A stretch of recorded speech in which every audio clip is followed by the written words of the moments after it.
Chapter 1667. Bailiang Province's Lingzhou was worthy of being called the Jiangnan beyond the Great Wall. Other than being rich, it also had a rare scholarly atmosphere in the northwest. Therefore, in the past few years, Lingzhou was a bit arrogant when facing Liangyu and Yuzhou. The military strength of the garrison was far from being as valiant as Liangyu Province, but we have a lot of scholars here. It was a pity that after a young scholar called Chen Wang appeared in Yuzhou, the scholars in Lingzhou became a bit sickly. Even though Sun Yin could be considered a scholar who had walked out of Lingzhou 2 days ago, and his highest position was the right chancellor of the Imperial College in the capital, compared to Chen Xiaobao who was in the center, he was clearly a great distance away. However, this kind of dispute could not affect a small place like Huangsha Province's Huanghua County. Huanghua County was a lower county, and was located at the westernmost part of Lingzhou. Huanghua County was famous for being poor. Because it was in Lingzhou, Huanghua County appeared even poorer. Every time the county magistrate of Huanghua County went to the provincial capital and met a colleague of similar rank, it would be a torment. However, even though this place was poor, compared to Yuzhou, which did not like books and swords and spears, Huanghua County had dozens of villages of various sizes. Other than the government's voluntary school, almost every village had a private school.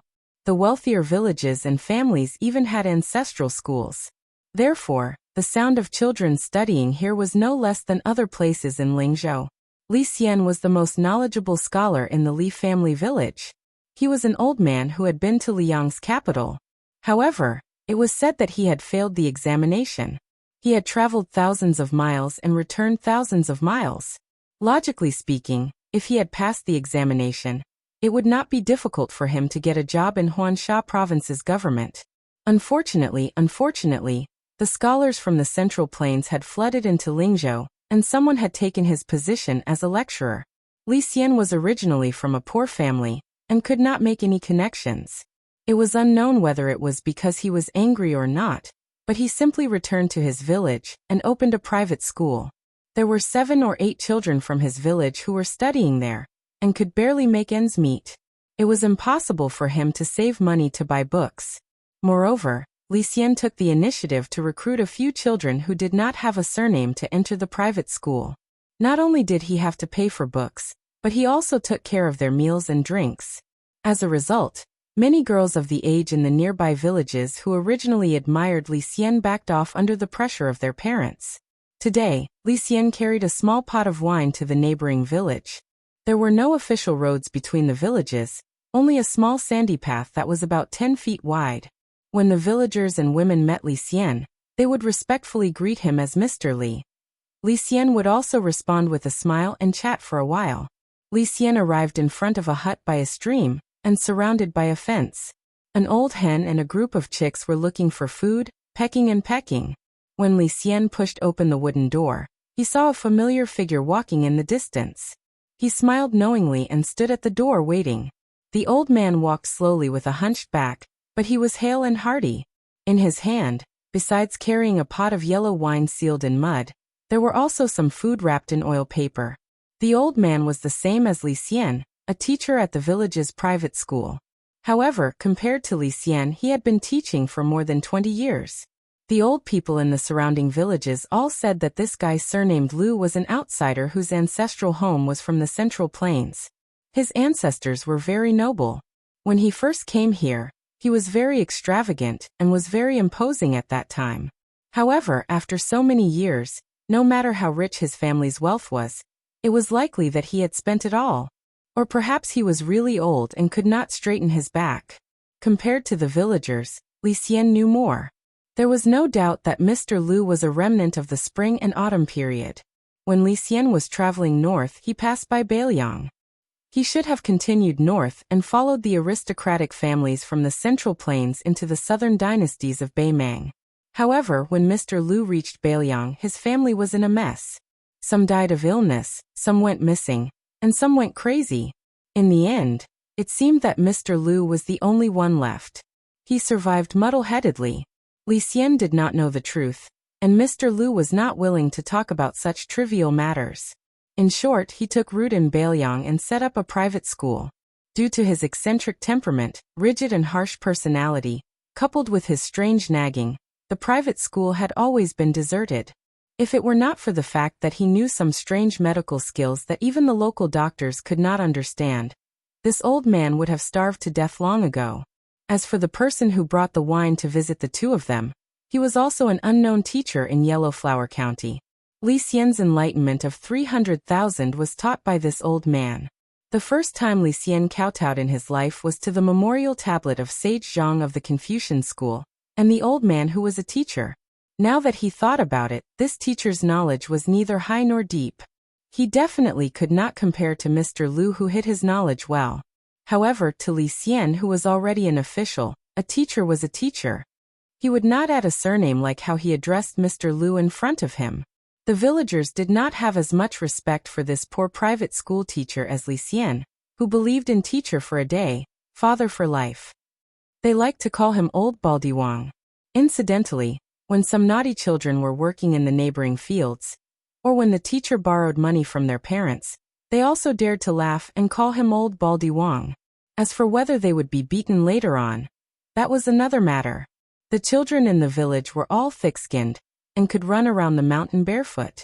So what if they were beaten a few times? Li Xian's enlightened teacher, Wang Changqing, was not on good terms with Mr. Lu.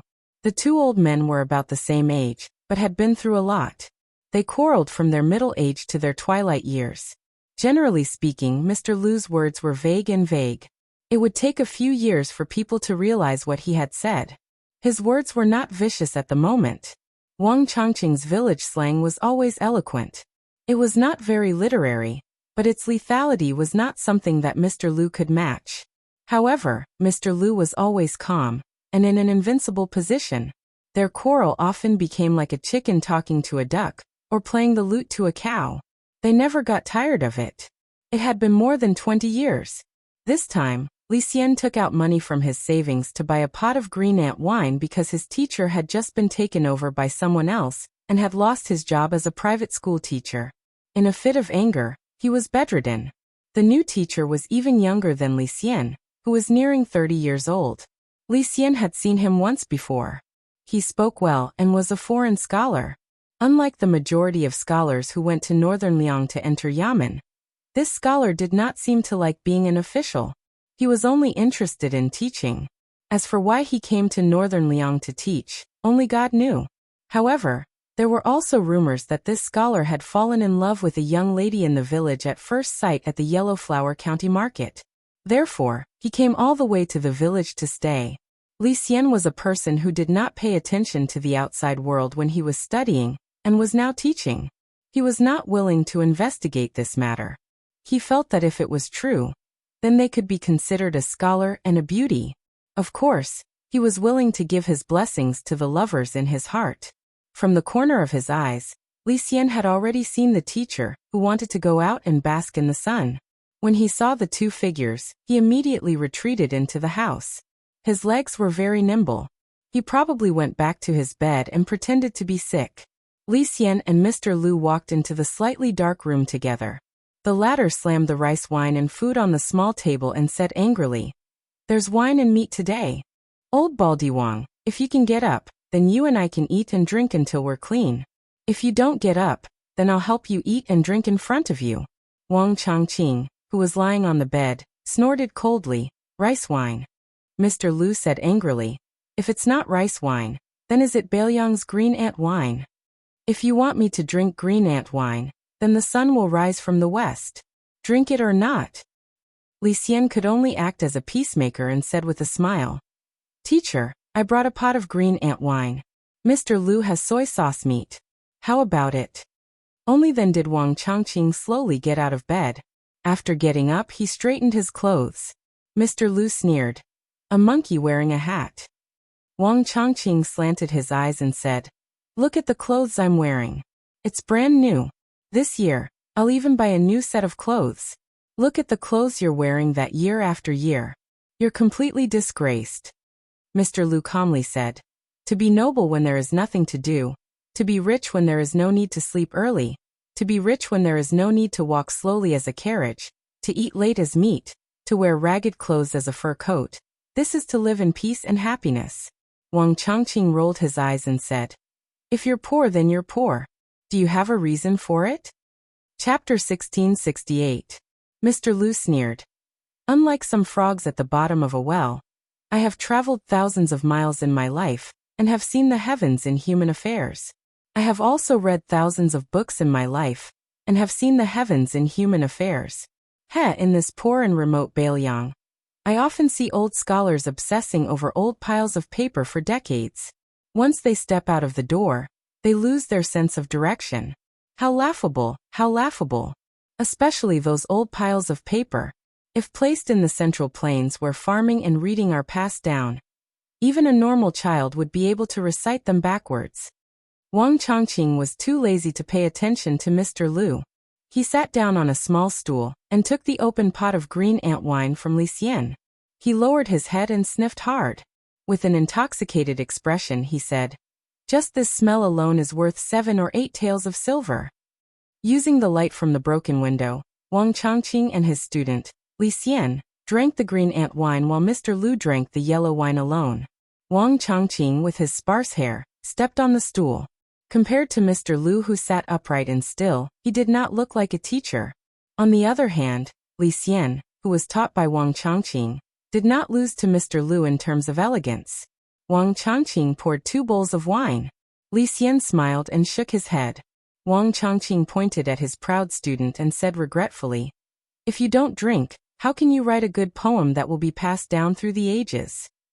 Mr. Lu said sarcastically, "Wang Chongqing, you have drunk at least a few 100 pounds of wine in your life. Have you ever written a good poem? Although Li Xian can be considered half a student of yours, he is a true Jiren. In my opinion, it is only because of his status in Bailiang that he could not pass the Jinshi examination. Is he someone you, Wang Chongqing, can teach?" Wang Chongqing drank a mouthful of green ant wine, and wiped his mouth. He retorted, "I can't teach? You Lu Shumai can teach? Just because your family background is better, you can memorize a few more books. What's so great about that?" Mr. Lu wanted to say something but stopped. In the end, he did not say something. He only said angrily, "Unreasonable." Wang Chongqing drank another mouthful of wine, and then burped. He picked up a piece of meat with 2 fingers and threw it into his mouth. Instantly, his whole body felt comfortable. Li Xian could not resist his teacher's persuasion to drink. After drinking half a bowl, his face turned red. The 2 old men drank and ate meat in silence, but one used his hands while the other used chopsticks. It was rare for Mr. Lu to get drunk. He was a little embarrassed, but also a little proud. His absent-minded eyes were filled with nostalgia. He muttered to himself, "I wish I could marry 10 women, I wish I could be a Dechu." Old Baldy Wang used his elbow to lightly poke the slightly tipsy student and asked in a low voice, "What's so special about 10 girls?"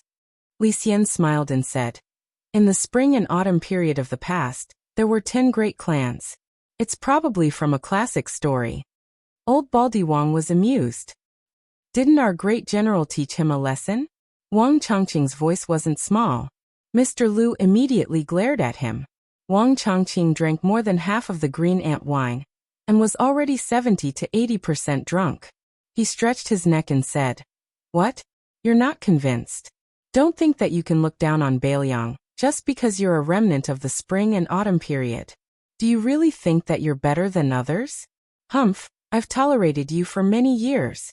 In the past, you always said that His Royal Highness was a hedonistic son of a rich family. At that time, I was also blind to think that His Royal Highness wasn't as good as the great general, and might not be able to shoulder the burden of Bailiang. That's why I followed you and scolded you. Today, if you continue to be sarcastic with me, I'll teach you a lesson. Even if I can't teach you a lesson, there's still Li Xian, my student." Mr. Lu's eyes were bloodshot. He said softly, "You think you're amazing just because you can kill people? How can there be such a logic in this world? The history books recorded that a general's success is built on thousands of dead bodies? That's not the logic of a scholar." Wang Chongqing suddenly slammed his wine bowl heavily. A small portion of the green ant wine spilled out of the large white bowl. Wang Baldy, who usually went to the market to drink a bowl of wine, could drink until there wasn't a drop left. This time he didn't care about his heartache.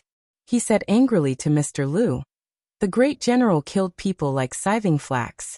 I don't know if it's reasonable for him to let your central plains sink or not. I only know that from the great general to the Prince of New Liang, 2 generations of the Su family led the soldiers outside the Northwest Pass and blocked the 1 million strong cavalry of Beimang for your central plains. Taking a step back, even if the great general owes your remnant of the spring and autumn period, the Prince of New Liang and the Beiliang Frontier Army will repay this debt on behalf of the Su family this year. Zhao Shunzi from our village, Li Xian's Li Erwa from Li Xian's village, and 2 young men from your Lu Mao's village. For people outside the Beiliang Pass, but only one survived. One died in Huta City, and the other 2 died at the mouth of the gourd. Zhao Shunzi was in his early 20s. He was the same as me, Wang Changqing. In your eyes, he was someone who wouldn't be able to achieve anything even if he studied for his entire life. But in the end, I, Wang Changqing, and you, this old bastard Lu Mao, are leisurely drinking wine here. Wang Changqing slammed his fist on the table. The 2 of us who deserved to die didn't die. The ones who didn't deserve to die are dead. What are you after? Yes, Zhao Shunzi and the others didn't die for you, Lu Mao, nor did they die for me, Baldi Wang. But can't we remember their kindness? Can't you, Lu Mao, remember the kindness of the 300,000 soldiers of Beiliang? Mr. Lu raised his head and drank a mouthful of wine. His expression was calm, but his lips were livid. He slowly said, "What's so difficult about remembering the kindness of those who died at the border? But why should I remember the kindness of the Su family? The Lu family of Dechu had more than 300 people. After Hong Jiao fled to the north, only I, Lu Mao, was left. You were right about one thing. Those who deserved to die didn't die, but those who didn't deserve to die are all dead." Wang Changqing roared. "Get out of here. Lu Mao, I don't care how many of your people died back then." Mr. Lu suddenly stood up, smashed the jar of yellow wine, and strode away. Li Xian hesitated, and then ran out after him. Mr. Lu's steps staggered. Li Xian wanted to support him but was waved away. Li Xian's voice was raspy as he said, "Mr. Lu, other than the elders of this village, perhaps no one knows that my teacher's 2 sons died in battle early on outside Liangzhou Pass. Teacher's wife also died because of this." Lu Mao stopped by the stream. Li Xian gazed at the little stream. "When I went to Jing for the exam, my teacher gave me all of his savings. He said that Mr. Lu liked a set of Words of the Window Elvite song, and told me to bring a set back for you from Great Peace City. But at the time, among the people who went to Jing with us, one of them wanted to stay in Jing to participate in the exam. I impulsively gave all of my money to him in hopes that he would not be troubled by life in that capital that was hostile to Beiliang, and would be able to focus on his studies. I didn't even dare to confess this matter to my teacher because when I was leaving, my teacher told me that no matter what, Mr. Lu was truly knowledgeable. You were a true scholar that he could not compare to, but you were able to teach in Beiliang for 20 years. Therefore, Beiliang owed Mr. Lu. Therefore, he, Wang Changqing, should do something."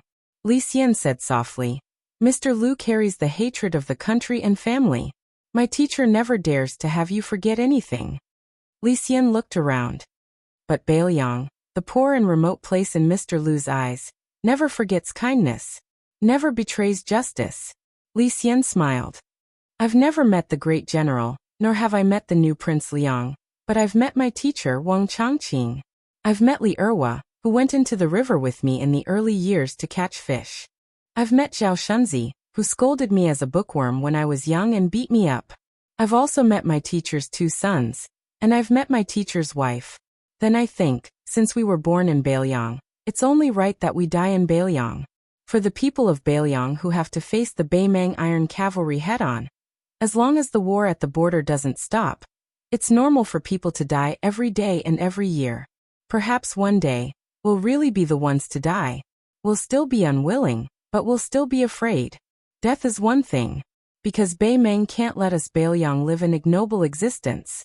And we don't want to live an ignoble existence either. Mr. Lu, you said that in the early years of the Central Plains, people hated not being able to marry 10 women, and hated not being able to be Dechu. Today, Liang hates not being able to be born in Jiangnan and hates not being able to live in Tai'an. Li Xian smiled carefreely. As for me, Li Xian, I'm just a weak scholar. I only hate not being able to die in Liangzhou. The old man from West Chu stared blankly at the back of the young Bailiang scholar as he left. The old man suddenly lay down beside the stream, stuck his head into the water, and drank fiercely. Then he sat down cross-legged and laughed. Good wine. The old man turned his head to look at the young man who ran back quickly. He must have thought that Lu Mao had taken things too hard. The old man couldn't stop laughing. On the contrary, Lu Mao had finally thought things through today. Compared to the Central Plains, whether it was the Central Plains of the spring and autumn period or the Central Plains of Liang, there weren't many scholars in Bailiang, and there were even fewer books. However, who said that there was no chivalry between the lines here? Chapter 1669. A group of people walked along the city entrance road to the northern wall of the new city. Among them was the northern Liang administrator, Li Gongda. This was the leader of the civil officials in Lingzhou who lived like a prince. In the past he was known as the #1 official in the northern Liang path. After becoming the new city's governor, he did almost everything by himself. As a result, he lost close to 10 kilograms. Although he was tired, he was full of energy like a withered tree in spring. His spirit was not inferior to the young people. In the past 6 months, Li Gongda had hardly worn his official robes. It was not that the administrator did not care about the style of a border official at all, but that this miser was really distressed about the money spent on changing his official robes. Later, he simply showed up in civilian clothes. It was said that he had changed more than a dozen pairs of boots, and they gradually changed from flashy to cheap and good boots that were as sturdy as possible. Today, Li Gongda wore the official uniform of grade 2 embroidered with a golden pheasant's patch. He and Yuan Zuozong, the commander of Bailiang's cavalry army, who had the highest rank among the generals, walked on the left and right sides of the young feudal lord. Besides these two important officials of Bailiang who led the civil and military officials, there was a huge lineup. Except for Chu Lushan, the governor of Bailiang, who had to keep an eye on the border movement north of Huta City, and Yan Wenwan and Chen Yinchui, the two old generals of infantry, who didn't show up because of the many things waiting to be done at Calabash City. The other two deputy generals of cavalry, He Zhonghu and Zhou Kong, the deputy general of infantry, Gu Dazu, Tian Peifong, the governor of Liangzhou province, Shifu, the new governor of Liangzhou province, Hu Kuei, the governor of Yuzhou province, and Huang Fuqiu, the governor of Longxiang army, Li Mofen, the Longxiang army's representative, Chen Xiliang and Ko Jianghuai, the Liuzhou cavalry army's general, Yu Luandao, the Yuzhou army's chief general, Hong Xinjia, and the real power general, Chao Xiaojiao, who had won the nickname of Quick Knife in the Battle of Calabash City, led 4,000 cavalrymen to join hands with Yu Luandao and completely blocked the retreat route of Yang Yuanzhan's personal army. What's more, it was Chao Xiaojiao, the governor of Beimang. At the top of the city wall, there was a veritable horse-riding path. The northern outer battlements had been completed, and the inner parapet wall was also about to be completed. The next step was to build the gate tower on the northern city gate. Su Fengnian stood at a battlements and looked towards the north. From here to the Liuya Fuling defense line in Huayang Pass, it was a flat terrain that was convenient for cavalry to gallop. He Zhonghu's left cavalry army and Zhou Kang's right cavalry army were stationed there. In the original plan of Su Xiao and Li Yishan, once Beimang captured Huta City, the two main cavalry forces outside Bailiang Pass would suffer the heaviest losses. However, due to the heavy casualties in the two battlefields of the first battle between Liangmang and Qingsong City in Liuzhou province and Heluku in Yuzhou province, Beimang could not gain a firm foothold. As a result, the two cavalry forces of over 70,000 didn't suffer any casualties for the first time. This was also the real reason why Bailiang was confident in the second battle between Bailiang and Beimang. Su Fengnian was multitasking. While listening to Li Gongda's detailed description of the progress of the new city, Su Fengnian was thinking about the next deployment of the cavalry. Back then, in order to defend Liuzhou and gain strategic depth for Bailiang, Su Xiao expanded the Longxiang army from 10,000 to 30,000 without affecting the military strength of the army as much as possible. It was impossible for the border cavalry to have an extra 20,000 people out of thin air. Naturally, he would transfer the elites from the left and right cavalry, which would inevitably weaken the military strength of the border cavalry. However, The problem was that the 30,000 Long Xiang army was almost wiped out outside Qingsong City. Of course, Liuzhou could not be abandoned. In fact, it would become even more important in the future when Yuzhou would be free of war. What could he do?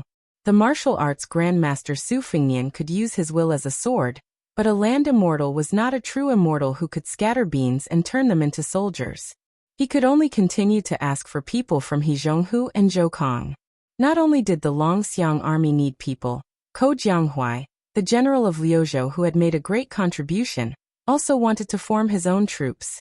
Yuluandao's Yuzhou cavalry needed to be replenished no matter what. As a result, not to mention Zhou Kong, who had a fiery temper, even Hezhonghu, who was extremely easy to talk to and was willing to consider the big picture, privately found him, the king of Bailiang. What he meant was that the left cavalry could be given people, but he only hoped that the left cavalry would not be broken. Chao Wei asking for 2,000 people was fine, but Ko Jianghuai and Li Mofen, the two big shots of Liuzhou army, were really asking for an exorbitant price. One wanted 8,000, the other wanted 15,000. And it had to be elite old soldiers. At that time, Hezhonghu bitterly smiled and mocked himself to Su Fengnian. Even if all of his old bones were torn apart, it would not be enough to satisfy the two generals. As for Zhou Kong, who was also the deputy commander of the cavalry, he was even more stubborn. He did not even want to meet Ko Jianghuai and Li Mofen. He directly said that he only wanted his life, and that the right cavalry should not even think about taking a single soldier away. On this matter, in all of Bailiang, there were only 3 people who could speak. Chu Lushan of the Governor-General Manor, Su Weisheng of Wutong'an, and Su Fengnian. As for the others, even the old General Yan Wenwan of the spring and autumn period, as the commander of the infantry, would definitely not get involved in the military affairs of the cavalry, especially such a sensitive large-scale change. As the founder of the world situation theory, although great ancestor Gu was in the infantry, it was good that he did not have a deep foundation. He could give some advice. However, in the turmoil of whether to fight or to defend, after the fall of Huta City, he became hostile with the pro-war faction of the entire border army. He even had a falling out with Zhou Kong. They were only short of fighting.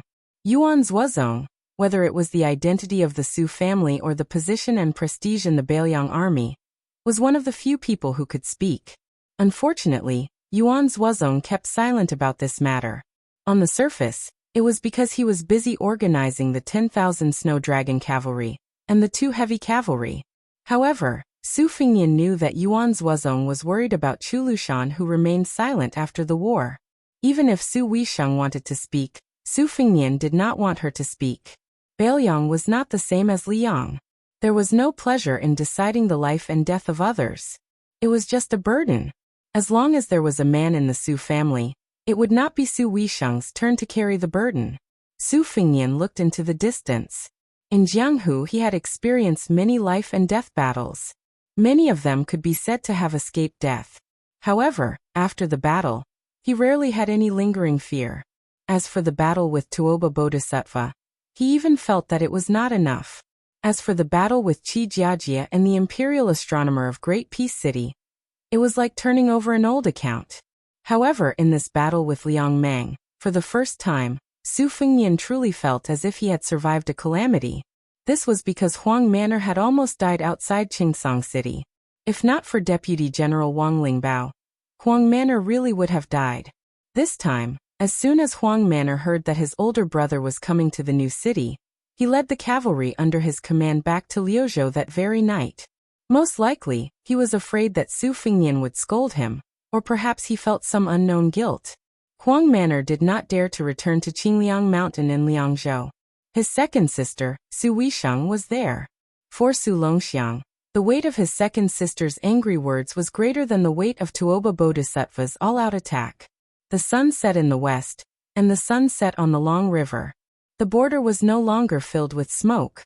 However, half a year later, or perhaps even less, smoke would rise from all sides. In Bailiang's next battle, even if there would not be a large-scale battle, compared to before, Lingzhou's western Shu, which was further south, would have an additional unpredictable king of Shu, Qinji Bao. As long as Beimang still treated the western front as a breakthrough point, then Bailiang's dangerous situation would not be alleviated at all. They could only continue to exchange lives for lives. It all depended on whether Bailiang could exchange one life for many lives. How many lives could they exchange for Baimang barbarians? Su Fengnian gently exhaled. Without turning around, he said in a low voice, "Zhou Kong." Jean Partridge took a step forward and cupped his fists. "This general is here," Su Fengnian calmly said. "Including the 2,000 cavalry of Great Sui Camp. Transfer 8,000 men from the right cavalry to Yuluandao's Yuzhou cavalry." The old General Zhou Kong did not speak. Su Fengnian did not force this deputy commander to express his opinion. At that moment, the atmosphere on the city wall was heavy. Zhou Kong finally gritted his teeth and said, "Yes, sir." Su Fengnian turned around and said to Yuluandao, "Transfer all the Yuzhou border cavalry to Liangzhou Pass, and be in charge of defending the Koer pasture. You have half a year at most." Yuluandao said in a low voice, "Yes, sir." Next, Su Fengnian quickly gave out military orders. He Zhonghu, other than the 2,000 cavalry given to Chaowei, the 10,000 cavalry of Taipei camp will be given to the Longxiang army of Liuzhou. Yuan Zuozong will no longer lead the Jibei camp, and will be given to General Ko of Liuzhou. Shifu, you are allowed to transfer 5,000 cavalry and 10,000 infantry from Bailiang to the north to defend the horseback slope. Hong Yu will be promoted to the main general of the Rouge Army. Chao Xiaojiao will be the deputy general of Yuzhou. Yuzhou General Huang Fuxiu will be in charge of the Helan Mountain on the east. Chen Xiliang has been promoted to Flow State, and is in charge of recruiting 6,000 strong youths from Flow State to join the army. 3,000 will stay in Azure Sky City and 3,000 will enter Ling State. These 6,000 youths and their families can obtain the Northern Liang Army. Voices of acknowledgement gradually sounded from the top of the city wall. Finally, Su Fengnian turned around and looked at the faces. The old Hezhonghu Zhou Kong, the young Yuan Zuozong Shifu, and the young Yuluandao Chao Xiaojiao. The 3 generations of generals of Bailiang. Su Fengnian said slowly, "Everyone in the next 3 years, even if you die in battle, you must die before the new city is built." On the city wall, there were no heroic words or impassioned speeches. There was silence. Everyone just cupped their fists at the same time. Chapter 1670. Outside the northern Liang Pass, a majestic city had been built from the ground.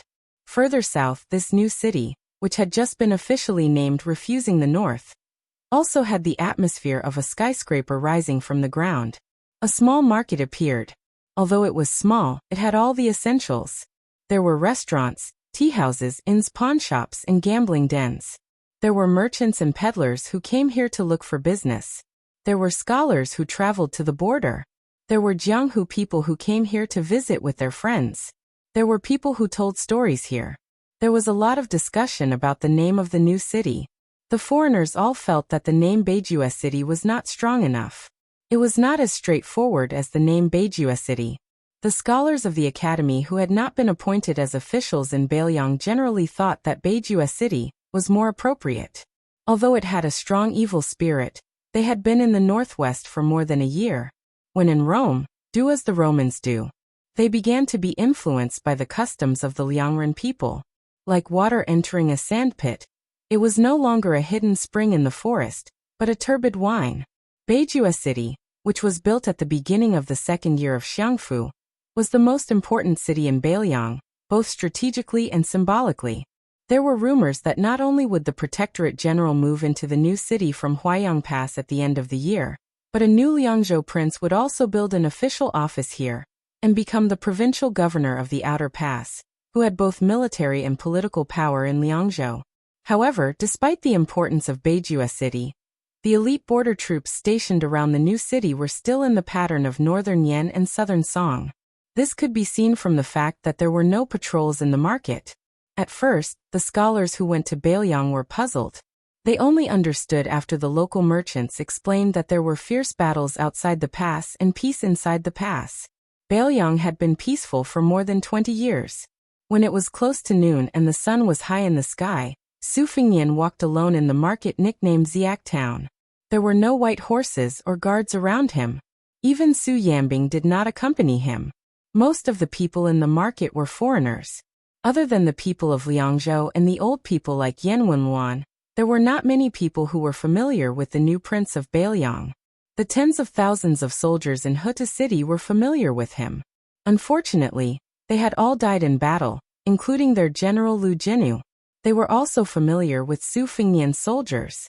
However, more than half of them had died in the Second Battle of Heluku. Other than Yulwandao, no one else would appear here. At this time, Su Fengnian's face was a little pale. This was the after-effect of the battle at the Imperial Astronomer. Qi Jiajia's sword qi had been suppressed in 3 acupoints after Xianyuan Qingfeng had transferred it to Su Fengnian.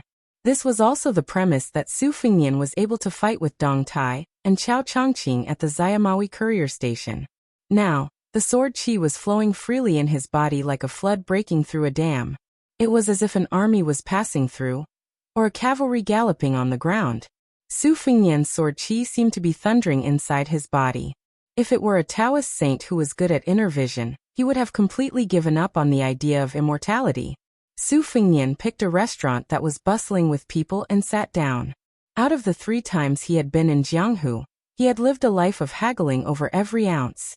He knew that a single copper coin could not kill a hero, and he was used to having money in the palm of his hand.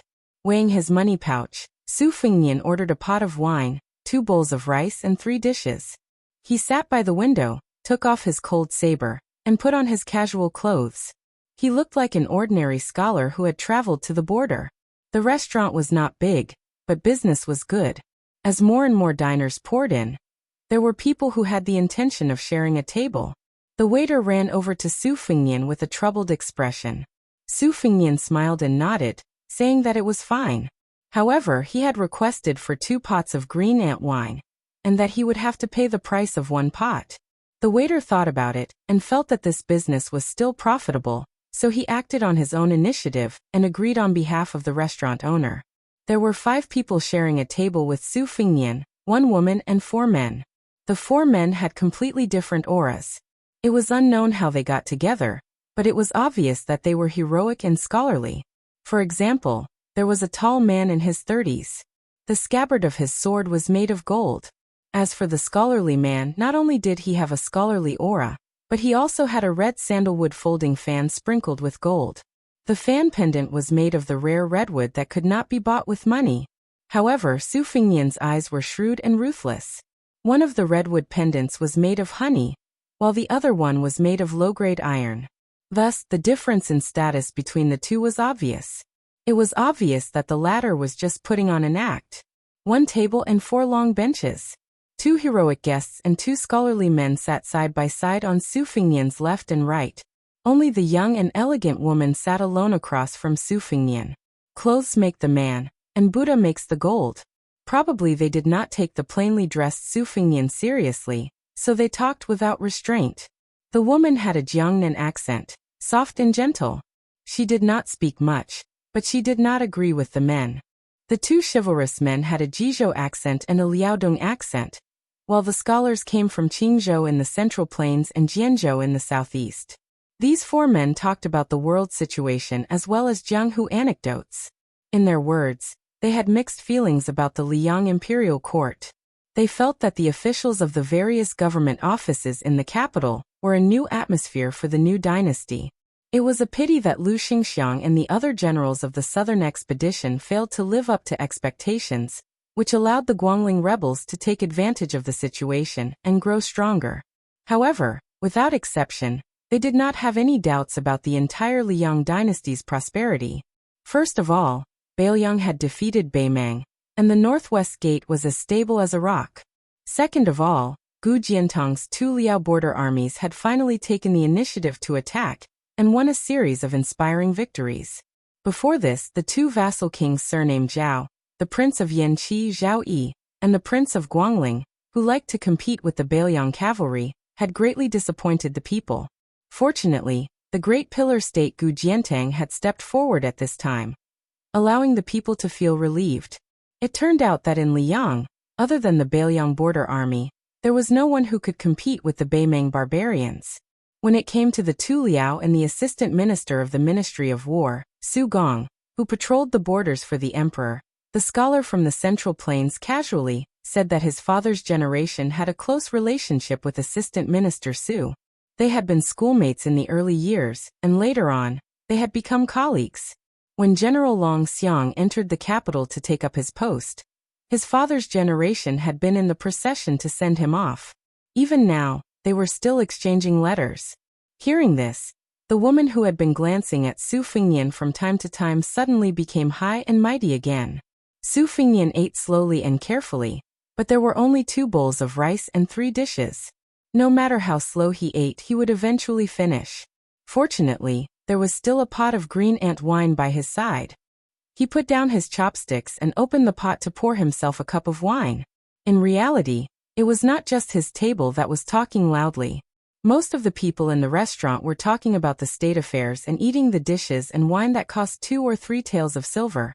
They were talking about the hearts of the imperial palace of Great Peace City, or the Wangfu of Mount Qingliang and Beiliang. Su Fingnian smiled as he listened to the hubbub around him. He raised his wine cup and turned his head to look at the bright sunny sky outside the window. At some point, the scholar from Jianzhou, who was holding the carved Methriao fan, had mentioned the new King Liang, who he had never met before. Perhaps he was drunk, or perhaps he was deliberately trying to surprise the woman he liked, but his words were a bit harsh. After drinking a cup, he sneered.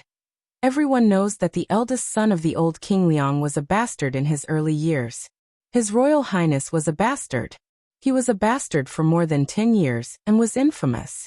The first time he showed his face was when the old King Liang let him participate in the martial arts parade outside Beiliang. Clearly, this was to pave the way for the hereditary title of King of Beiliang. Now the people of Beiliang all say that when the new King Liang was the crown prince and the general of Lingzhou, he taught the general of Huaihua, Zhong Honggu, a harsh lesson. It was very satisfying. Is this really the case?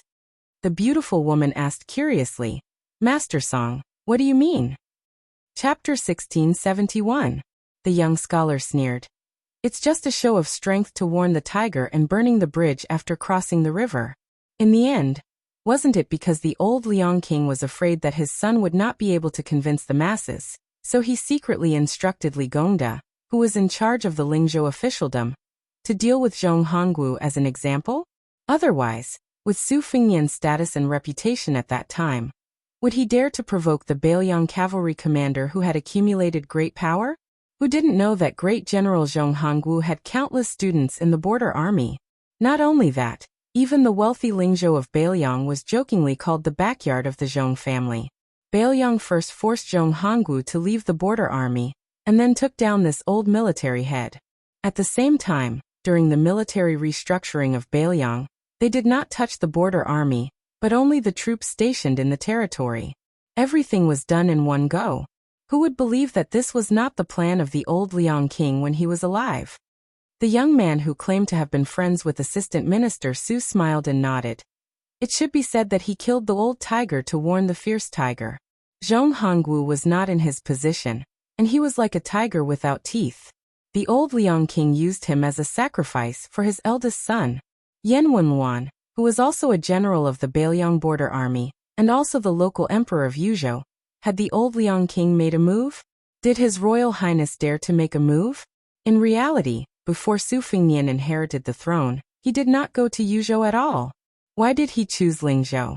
Because compared to Yuzhou, where even the farts of the generals were effective, the civil officials here could compete with the generals. In addition, Li Gongda had obtained the position of administrator, so how could he not serve the Su family to the death? More accurately speaking, Brother Song's so-called 3 matters were done in one go.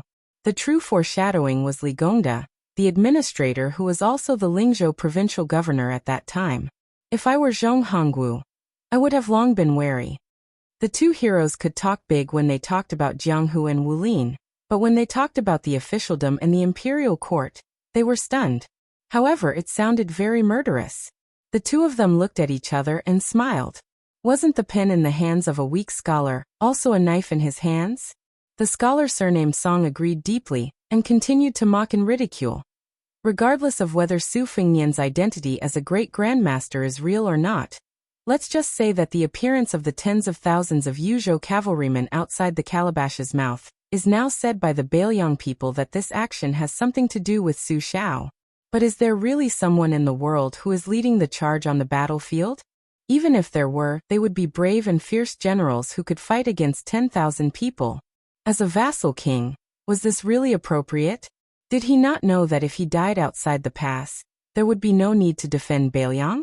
The old King Liang and his 300,000 cavalrymen defended the northwest gate for 20 years, just to let Su Fengnian let his emotions affect his decisions and add a few good words to his name? At this point, the young scholar laughed loudly. Everyone in Bailiang said that great General Su Xiao was never afraid of being cursed by the world. They all said that Su Xiao once said that the spittle of Li Yang's cursing could fill thousands of large vats, enough for him to wash his feet with for several lifetimes. Now it seems that perhaps it is true that Su Xiao is not afraid of being cursed, but it is even more true that his son wants to leave his name in the history books, and it has to be a good one at that.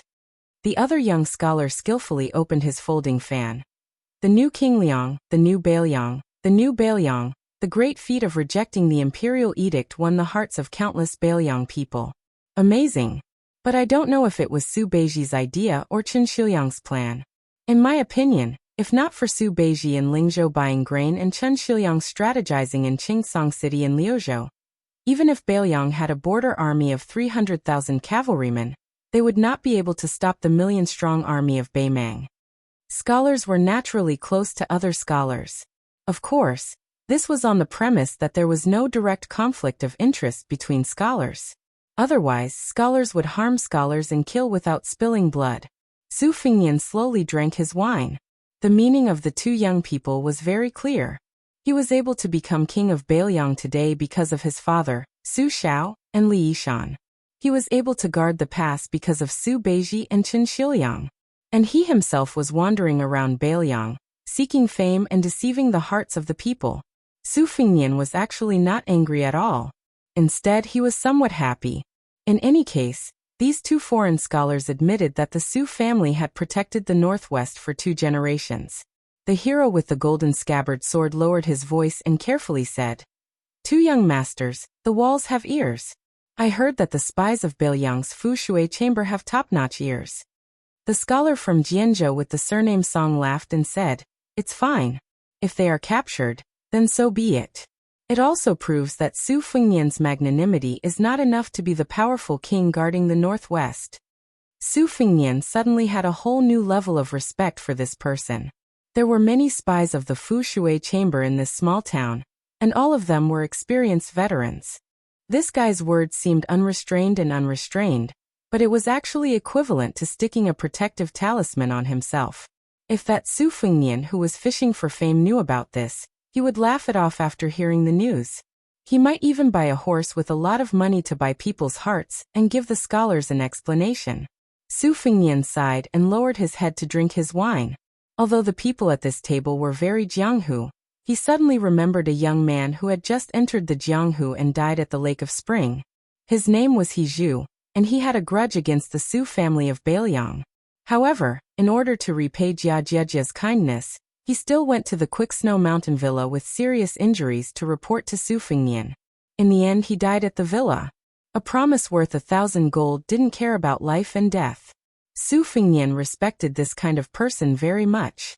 In his heart, this kind of person was only second to Old Huang and the old man in the sheepskin fur coat. He was even above the peach blossom sword god Dong Tai. It was not about who you were, but what you did.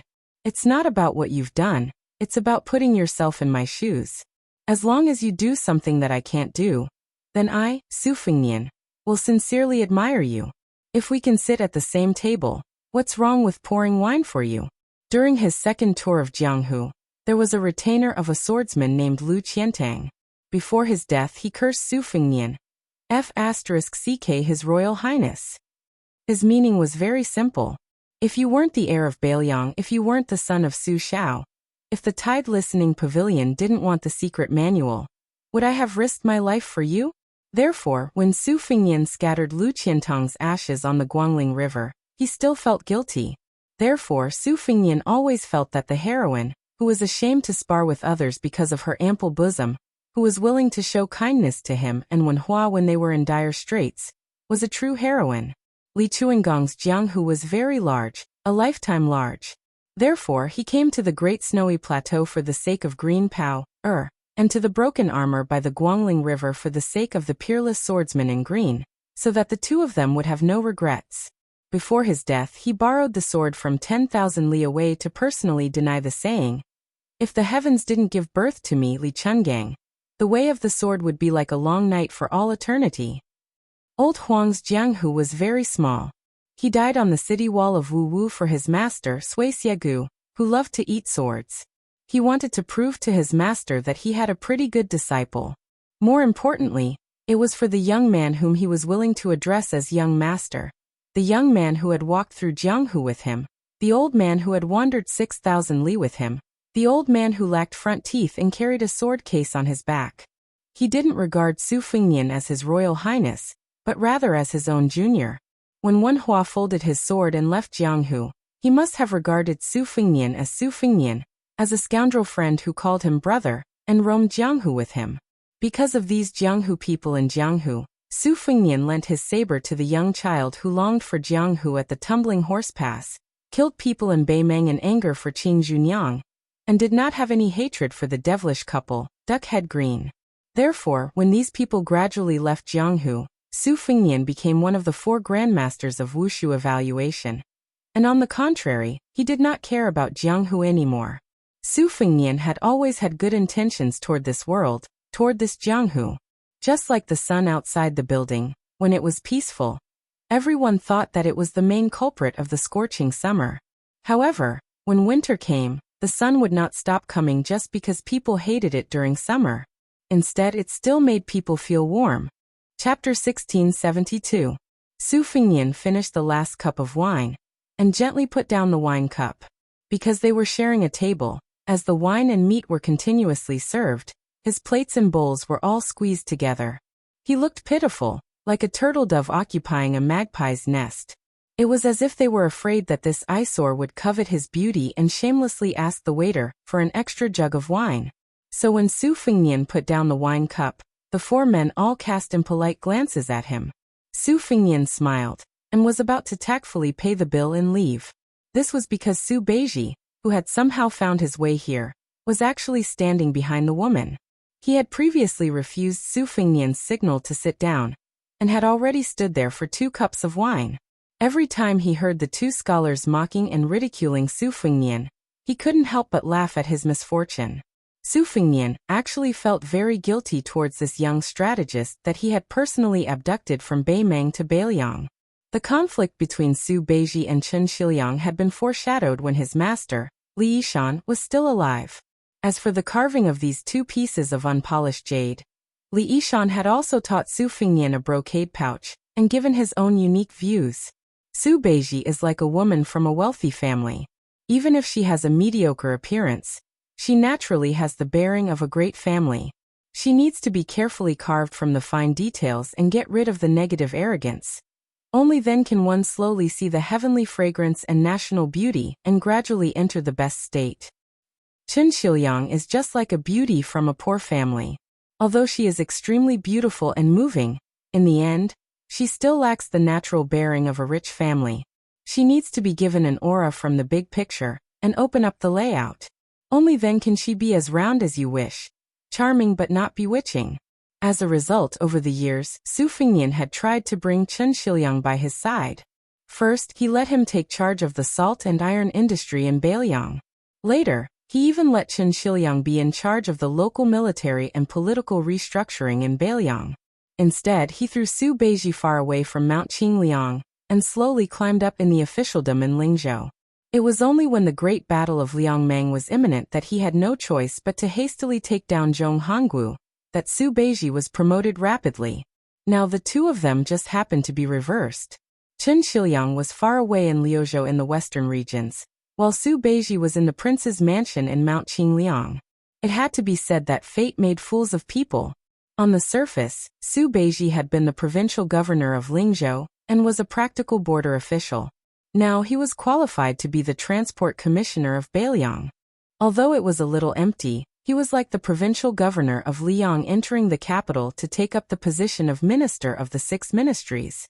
If he could go through another provincial governor and return to the central government, then he was basically set to be the first assistant and second assistant.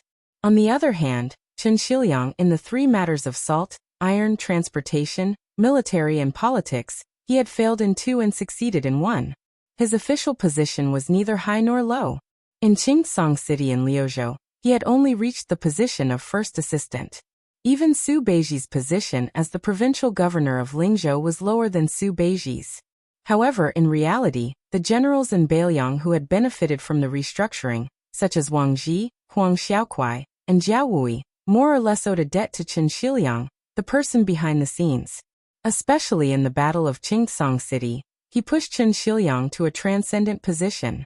The officials of Beiliang and scholars who went to Liangliang greatly respected Chen Shiliang's decision to renounce the brush and join the army. For the time being, a second-rank transport envoy who had not been recognized by the imperial court, a Liuzhou provincial governor who was supported by the public, a provincial governor who was hiding in Beiliang's backyard, a transport envoy who would continue to deal with taxes and provisions, and a central civil official of Liuzhou, who had personally heard of Beimang's horseshoes and personally seen Beimang's iron armor. The difference between the two's future achievements would not be judged based on their official positions. In the depths of Su Fengnian's heart, Su Beiji, who was a great talent in the overall situation, was only hidden in Lingzhou because he needed to inherit the position and live a stable life. Otherwise, Su Beiji would have been in Yuzhou or Liuzhou to oversee the overall situation. Yang Guangdou or Hukui's provincial governor positions, one of them should have been given to Su Beiji.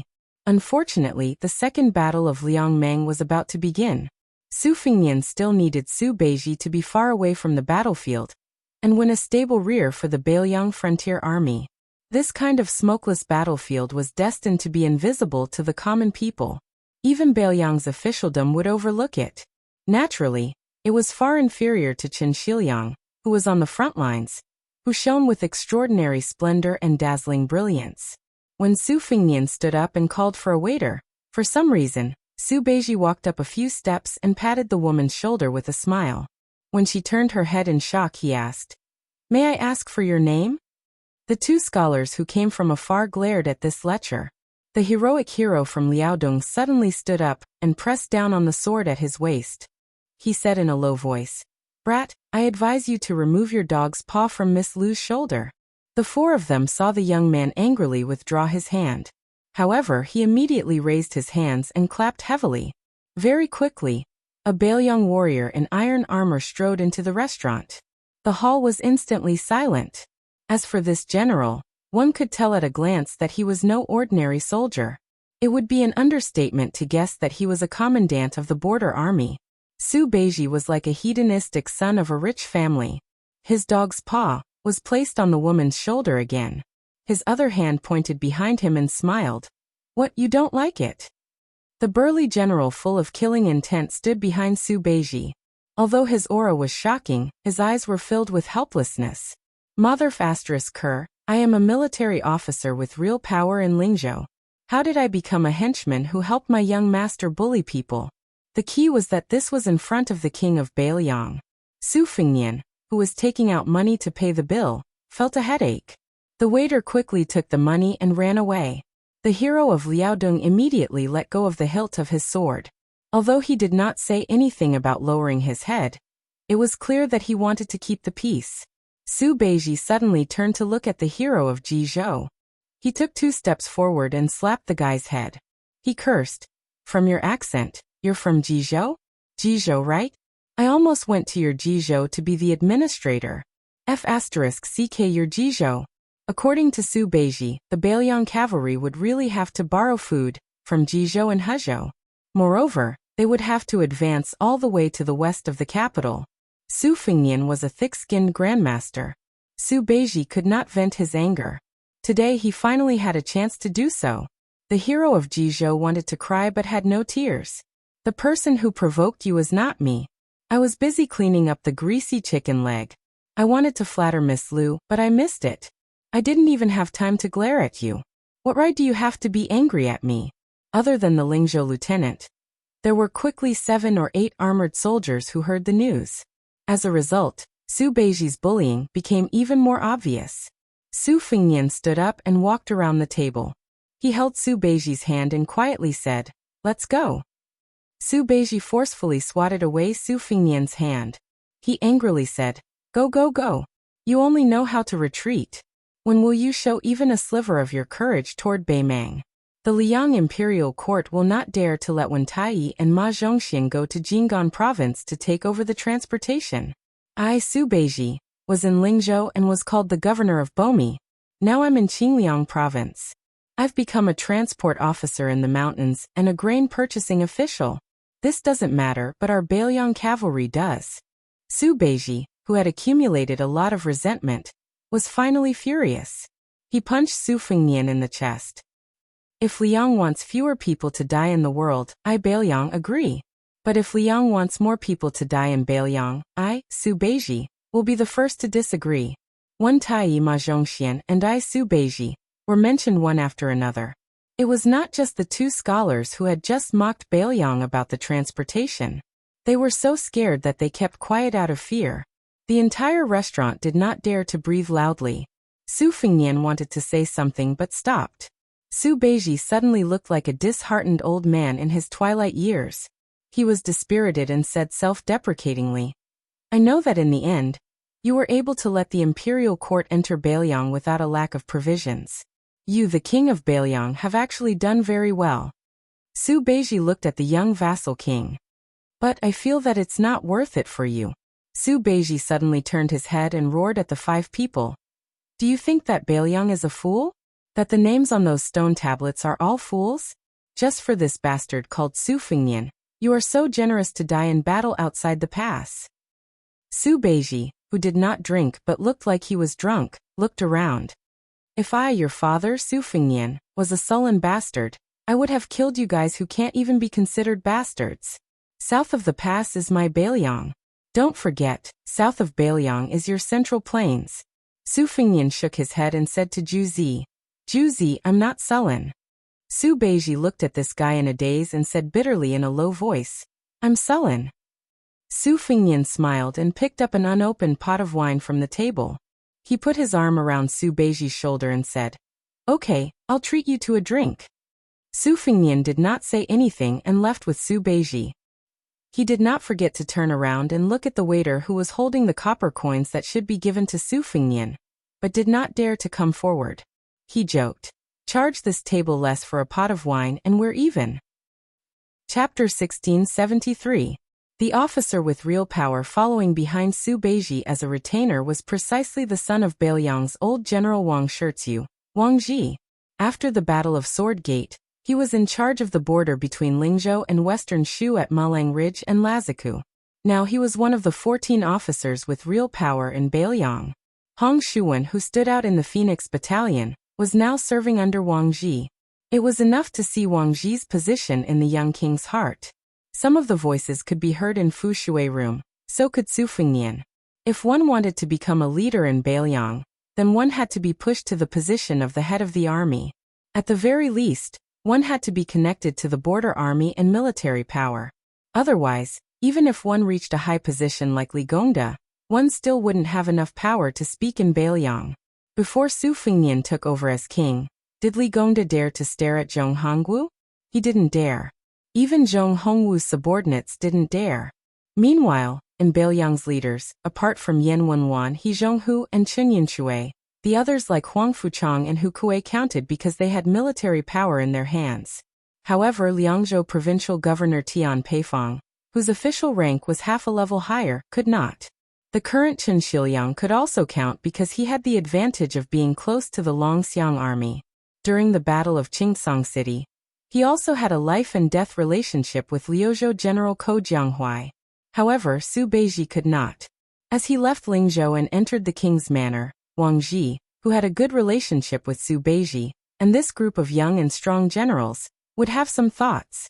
That was why when Bailiang's big shots met at Beifong City, and Wang Ji left Lazica North, apart from Wang Ji wanting to advocate for Su Beiji, wasn't Lingzhou General Han Laozhan secretly inciting him? Wasn't this the first time the entire Lingzhou military system, which had high hopes for Su Beiji, spoke up? Su Beiji was like this. In reality, almost all of the border army generals were like this. Why was left cavalry commander Zhou Kong so adamantly against splitting his troops? Was Jean Partridge really greedy for power? Naturally, it wasn't that simple. Zhou had to consider their interests. As long as he, as the deputy cavalry commander, wanted to advance in the border army, he had to give the people behind him some assurance. However, Su was too strong. Su Fun's power was too strong. Su caught him by surprise in front of them, and he had no choice but to lower his head.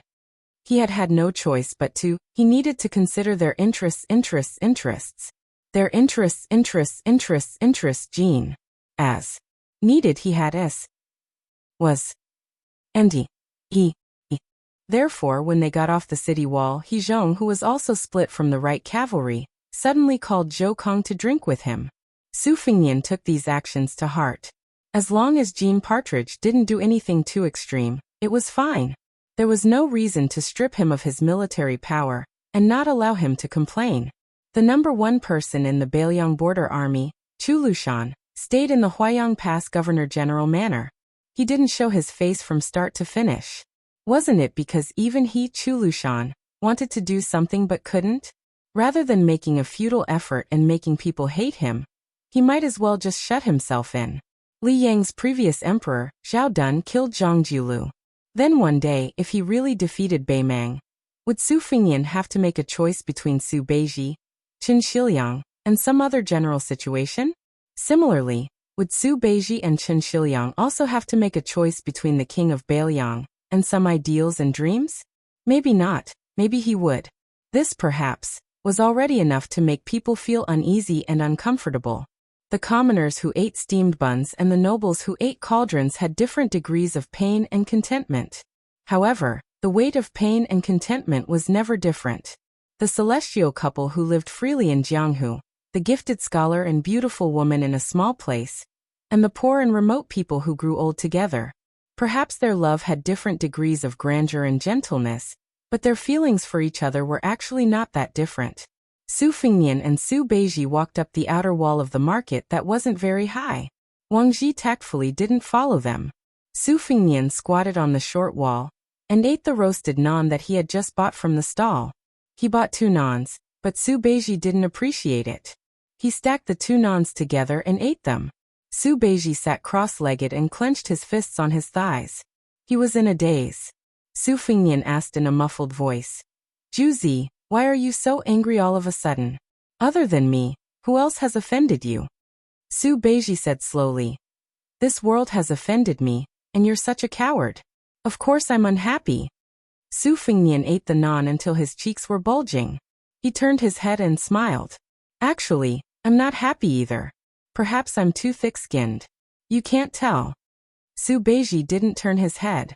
"If one day Bailiang defeats Beimang and takes over the world, I won't go to the Central Plains. I'll go back to Beimang." Su Fengnian gasped in surprise. "That's a pity. Let me tell you, in the past, in order to trick me into going to Jiangnan, Big Sister always said that the land there was good, and that the streets were filled with delicious girls. I didn't believe her at the time. Later on, I went to take a look myself. It was true. If it weren't for the fact that Bailiang has a girl from Yinji County to support us, I really wouldn't want to leave the Central Plains. Even if you don't want to be an official, you should still go and take a look." Su Beiji raised his head to look at the sun. He squinted his eyes and said, "I'm not going. In this lifetime, I'll walk from the north to the south. Lingzhou and Bailiang is already south enough." Su Fengnian leaned his shoulder against Su Beiji. "Juzi, you don't like any girls in Lingzhou? If you do, but the girls don't agree, I'll help you snatch them." Su Beiji turned his head to look at this unruly young prince. He said seriously, "If you become the emperor, don't let Qin Shiliang be the grand secretary. It'll be good for both of you." Su Fengnian was stunned. He smiled and said, "Don't worry, I won't be the emperor." Su Beiji said again, "Then don't let Qin Shiliang be the second Zhang Jiulu in Liang." Su Fengnian patted his chest and said, "If I really beat Beimang, I won't have any worries. It won't be as difficult as you think to decide who dies and who doesn't." Su Beiji shook his head and said, "Zhang Jiulu wants to die." Su Fengnian fell into deep thought. Su Beiji sighed and said, Chen Shiliang isn't suitable for the central government of the imperial court. He can only be a provincial governor. At most, he can be an administrator far away from the capital. Only then will he be able to enjoy his old age and have the time to play with his grandchildren. Su Fengnian nodded. If there's a chance in the future, I'll pass on your words. But as for what Chen Shiliang thinks, I won't stop him. I don't think I can stop him. Su Beiji stretched out his hand. Su Fengnian was puzzled. What? Su Beiji glared at him and said, Nan. Su Fengnian tore off half of the remaining naan and handed it to Su Beiji. Su Beiji finished the naan in big mouthfuls and wiped his mouth. Persimmon, if I'm unhappy, I can still vent my anger on you. But if you're unhappy, what should I do? Su Fengnian said without hesitation. Beat Beimeng barbarians. Su Beiji, who was sitting on the ground, closed his eyes and patted his knees with his hands. Su Fengnian followed the beat and whistled. One persimmon, one tangerine. Following Persimmon's light whistle, Tangerine suddenly said in a clear voice, You can only see 10,000 carps jumping through the Dragon's Gate at Tide Listening Lake. Persimmon laughed and said, You can only see Mount Qingliang, the famous stone steels not counting. You can only see a bottle gourd's mouth building a view of the capital. You can only see the skeletons of the dead under the high walls. You can only see the north of Liangzhou riding horses in the west wind. You can only see the south of the border, the sound of Longlong's books breaking out of the hut. You can only see 300,000 cavalrymen dominating the world. You can only see the Bailiang people wearing mourning clothes. Many years later, the Bailiang Palace on Mount Qingliang had long become the residence of the Bailiang Taoist administrator. In the middle of the night, a white-haired old man stood alone in the snowy night with a walking stick and looked at the end of the street. The old man with the surname Chen, who was known as the #1 border official of the new Liang dynasty, had been guarding the house behind him that used to be surnamed Su for 40 years. A full 40 years. Because of this, he had rejected the invitation of the new emperor of Liang at the end of last autumn, and refused to become the new grand secretary of the new dynasty. Therefore, he had rejected the posthumous title of Wenzheng. Everyone in the Liang court knew that this poor scholar from Jiangnan, who had risen in the northern Liang officialdom and never left the northern Liang, had the lofty ambition of dying as a civil official before entering the northern Liang. He had just resigned from his position yesterday. Now the old man's hair was the same color as the wind and snow. Just when the old man, whose vision was blurry, thought that no one would come, a carriage arrived leisurely. The old man walked down the stairs shakily. Another white-haired old man walked down from the carriage. The old man who had come from afar was clearly not as strong as the old man surnamed Chen in the large house. The old man surnamed Su wore a thick fur coat and needed the help of the coachman, who also had the surname Su, to walk up to Sir Chen. The three of them walked up the stairs together and turned to look at the snowy street. Separated by the most inexperienced person in the middle, Chen Shiliang, the Bailiang Taoist administrator who had held the post for more than 30 years and was unwilling to move, leaned forward slightly and turned to look at the other old man. He laughed softly and hoarsely. I helped the prince guard Bailiang Road and this Mount Qingliang for 40 years, so you're not as good as me. Isn't that right, Su Beiji? The doddering old man in the thick fur coat snorted coldly with all his strength. You win, okay? The old man in the middle, although of similar age, looked to be in his early 40s. He held the hands of Chen Shiliang and Su Beiji on both sides and laughed softly. Don't fight.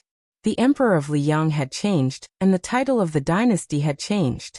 But the three old men, Su Fengnian, Su Beiji and Chen Shiliang, only tonight, they had seen the heavy snow of Bailiang. Chapter 1674.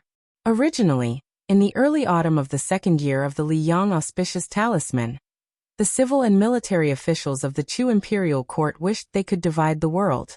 But in a short 3 months, there was an atmosphere of mourning.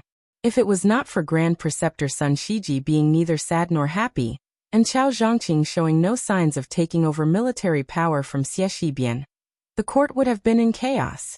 But to Empress Jiangxi, who sat on the dragon chair and wore dragon robes, There was no difference whether she was looking at a group of glowing officials or a group of frowning officials. She even had some mockery that no one knew about. Earlier, Dechu had defeated the strong on the Guangling River and wiped out vassal King Zhao Yi's Guangling navy. Later on, they had successfully ambushed the Nanjiang army's important supply base. At the time, the most clamorous discussion was something like, "A country cannot do without a ruler cannot do without an empress." The current empress of Dechu, although a woman, still needed an empress to conform to etiquette, right? Therefore Song Maolin, who was known as Dechu's twin jade annulus along with Xie Shibian, and the eldest grandson of the Song household who was known as the Northern Su and Southern Song, along with the Prince of New Liang, had the most support. Perhaps it was because Song Maolin was so outstanding that even Grand Tutor Sun Shiji hinted to Chao Chongqing, who was far away from the court, that he might as well agree to this marriage. Not only was it beneficial to the stability of the Jiang family of Dechu, but the young empress could also not be considered lowly. But as the #1 general of Nanjiang, Wu Zhongshuan, parted ways with vassal King Zhao Yi and returned to Guangling with the dual identities of Liang Minister of War and Great General of the Southern Expedition, Lu Xingxiang finally revealed the fangs that a famous general should have. Song Li, who had also been to Great Peace City, snatched all the military power from Guangling King Zhao Yi's hands. Especially with Chen Jibao and the elites of the Shu lands entering the battlefield, Dechu's front lines shrank. From frequent reports of victory, they went into a passive defense. The enthusiasm in the court that seemed to be close to attacking Great Peace City was like a bucket of cold water poured over their heads. Most of the officials and nobles were like frosted eggplants.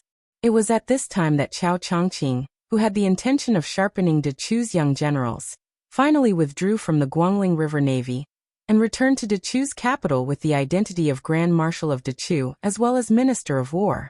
It had to be known that when Jiangxi ascended the throne as emperor, Chao Chongqing was still the commander of Dechu's navy. His official position was even half a rank lower than the 3 old generals. He was only the same as the disciple of the Eastern Front's commander, Xie Shibian, who was only a secondary second rank. Without Chao Chongqing overseeing Divine Phoenix City, the people were in a constant state of anxiety. With Chao Chongqing's Divine Phoenix City, even if he did not bring a single soldier, the dark clouds above Dechu's capital immediately dispersed and the sun could be seen again. In reality, everyone was well aware that without Jiangxi, the new Dechu would not be able to restore the country. However, without Chao Chongqing's previous running around everywhere, perhaps it would be a lamentable situation where they would not have the strength nor the will to restore the country. After the morning court was dismissed, Chao Chongqing, who did not have the time to participate in the morning court, went to the imperial palace to report. He changed into a brand new set of court robes and was led by a eunuch from the ceremony directorate. He quietly waited outside the imperial study for an audience with His Majesty, following the etiquette of a ruler and his subject. The old eunuch from the ceremony directorate was apprehensive. If it was in the past, His Majesty, who had already known that Chao Chongqing had arrived at the capital, let alone receiving him in the imperial study, he would have welcomed him outside the capital. This meant that His Majesty and the Minister of War, whom he had always respected as his own elder, had most likely developed a knot in their hearts. This was definitely not a good thing for the country. The expressionless Chao Chongqing waited at the foot of the steps. He smiled bitterly in his heart. Of course, he knew why His Majesty had left him hanging outside. His Majesty was angry, very angry. At the time, the old Grand Preceptor had strongly recommended Song Maolin, and he had neither agreed nor refused. How could she not be angry? The fact that he did not use the Great Liang Dragon Sparrow Sword to attack Chao Chongqing was already giving face to his uncle. Chao Chongqing didn't make a sound after the worried old eunuch bent down to close the door. He stood in place without making a sound. The imperial study in the Dechu Palace was very spacious. Although many of the precious items in the room had been stolen by Prince Guangling Zhao Yi, Dechu's foundation was very deep. In the early stages of the restoration of the country, the imperial study was no less than it had been in the past. Chao Chongqing raised his head and saw the young woman wearing a yellow dragon robe. Her head was lowered as she practiced writing on the tribute xian paper. She didn't use the imperial brush Millennium Youth, which symbolized the continuity of the country. Chao Chongqing moved his gaze slightly and saw the golden lacquer cup engraved with the words Forever Gold O. According to the tradition, on the first day of the first month of each year, the Emperor of Dechu would open the window and use the Millennium Youth to dip into a cup filled with Tusu wine. He would write the auspicious words World Peace and Long Live the Country and present them to the civil and military officials. Before this, she had once expressed some apprehension to him, saying that her writing wasn't beautiful. She quietly suggested that he ask his uncle to write for him. Of course, Chao Chongqing didn't agree. He only comforted her that she could write as little as possible.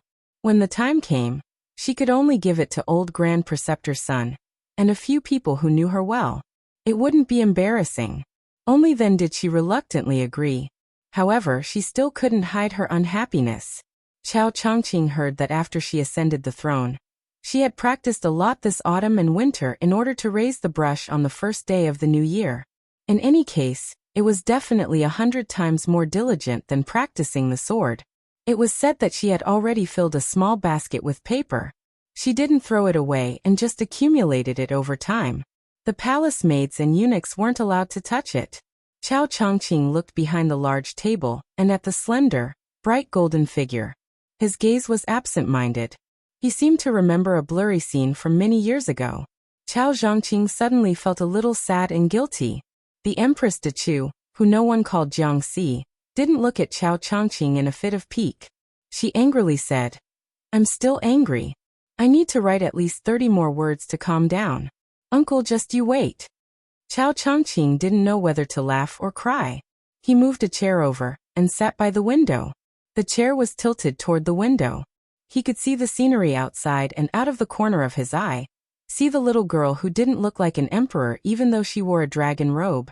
However, even Chao Chongqing couldn't imagine that Jiangxi would sit on the dragon throne every day in court and receive all the civil and military officials. Even Grand Tutor Sun Shiji nodded inwardly at the official's bow. Not only did she not lose her manners, even he, an old man who had stood in the courts of the two dynasties for close to 60 years, could not find any flaws even if he did not care about her identity as a woman. Her monarch and minister played together. At first, she was slightly reserved, but now she was adept and as she wished. She advanced 1,000 miles in a day. She was simply born to be an emperor. Sun Shiji privately joked with his friends that the emperor's sword realm was extremely fast. It was the same for the ruler of a country. She meticulously wrote a dozen words and snuck a glance at Chao Chongqing, who was sitting upright and still. Jiangxi curled her lips. She probably realized that it wasn't appropriate for her to compete with uncle, so she gently put down her brush and coldly snorted. "I'm done." Chao Chongqing held back his laughter and quietly said, "There are still 11 words. I'm not in a hurry." Jiangxi glared and said, "Uncle." Chao Chongqing smiled slightly and said, "All right, I know that Song Maolin's matter has angered the emperor. I came to the capital this time to be the emperor's punching bag. After all, the old Grand Preceptor is old. The emperor can't lower himself to the same level as him." Jiangxi put on a show of force and picked up the brush again. "If I didn't want to be the emperor, I would have secretly beaten that Song guy into a pig's head." Chao Chongqing couldn't help but laugh. Of all people to learn from, that king of Bailiang pulled out Jean Lanting's beard in Great Peace City.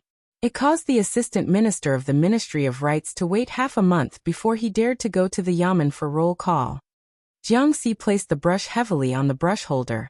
Chao Chongqing hesitated for a moment and then sighed. Qingliang Mountain must have a consort for the king of Bailiang after the great victory. In this matter, you can't blame him. Jiangxi lightly slammed a fist on the table and glared angrily. Then she wrinkled her nose and coldly snorted. "You're blaming me?" Chao Chongqing smiled and hurriedly waved his hands. I don't dare." Chapter 1675. He finally understood that Song Malin was nothing. The king of Bailiang was marrying a concubine, which was the main reason why the emperor of Dechu was angry. Therefore he, Chao Zhongqing, had actually been implicated by that brat surnamed Su. Chao Chongqing smiled gently. When men and women were young, he liked her and she liked him. No one disliked the other. It was really good. Every man in the world had a wish to win the heart of his woman and never leave her. However, compared to seeing a beautiful woman with a white head, he was more afraid that a beautiful woman would not have a white head. Chao Chongqing was somewhat dejected. For the first time, he doubted himself. Was he wrong? He had already missed it. Why did he make them miss it as well?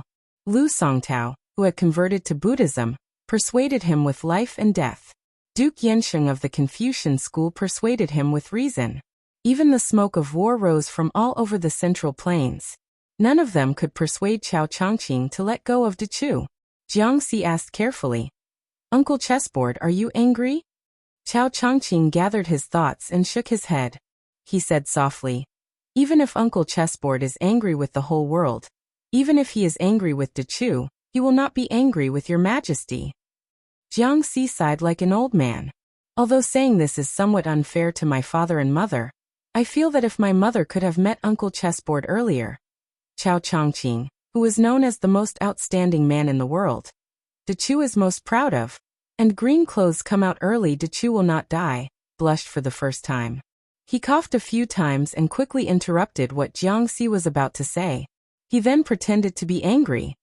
"Your Majesty." Jiangxi smiled mischievously. "My mother can't meet Uncle Chessboard earlier. Otherwise there won't be me, Jiang and I." For some reason she called herself Jiang and I and not Jiangxi, who was destined to be recorded in history regardless of the success or failure of the restoration of the country.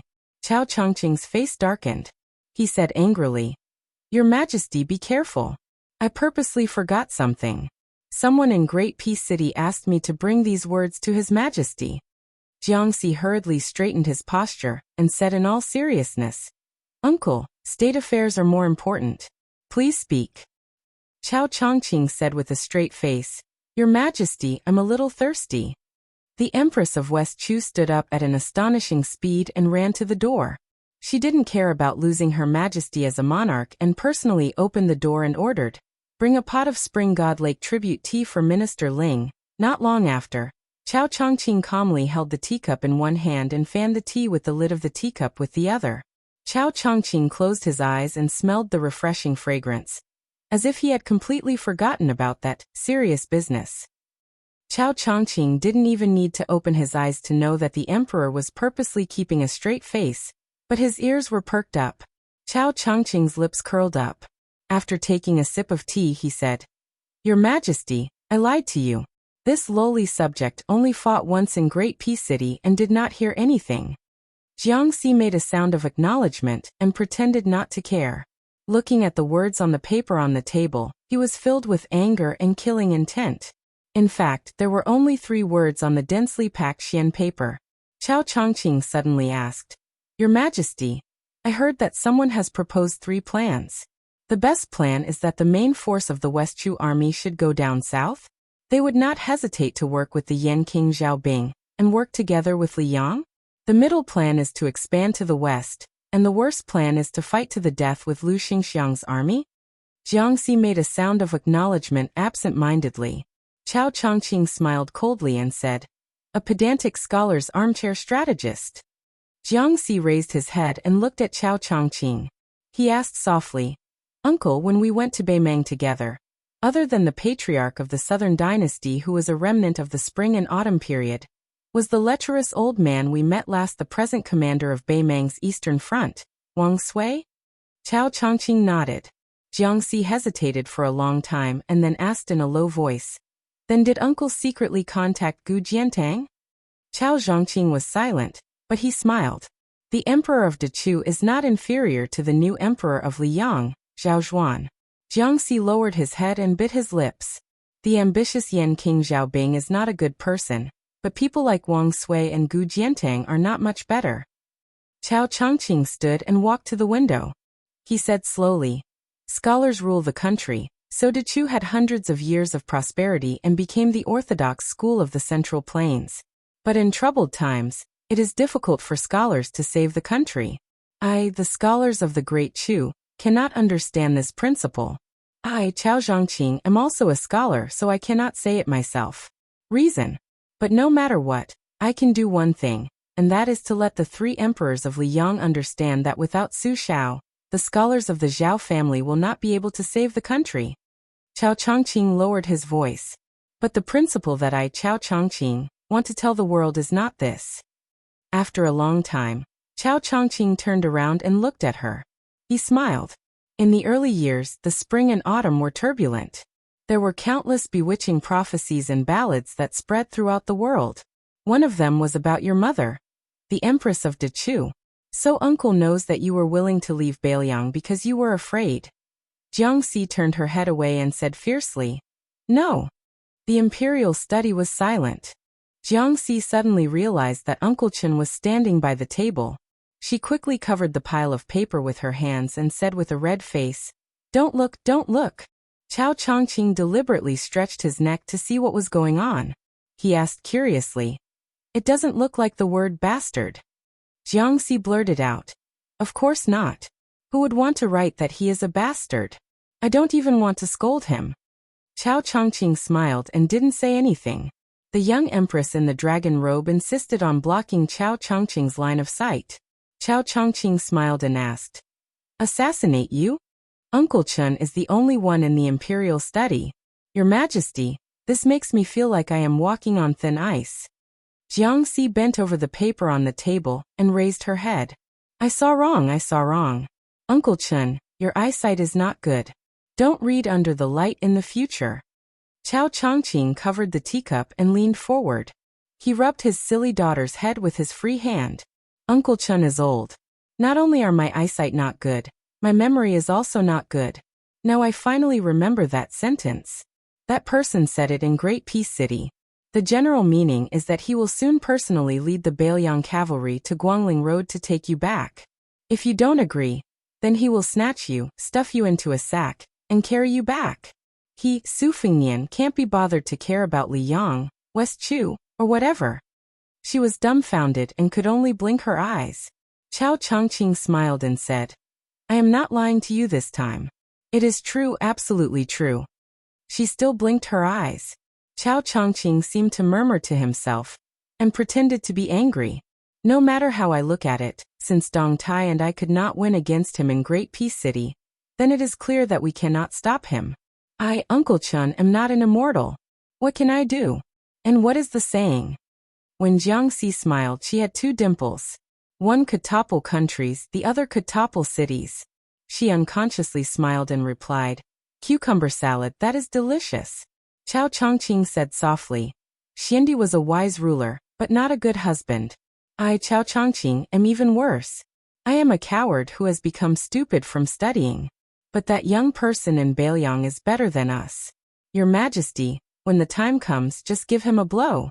Do not really stab him to death. You will regret it and be sad."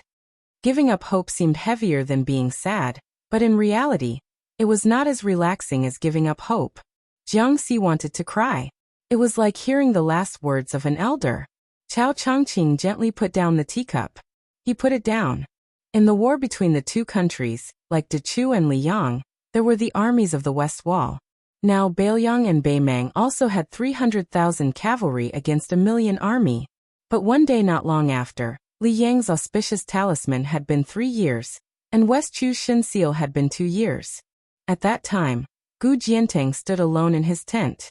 After a night of silence, he said to himself, "Chao Chongqing has ruined me for 20 years.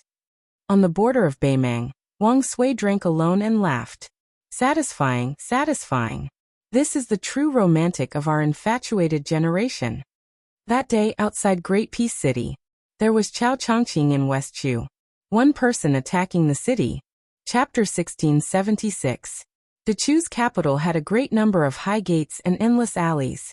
This was very normal. However, if people knew that a second-ranked general lived in a small alley, they would probably accuse him of harming the dignity of the imperial court. Xie Shibian, who was born poor, was such a person. If it weren't for his status as Chao Chongqing's disciple, it would have been impossible for Xie Shibian, who was born poor, to become a leading general. Reality also proved that one's ability had nothing to do with one's family background. If it weren't for Lu Xingxiang's raid and Chen Jibao's sudden appearance, Xie Shibian's undefeated battle record would have continued.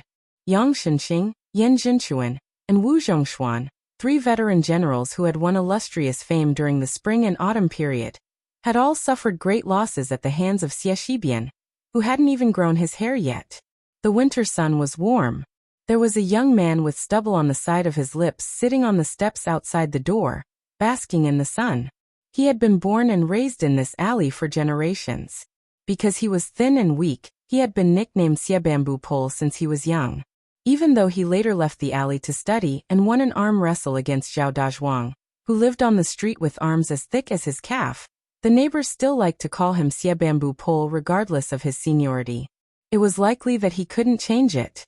Everyone only knew that this young fellow, who had been born late in his life, didn't seem to have any great achievements in his studies. However, it was true that he didn't have to worry about food and clothing. It was a pity that this child was often away from home, so he hadn't been able to marry a wife to continue the Xie family's bloodline. As a result, old Xie, who sold wine to make a living, wasn't too happy. Especially when he heard that other children had become yamen officials or passed the county examinations, he couldn't get anything to say. Even if he choked back his words, no one really took them seriously. If it weren't for the fact that his son's teacher had come to drink wine with him once and said that his son's studies were good, and that he could guarantee that his son wouldn't be bad in the future, old Xie, who sold wine, would have already grabbed the brat's ear and forced him to sell wine to make money. Their family had saved up some modest wealth, so they didn't care if the child helped them earn more money. However, as a child from a poor family, they weren't afraid of a poor family background. After all, the poor had their own matching families, right? But if they put themselves in her shoes, which family's daughter would be willing to marry a man whose feet didn't touch the ground? People from small families were not afraid of poverty. It was not a chaotic world. If they were willing to work hard, they would be able to feed their families. However, they were afraid of men who had high standards but were incompetent. Matchmaker Lu, who was on the street next door, also used her words to poke at old man Xie. She smiled and said that she did not dare to push her good daughter into the fire pit. Old man Xie was still angry when he thought about it. Occasionally he would drink to his heart's content. A group of hooligans passed by old Xie's house. They were all of the same age as Bamboo Pole Xie. One of them stopped and smiled at the guy who was basking in the sun. Bamboo Pole, let's go. I'll take you to the casino to earn a few taels of silver. I guarantee that you'll be single when you enter the house, but you'll have a wife when you leave. Bamboo Pole, you haven't tasted meat yet, right? Xie Bamboo Pole raised his middle finger at them and scolded them with a smile. Get lost. They were not angry at Xie Bamboo Pole's stubbornness. They laughed and scolded him as they walked away. Although the group of young people were fooling around, they never bullied their neighbors. They only went to harm other places. After all, every family on the street had elders who watched them grow up naked. For example, the first time they drank wine in their lives, it was stolen from Xie Bamboo Pole's father. Although the stingy old man Xie blocked their door and scolded them for a long time, they just hid at home with their legs crossed and ears picked.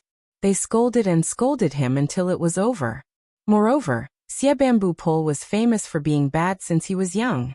Who was the first one who had the guts to climb the wall and peep at the Ma family's widow bathing? It was him, Xieshi, who was the one who threw stones into the latrine room of the most beautiful girl of the same age on the street. At that time, he and she were only 13 or 14 years old. The girl was so scared that she didn't dare to come out of the latrine room for a long time. When her parents found her, she finally dared to cry. After that, Xie Bamboo Pole gave old Xie a good beating. It was really shocking. Until now, Xie Bamboo Pole, who was crippled, hadn't said a word to her for more than 10 years.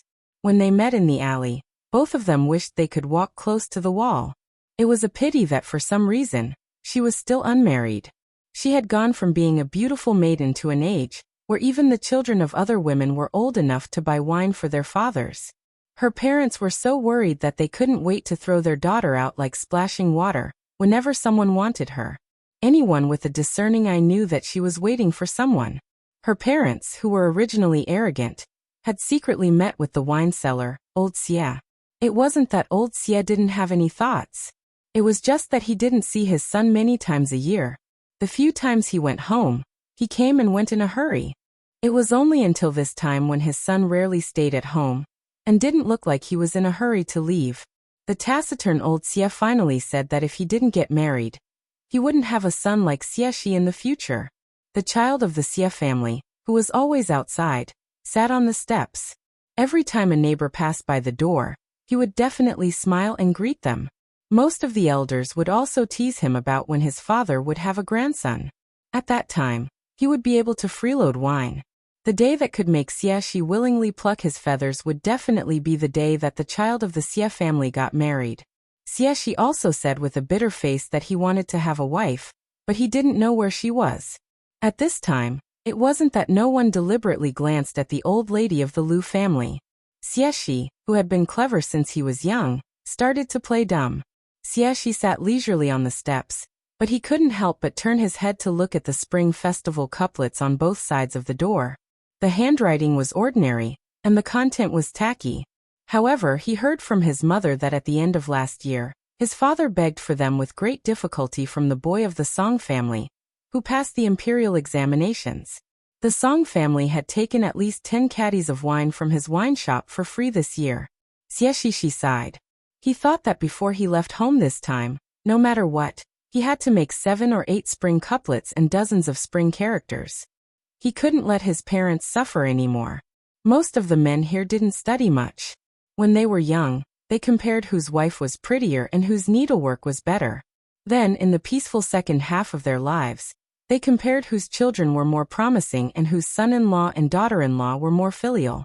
Xie rubbed his face hard. It wasn't that he didn't want his parents to think that their son wasn't any worse than the children of other families. In fact, he might even be more successful. However, even though his parents were ordinary commoners, everyone in Dechu and the entire capital knew that there was war after war. If their son was successful and their son was safe and sound, Xie knew that his parents would definitely choose the latter. He didn't want his parents to be on tenterhooks all the time. He would rather they complain that he wasn't married yet. Why wasn't he willing to live a normal life? They would nag at him about how the sons of other families his age were already learning how to write couplets in private schools. When Xie returned home this time, he was prepared to grit his teeth and tell them the truth. However, when he looked at his parents who seemed to have aged overnight and his father who sat down to drink with him with a straight face, Xie couldn't bring himself to say it. He was afraid that if he really died on the battlefield one day, his parents would immediately know that he was dead, and not that he was traveling to study. Old Xie, who didn't open the wine shop today and didn't do business, walked out of the courtyard. When he saw his son who wasn't doing his job, he snorted coldly and left with his hands behind his back. Xie mother walked out of the door and chuckled softly. Don't worry about him. Actually, he went to buy meat. Although your father didn't say it, he secretly took a lot of money from the money jar under the bed. I just pretended not to see it. Xie grinned. As a son, he was already used to his father's bad temper. The woman smiled again and said, I've liked that girl from the Lu family since I was young. However, at that time, the Lu family didn't think highly of our family. Now that the girl is old, I'm anxious. Let me tell you the truth. Although you're my son, if it's not like this, you really aren't worthy of her. Xie looked up and said with a cheeky smile, Mother, am I really your biological son? The woman pretended to hit him. You have a glib tongue. No wonder you can't find a wife. If your father hears this, he'll beat you to death. Xie bent his arm. When I was young, I was chased around the courtyard by father every day. Now father can't beat me. The woman lightly hit her worrisome son with a chestnut. Brat, don't anger your father. When you were young, mother protected you every time. In the future, mother will definitely side with your father. Xie made a face. I know, the woman said earnestly. The girl from the Lu family isn't young anymore, but she's really beautiful. There aren't any girls in the nearby streets who are prettier than her. Brat, you really don't have any thoughts? Mother wants to tell you something. I heard that there's an official who wants to take her in as a concubine. Her parents haven't come to our house since autumn this year. Xie finally couldn't laugh anymore. The woman didn't make things difficult for her son. You're not young anymore. Mother believes that you know the importance of things. I won't rush you. Do as you see fit. In the end, father and mother only have you as a son. They always think of your good. Xiaxibian nodded. When his mother walked back to the courtyard, he started to daydream again. Unknowingly, he looked in that direction again and again. A youth jogged into the alley and laughed loudly. Xiejuzi, what are you looking at? Chapter 1677. The young man's name was Lu Xichu. This was his second visit to the old Xie family. Last time, he carried a sword on his back, but the neighbors and Xiaxibian's parents thought he was an idiotic child. The young man almost suffered internal injuries. This time he learned his lesson. Not only did he not carry a sword, but he also made up for the gifts he owed last time. He carried chickens and ducks with both hands. The elders of the Lu family, who were full and had nothing to do, discussed the matter of what gifts they should give. Some said they should give high-grade wine, but they were quickly scolded for being brainless. The Xie family sold wine. What were they doing if they were not smacking their faces? Some said they should give silk, tea, porcelain, and so on, but they were still refuted. They said it was not sincere to give something that was pleasing to the eye but useless. Later, someone said they should carry a sandalwood chair over. It was both pleasing to the eye and useful. Unfortunately, they still felt it was inappropriate. Xiaxibian's parents probably would not bear to let others sit on it. The Lu family should not show off blindly. In the end, it was still Lu Tiandan, the only remaining grandmaster of Sword Dao in Great Chu. With a wave of his hand, Old Master Lu made the final decision. He ordered Lu Xichu to bring 2 chickens and ducks over and butcher them on the same day. The younger generation of the Lu family sighed in admiration. The older the ginger, the spicier it was. As a result, the young man rode a horse carriage from the capital city, which was filled with rich and powerful families, to the other side. His mother's 2 chickens and ducks were probably full. They even pooped when they were in the carriage, so the young man stopped the carriage 2 li away. After getting off the carriage, the young man grabbed the chicken with one hand and the duck with the other, and ran all the way here. The ground was really covered in chicken and duck feathers. Xiaxibian said angrily, "Look at your grandpa." The young man stood in front of Xiaxibian and raised the chicken in his hand. "I'm here." Seeing that Xiezhu was about to kick him, the young man hurriedly ran into the yard and shouted, "Auntie, where are the chickens and ducks? Can we cook them in the afternoon? I still have something to do in the afternoon. I'm afraid I can't eat." Xiaxibian, who was at the gate, could not help but roll his eyes. He really did not treat himself as an outsider. This was not how he gave gifts. Just as his mother and Lu Xichu were chatting in the yard, Xiaxibian frowned. At the end of the alley, 2 young men walked over side by side. Due to their arrival, a few of the neighbors who were walking in front of them not only stopped in their tracks, but also wanted to hide behind the walls. Some old people who were sitting on small bamboo stools and chairs to bask in the sun also suddenly fell silent. One of them was Pei Sui, the future head of one of the 10 great clans of the spring and autumn period. Xiaxibian was his good friend from the same school. At that time, Yang Shenxing and the Jizhou soldiers were caught like turtles in a jar. It was because of Xiaxibian and Pei Sui's flawless cooperation that Dechu won their first great victory. However, Xiaxibian didn't like the other person. Song Maolin, the eldest grandson of the Song family. Xiexi was known as Dechu's twin jade annulus of Dechu. He was as handsome as a tree in the wind, and was worthy of being called a banished immortal. But strangely, Xiaxibian could accept Ko Jianghuai's arrogance, but he didn't like Song Maolin's impeccable gentleness. The young Lu Xichu also didn't like this beautiful and virtuous, jade-like gentleman. The reason couldn't be more simple. The young man didn't like this fellow liking the emperor's older sister, and even more so he didn't like this fellow wanting to marry the emperor's older sister. In the young man's words, he would rather take 10,000 steps back and let the emperor's older sister marry that young vassal king he had never met before. He didn't want the emperor's older sister, whom he had met at White Deer Cave, to have anything to do with this sanctimonious Song Maolin. The young man's thoughts had always been the same as the Lu family's elders. He just felt that this fellow who might never fart in public was definitely a hypocrite. Xiaxibian, who rarely hated someone, deeply agreed with this. Hence, Xiaxibian stood up and walked toward his good friend Pei Sui and the Song family's young master with a smile. He grabbed Pei Sui's arm and pinched it without batting an eyelid. As expected of Xiaxibian's best friend, Pei Sui also endured the pain and smiled. Xie Shibian couldn't help but say, "Let's go, I'll take you to a shop to drink."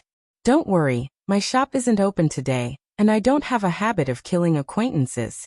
However, it's hard to say when I won't be able to open the pot in the future." Xie Shibian brought them to a relatively clean restaurant. Of course, in Song Maolin's eyes, it was all the same. After an hour, they left happily. Xie Shibian and Pei Sui sent Song Maolin to the carriage and watched him leave. The two of them walked back to the alley. Pei Sui teased, "It's been hard on you to talk nonsense with someone for an hour." Xie Shibian said indifferently, "The wasted saliva was made up for by the wine. The only flaw is that you paid the bill and not him, young Master Song." Pei Sui smiled and said, "Why would young Master Song carry that yellow and white thing with him? However, if he didn't have the money to pay the bill, young Master Song would definitely not be stingy and take off the jade pendant on his waist to pay for the wine." Xie Shibian said with a fake smile, "Then it's another beautiful story." Pei Sui put her arm around Xie Shibian's shoulder and said shamelessly, "All right, anyway, my friendship with the Song family ends here. Just treat it as drinking with me for an hour."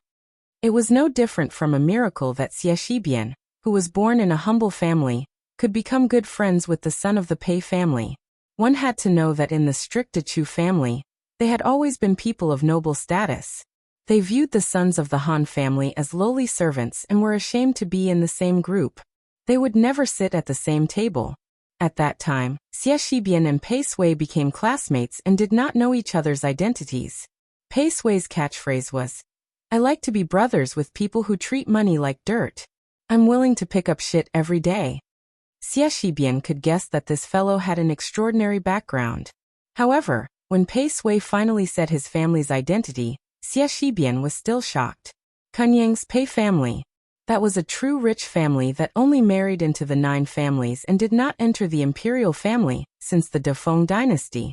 It was also at that time that Xie Shibian treated Pei Sui as a friend. It was not because he was an unattainable son of the Pei family that he was willing to be friends with, but because he was willing to tell Xie Shibian, who was still unknown at that time, his true identity. Their teacher, Chao Chongqing, was the person who had once sat cross-legged and drank with Xie Shibian's father. Chao Chongqing had long ago told these two students with great disparity in status, "The reason of the world is reason. It is not unreasonable because there are few people, and it is not reasonable because there are many people. Do not bully people because they are poor, and do not flatter people because they are noble. Do not think that people are all good because they are poor, and do not think that people are all evil because they are noble. Knowing reason has its own etiquette. Without the risk of collapse, the world is at peace and everyone is content." This was the Confucian Tao. Pei Sui said softly, "Song Maolin's thoughts are not complicated. Right now, there are people in the court who are suggesting that we should take advantage of Wu Zhongshuan's betrayal of Nanjiang to form an alliance with the King of Yen. The implication is nothing more than trying to persuade Zhao Bing to let Crown Prince Zhao Zhu marry into the Jiang family of Dechu. Of course, Song Maolin cannot sit still." Xie Shibian laughed coldly. "If you have the ability, go work for yourself. Relying on small calculations, you think you can calculate a country? Not a thing." Pei Sui laughed. "You're not scolding me as well, are you?" Xie Shibian turned his head and laughed. "Why don't you let me think about it?" Chapter 1678. Pei Sui said helplessly, "It's too late to regret making a bad friend." Xie Shibian said in annoyance, "Then hurry up and catch up with the Song family's eldest young master. It's not too late." Pei Sui laughed. "Forget it, I feel uncomfortable. I'm an outsider who accidentally came from a rich family. I can't pee in the same pot as them." Xie Shibian said expressionlessly, "You can't drink in the same pot, right?" Pei Sui's face turned pale and said bitterly, "Xie Shibian, can you not be so disgusting?" Xie Shibian said seriously, "It's difficult." Pei Sui sighed heavily. After knowing him for so many years, Pei Sui knew how to deal with this guy who liked to tell lame jokes with a straight face. Pei Sui had to use self-deprecating methods to make himself invincible. He gritted his teeth and said, "You are indeed worthy of being my good brother." Xie Shibian smiled. "Pei Shibian, remember to wash your hands before eating at my house." Pei Sui took a deep breath. Okay. Before walking into the alley, Xie Shibian suddenly said in confusion. Pei Sui, let me ask you. If there's something I really want to do, but I'm afraid I'll regret it, what should I do? Pei Sui said directly. Afraid you'll regret it? That's nonsense. If you don't do it, you'll definitely regret it. Since there's a possibility that you'll regret it, why not do it? Xie Shibian, did you hit your head on a door? Pei Sui, who had managed to get back at him, was smug. Xie Shibian, who was walking with his head lowered, said softly, yes. Pei Sui asked curiously, is there anything in the world that you, Xie Shibian, are hesitant about? Pei Sui suddenly said in shock. Are you thinking of running to Great Peace City to become an official? Be careful, I'll tell on you. Xie Shibian said angrily. Pei Shibian, surnamed Pei, you don't think that's enough and you want to die? Then Xie Shibian found that this person was still smiling and looking forward. Then Xie Shibian saw a dumbfounded woman standing at the entrance of a house not far away. She seemed to be frightened by his vulgar words, and was at a loss for what to do. She looked pitiful. Xie Shibian swallowed his saliva. Pei Sui's eyes were so sharp that she immediately saw through the clues. She was rejoicing in his misfortune. Could an ordinary woman make Xie Shibian lose his composure like this? How many men in the world would be able to escape from this childhood sweetheart? The most powerful killing flying sword in the world. In the end, Pei Sui didn't have the nerve to add insult to injury. Just as she was about to leave, she suddenly realized that someone was grabbing her sleeve tightly. Xie Shibian said in a low voice, don't go yet. Give me some courage. Pei Sui almost burst out laughing. Even the teacher had said that Dechu only needs 3 Xie's men to restore the western frontier. Did this guy also need someone to help boost his courage, so that he would not show his cowardice? Pei Sui couldn't wait to bow to that unknown woman on the spot. This brother of his would never feel the slightest bit guilty even when debating with the teacher. The woman hesitated for a moment and quickly glanced at Xie Shibian. Then, she lowered her gaze and was about to quickly step up the stairs. Xie Shibian wanted to say something but hesitated.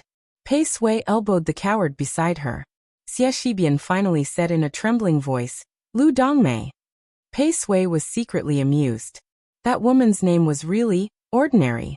Xie Shibian's voice wasn't loud, but the woman stopped in her tracks. However, she didn't turn around on the stairs. Xie Shibian rubbed his cheeks out of habit and finally mustered up the courage to say, my name is Xie Shibian. Pei Sui was speechless. She looked up at the sky. Aren't you King talking nonsense? Do you think your neighbor thinks your name is Xie Shibian? However, what she said next made Pei Sui look at her in a different light. Xie Shibian scratched his head and grinned. I want to marry you. I don't like any other woman. I only like you. Pei Sui couldn't help but give her a thumbs up. In the end, Xie Shibian kicked her. The woman didn't turn around or make a sound. Her shoulders were trembling slightly. Xie Shibian lowered his voice again. Back then, it was my fault for throwing stones at your house, but I had my reasons. At that time, I thought you fell in love with Song Jingqing, who only knew how to study. I couldn't help but be angry. Pei Sui looked at the sky again. He suspected that the reason Xie Shibian didn't like Song Maolin was because of his surname. Pei Sui felt helpless for Song Maolin. This was a sad misunderstanding. Xie Shibian paused for a moment and said loudly, now, I'm more promising than Song Jingqing, who is just a student. Really? Xie Shibian punched his chest and said in a low voice, I, Xie Shibian, don't have the same name as the Xie Shibian you should have heard of. It's me. I'm the silly boy from the Xie family who liked you for many years. Now, I'm Dechu's northern general, a secondary second-grade military general. Not far away, the old men and women who were sitting on chairs and watching the show fell to the ground almost at the same time. Pei Sui suddenly narrowed her eyes and looked a little playful. As a descendant of a wealthy family, he had seen and heard too many unpleasant things. There were all kinds of friendships in the world. Whether it was the friendship of a gentleman as plain as water or the friendship of a villain as sweet as honey, husband and wife flying together, father and son going to war together, or the relationship between the ruler and the minister, or the friendship between generations as good as wine. There were few who could withstand the test of time. Could a bowl of water really be drunk after 8 to 10 days? Even if it was a jar of good wine, if it was not sealed tightly, it would not taste right the next year, let alone 8 to 10 years. Pei Sui was suddenly a little worried because she realized that no matter if this woman, who grew up in a poor alley, agreed or not, the taste would not be right. If she did not agree, Xie Shibian would brush past her. If she agreed, how much of her sincerity was because of Xie Shibian and not because of the title of Northern General? Pei Sui felt that Xie Shibian should not have said those last few words. However, it did not seem right not to say it. Pei Sui was not blind. She knew that a woman of the same age as Xie Shibian must have suffered a lot to not marry at this time. Those rumors were enough. Xie Shibian must have wanted to let her know that all the grievances she had suffered for so many years were not in vain. Pei Sui sighed softly. If only her brother could wait for her to nod before revealing the secret. However, Pei Sui strangely realized that her extremely smart classmate, the favorite student of Dechu, the most proud, did not have such worries at all.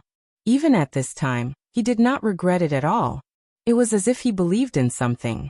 The woman finally turned around. Before she turned around, she wiped away her tears.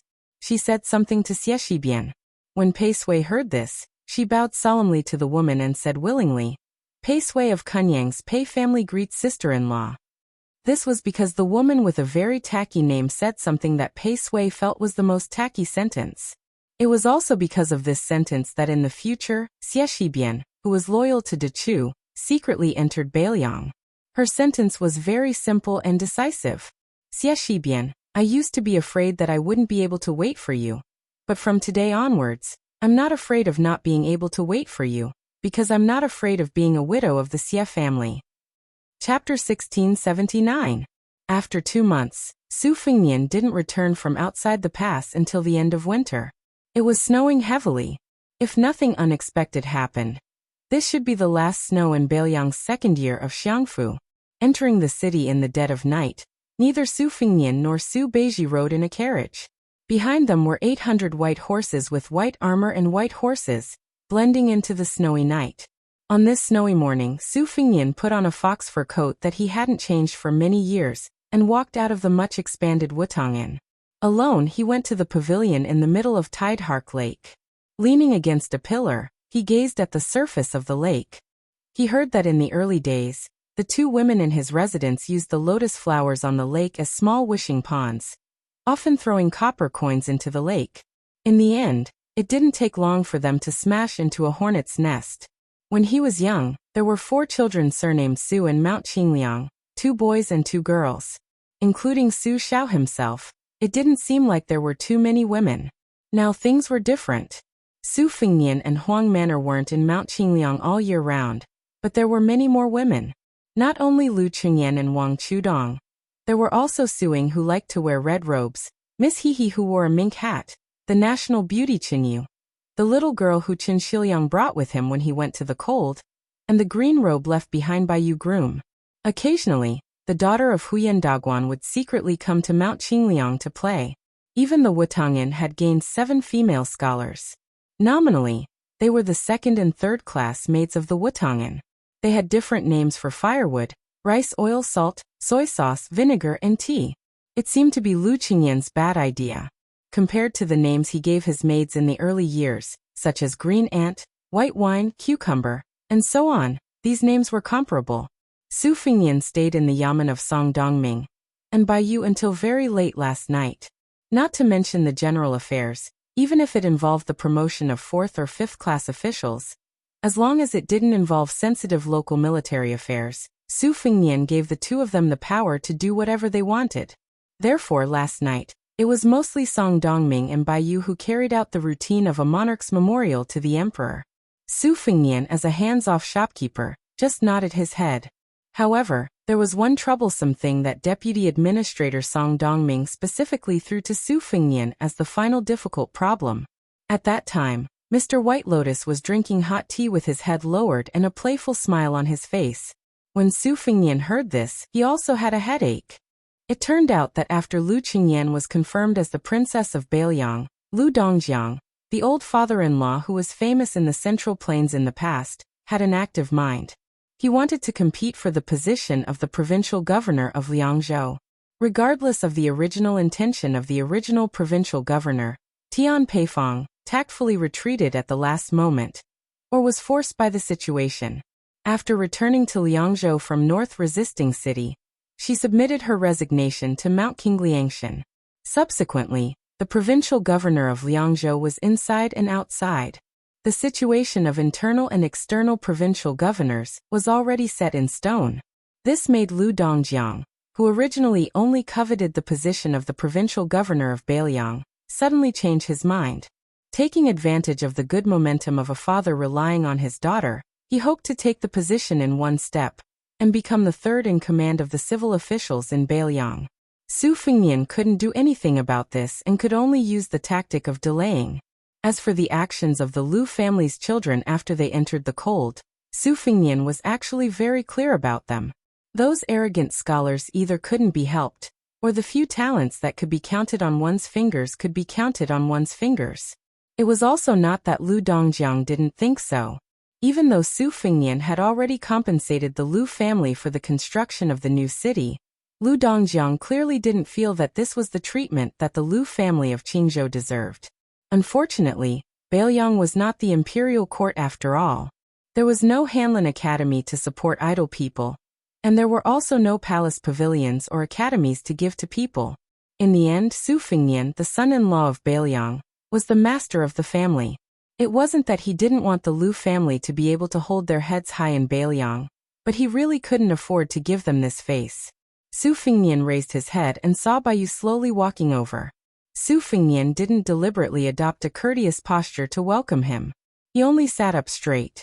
Baiyu walked into the pavilion in the middle of the lake and stomped heavily on the steps, shaking off the snow. The two of them sat facing each other. Baiyu was the first to speak with a smile. Ever since I entered the mountains when I was young, in all these years, I've seen a few spectacular snowfalls in Jiangnan. It wasn't until I came to Beiliang that I realized that in the end, Jiangnan can't compare to the north. Su Fengnian smiled slightly. I heard Su Xiao say that the winter snow in Liaodong is even heavier. Snow as big as a goose feather isn't enough to describe it. Baiyu joked. The snowflakes are as big as a hand. Back in the day, when I was at Mount Longhu, I also heard of the poem written by the great general. The corners of Su Fengnian's mouth curled up. The civil officials in northern Liang all feel that Su Xiao is not easy to serve because flattery has always been done on the horse's hooves. Only my second sister's husband, Chancellor Wang, can flatter the right person. In fact, the heavenly secret here is very simple. It is to be as shameless as possible. He absolutely can't put on the airs of a scholar, because Su Xiao can't understand things that are too profound and implicit. Just thinking about how to reply is very difficult. Chancellor Wang went straight to the point. The two lousy chess players were evenly matched with Su Xiao on the chessboard. They even praised Su Xiao by saying, "Great, great, this move is so domineering." Su Xiao naturally understood these compliments, so he was especially happy. And there's also Huang Manor's master Zhao Shituan, who also knows Su Xiao's weak spot. I remember the first time he came here, he said that Huang Manor was born with innate intelligence and a handsome appearance, worthy of being the great general's son, and so on. At that time, even I couldn't stand it and felt that this old man was most likely a Jianghu swindler. In the end, I sent someone to bring a dog to scare the old celestial master. Now that I think about it, the saying, "The wise man doesn't show his true colors," is very true. Su Fengnian didn't know if it was because he started talking, but he couldn't stop himself.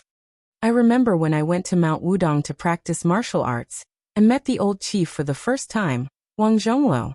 At that time, I heard a lot of Jianghu rumors about breaking the river with one finger, and admired this Beiliang's celestial Taoist immortal. In the end, after meeting him, the old chief indeed had a celestial demeanor, and didn't disappoint. However, he was soon exposed. Guess what it was? Baiyu shook his head. Su Fengnian smiled. He squinted his eyes and said softly, "At that time, I was curious and asked the old chief if he really broke the river with one finger. He first shook his head and said no. Then he stretched out 2 fingers and said 2 fingers. At that time, other than being stunned, admiring and fascinated, I also felt that this old chief was actually quite dignified despite his celestial aura. You didn't see the old man's expression after he said those 2 words. He was obviously trying his best to pretend to be an otherworldly expert, but he didn't do it well. When people thought about it afterwards, they felt that he was just an old man who had done great things in his early years. When he got older and was remembered by the young people, especially when they mentioned him face to face, he was so happy that he couldn't even hide it. Baiyu said softly, "The Celestial Master's residence is different." Su Fengnian looked at the lake and murmured. Later on, I understood that Su Xiao was also such an old man. However, when I was young, I never praised him face to face. Instead, I often scolded him and even beat him up, always wanting to embarrass him. At that time, I only thought that you were the one who caused my mother's death. Now that I have no manners and no manners, it's actually all your fault, Su Xiao. Don't blame me, Su Fengnian. Chapter 1680. Baiyu's gaze moved past Su Fengnian's shoulder to look at the other side of Tidehark Lake. After a long silence, he slowly said, "My parents passed away while Hong Jiao was on his way north. Because they were great pilgrims at Wudong Mountain, I was brought up the mountain." Su Fengnian asked, "You don't hold a grudge?" Baiyu calmly said, "At the beginning, I held a grudge. Not to mention the commoners, even us scholars who read history. When we read about those fallen monarchs, the history books only described the treacherous officials as deceiving the emperor. So I couldn't blame the emperor, nor could I blame those civil officials in Li Yang's newly compiled Record of Loyal Officials, nor could I blame those generals who died on the battlefield. So after searching everywhere, I could only find your father, Great General Su Xiao, nicknamed the Human Butcher. As a child, I personally witnessed the fall of my country and the fall of my family. How could I not blame him?" Su Fengnian was silent. Baiyu suddenly sighed. "In the end, I can't blame him." Su Fengnian didn't ask if he shouldn't blame him or if he couldn't blame him. Baiyu turned his head to look at the small path leading to the pavilion in the middle of the lake. At the end of the path was a graceful figure. She had probably walked closer and noticed them sitting in the pavilion, so she turned and walked further and further away across the frozen lake. Baiyu smiled apologetically. "It seems that I've spoiled the scenery. Otherwise, it would have been your highness and her facing each other. It wouldn't have been better to enjoy the scenery." Su Fengnian glanced at that figure and said helplessly, "There's nothing between us." Baiyu's expression was strange. Su Fengnian felt even more helpless. "It's true." Baiyu once again looked at that figure and joked, "That's too much of a pity." Su Fengnian smiled but didn't say anything. Just as the two of them were quietly admiring the scenery, the steward of the Wang estate, Song Yu, quickly walked over and said that Regional Governor Yang Xinxing had come to pay a visit. Su Fengnian asked him to bring the recently deceased regional governor to the pavilion in the middle of the lake. Baiyu smiled and said, "Old General Yang has been suffering in the provincial capital these days. The regional commander's residence is being smashed up almost every day. Scholars are throwing books at the door, and commoners are throwing rocks at the walls. It's said that there are even people throwing kitchen knives. It's very lively. The servants of the residence are scared witless and see it as hard work." Su Fengnian saw that Mr. White Lotus had finished speaking and was about to leave. He said coldly, "Mr. White Lotus, why don't you accompany me to see Yang Xinxing?" Baiyu bowed and stood up. After hearing this, he hesitated for a moment before sitting back down. When Yang Xinxing strode up the steps, he saw the young lord sitting there, but there was an elegant scholar of unknown identity standing there to welcome him. When he looked at him, he was smiling. It was not the kind of smile that hit a knife. On the contrary, it was very friendly and natural. When Su Fengnian introduced the two of them, Yang Xinxing was shocked. Only then did he know that the person in front of him was actually the Taoist master of Dragon Tiger Mountain, who was not of the same surname as Mr. White Lotus. His heart suddenly felt warm. When he heard that Baiyu personally said that he would go to the regional commander's residence to ask for wine when he was free, Yang Xinxing, regardless of whether it was true or not, and whether it was out of politeness or sincerity, felt a little closer to Baiyu. After all, when he arrived in Liangzhou, the only reason he had closed the door to visitors was because he knew that if he took even half a step out of the door, he would become a street rat that everyone wanted to kill. Not to mention that none of the civil and military officials of Liangzhou had shown up. Even the servants and maids of the residence looked at him with hostility. Yang Shenxing had shamelessly come to Mount Qingliang this time, because he had previously sent a secret letter to Su Fengnian to greet him when he returned from outside the pass. Whether or not the old man had entered the prince's residence on Mount Qingliang, or whether or not Su Fengnian was willing to let this regional commander enter his residence, the entire Bailiang officialdom was waiting to see. If he succeeded, Yang Shenxing might not necessarily be able to hold power in Bailiang. If he failed, Yang Shenxing's future days would definitely be difficult. Yang Shenxing's original plan was to make this trip today. He did not have any extravagant hopes that Su Fengnian would be able to put on a grand display. It would be fine as long as he could keep up appearances. However, Bai Yu's appearance was definitely a pleasant surprise. Yang Shenxing was an old fox who had immersed himself in the officialdom of Liang for most of his life. Now, the slightest movement in Bailiang only needed a few words from the servants in the residence for the old man to grasp the key points. For example, the choice of the main consort and the resignation of the provincial governor, Tian Peifong. The two matters seemed unrelated, but in reality, the clues within were very particular. Tian Peifong was secretly expressing goodwill to Lu Dongjiang. With the precedent of the change of the provincial governor of Lingzhou as an example, rather than waiting for a year or two to be forced to abdicate to a foreigner, he might as well take the initiative to abdicate and form a tacit understanding with the Lu family, the future provincial governor of Liangzhou, Lu Dongjiang, and even the princess consort, Lu Qingyan. The three of them chatted happily in the pavilion in the middle of the lake. They did not talk about matters of state, only about the wind and the moon. They parted happily. Bai Yu took the initiative to send Yang Shenxing all the way out of the prince's residence. Bai Yu stood at the door and watched as the provincial governor left. He smiled with understanding. Since Song Dongming was the deputy administrator, who held more power than Li Gongda, as long as Su Fengnian agreed to let Li Gongda become the provincial governor, then the entire Lu family would be indebted to him. The Lu family also needed someone in the imperial court in Mount Qingliang. The famous scholar Lu Dongjiang and the merchant Wang Lingquan. Between the two, it was like choosing the lesser of two evils. Of course, Song Dongming would choose the former. He, Bai Yu, was in a more awkward position. He did not even have the opportunity to choose. However, now that Yang Shenxing had delivered himself to his doorstep, Bai Yu's situation was different. Right now, Yang Shenxing could not speak in Bailiang's officialdom, but that did not mean it would not be the case in the future.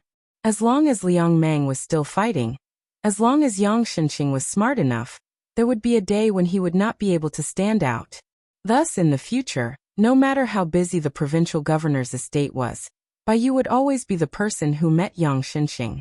He would be the benefactor who would send charcoal in snowy weather, not an idler who would add flowers to the brocade. Just as Bai Yu was about to step over the threshold, he suddenly pulled his foot back and turned to walk down the steps. He then turned back to look at the large door.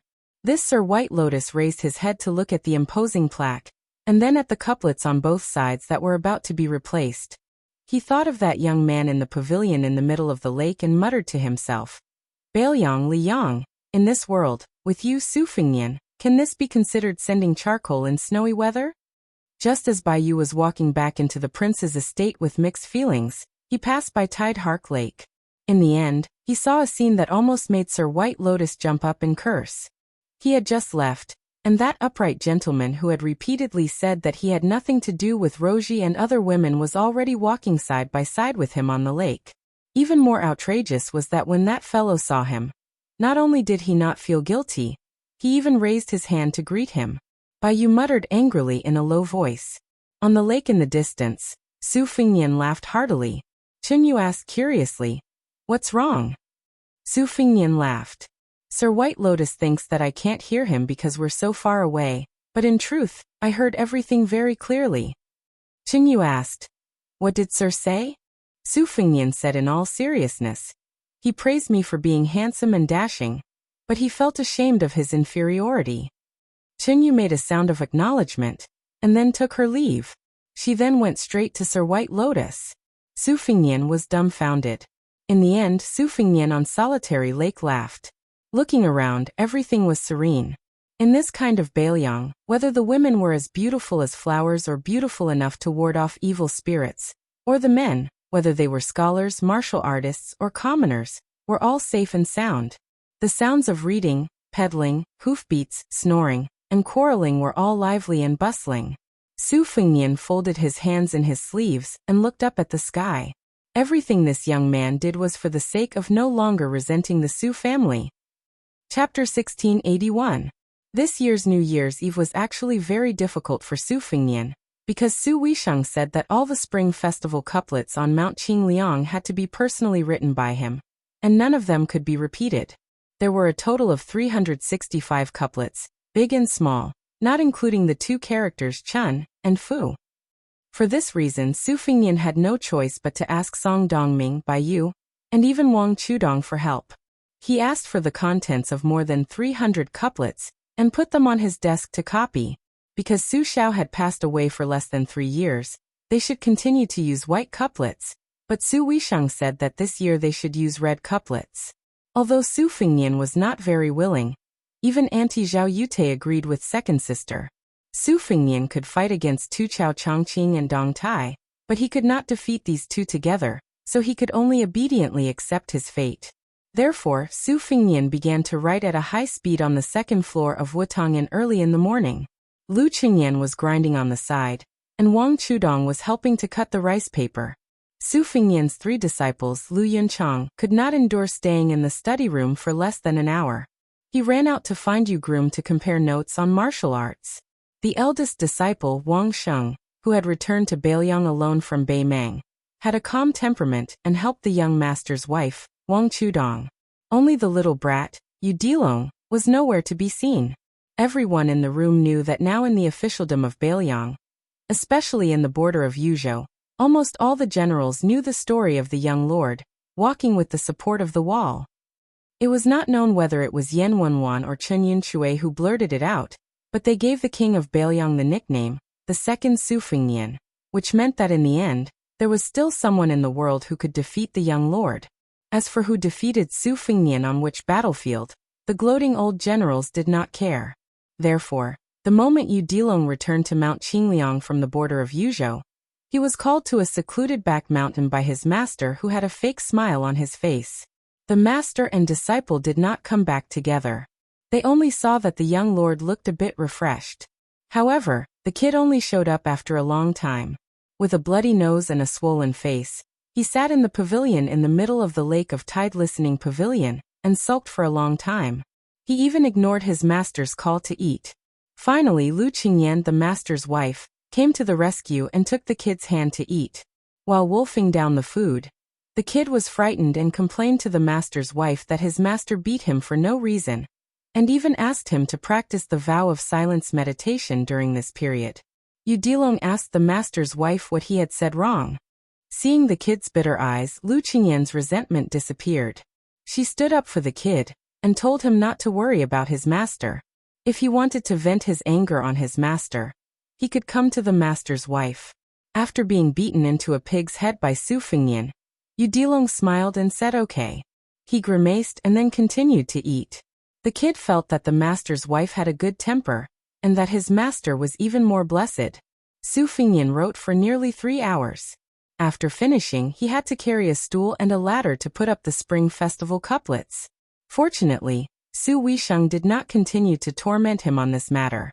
In the past, Su Xiao had personally put up the Spring Festival couplets in more than a dozen places, such as the Old Mansion, the Gate of the Prince's Mansion, Wutongyan, Tide Listening Pavilion, and so on. Su Xiao had always put up the Spring Festival couplets in these places by himself. As for the other places, they were handed over to the stewards of the prince's mansion. Su Fengnian had Wang Sheng call Lu Yunzhang and Yu Dilong over. He had the young boy and girl help set up a ladder and a stool. At the same time, he had to make sure that the Spring Festival couplets were not pasted crookedly. Furthermore, every time he pasted the Spring Festival couplets upside down, he would have his 3 disciples shout, "Fortune has arrived." When shouting, Wang Sheng would be more reserved, but from his expression he could tell that the young girl was very sincere. Lu Yunzhang was the most careless, while Yu Dilong's voice was the loudest. According to the old rules, The spring festival couplets at the gate were the last to be put up. After finishing, Su Fengnian held the big bowl of rice milk in his hand and looked at the sky and the end of the street. It was about time for Huang Manor, Yang Guangdou, Chen Xiliang, and the others to return. His 3 disciples did not do their best for nothing. They all received an additional spring festival couplet. Su Fengnian did not ask what they were going to do with it, but he could roughly guess that Yu Dilong was definitely going to give it to the tall scout who had died outside the pass. He was going to ask someone to bring it to his house. Lu Yunzhang, this heartless fellow, was probably going to be used to flatter a certain general of the Great Snow Dragon Cavalry.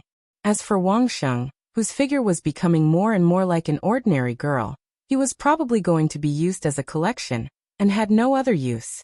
Su Fengnian suddenly asked with a smile, "How is Master's handwriting?"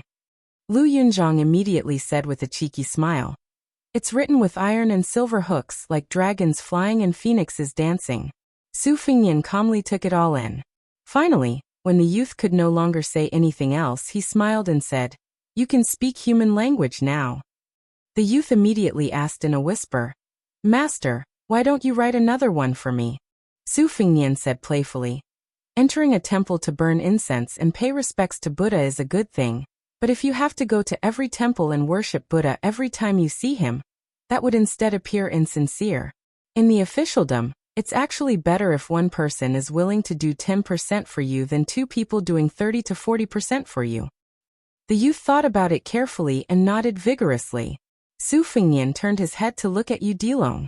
The latter trembled in fright and said with a sullen face, "Master, what's wrong?" "Apart from eldest master's wife, I haven't spoken to anyone else." Su Fengnian coldly snorted, and handed the porcelain bowl to the child. He said without reason, "Consider yourself lucky." Yu Dilong was somewhat sullen, but he did not dare to say anything. Su Fengnian looked into the distance. Ancestor Lu, Gao Shulu Lu Songtao, Li Chungang, Wang Xianji, and then Su Fengnian. In the future, it might be Xianyuan Qingfeng, and then it would be Yu Dilong's turn. When Su Fengnian was about to be truly invincible in the world, Xie Guanying, who was on the continent's immortal rankings, appeared. Everything had its vanquisher, and according to the old heavenly Tao, if Xie Guanying could not take on the great responsibility, there would still be Hong Xixiang to enforce justice on behalf of the heavens. However, the latter did not care. When Yu Dilong, Wang Sheng, Lu Yunzhang, and this group of young people appeared out of nowhere, there would no longer be the so-called celestial beings. When humans fought humans, everyone relied on their own abilities and not their previous lives. Each of them would be vigorous and vigorous. They would either win or lose, die or live. But now, after all, humans were not truly separated forever. There was also the so-called heavenly will in the dark. Su Fengnian intuitively felt that there was someone who could fight against Yu Dilong in the future, and it was very likely to come from Donghai. As for who it was, Su Fengnian was not interested. As for Wang Sheng and Lu Yunzhang beside Yu Dilong, they could only be people like Wang Xiufeng and Lu Yunzhang from Li Chuangang's era, or people like Dong Tai and Chao Changqing from Wang Xianji's era. However, Su Fengnian still hoped that Yu Dilong at that time, especially on the day when he was no longer in this world, would not become a runaway horse between heaven and earth. Instead, he would have to have something to worry about. A Wang Xianji, or Su Fengnian, who was completely unrestrained by fate would undoubtedly be a disaster if they had no fear and only knew how to run amok. When the girl came back this time, she relayed a lot of inexplicable words. It was not only Huang Sanjia's drunken words, but also Huang Longshi's last words. It sounded very nonsensical. The old man who had died said that the world in the future would be very interesting. Ordinary people could also ride a sword to fly, travel to the North Sea in the morning and Kanggu in the evening, travel to the 4 seas in a day, and even pluck stars from the sky and dive into the sea to fish for the moon. He also said that in the future, everyone would be a scholar. The books that they read in a year might be more than the books that the current Confucian sage had read in a lifetime. Unfortunately, the scholars in the future would not be real scholars, but book flippers. The books that they read would not be the books of the sages, and they would not be able to emulate the virtuous. The so-called putting oneself in other people's shoes would have a different meaning. Many people were not willing to be heroes. so they thought that there were no heroes in the world. They would regard others' sacrifice as fools, and they would forget the martyr's generosity to die in an instant. That world seemed to be very interesting, but in fact, it had lost a lot of things that the martyrs had hoped that the future could inherit when they were alive. Therefore, Huang Longshi was willing to die in the present, in this world, and turn into a pile of yellow soil. In Jianghu, ancestor Lu was unwilling to pass through the gate of heaven. Li Chungang was unwilling to ascend, and Wang Xianji was willing to lose to Su Fengnian. In the imperial court, Zhang Jiulu did not leave a way out. Qi Yonglong resolutely left the mountain, and Tantanan was reluctant to leave.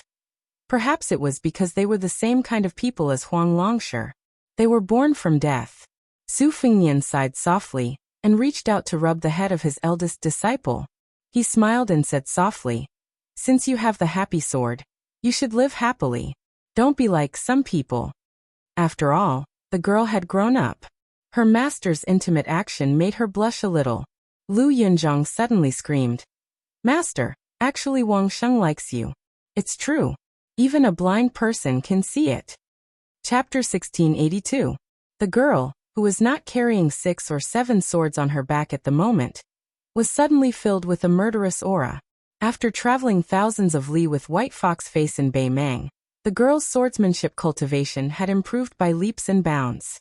As of now, her cultivation was the highest among the 3 disciples.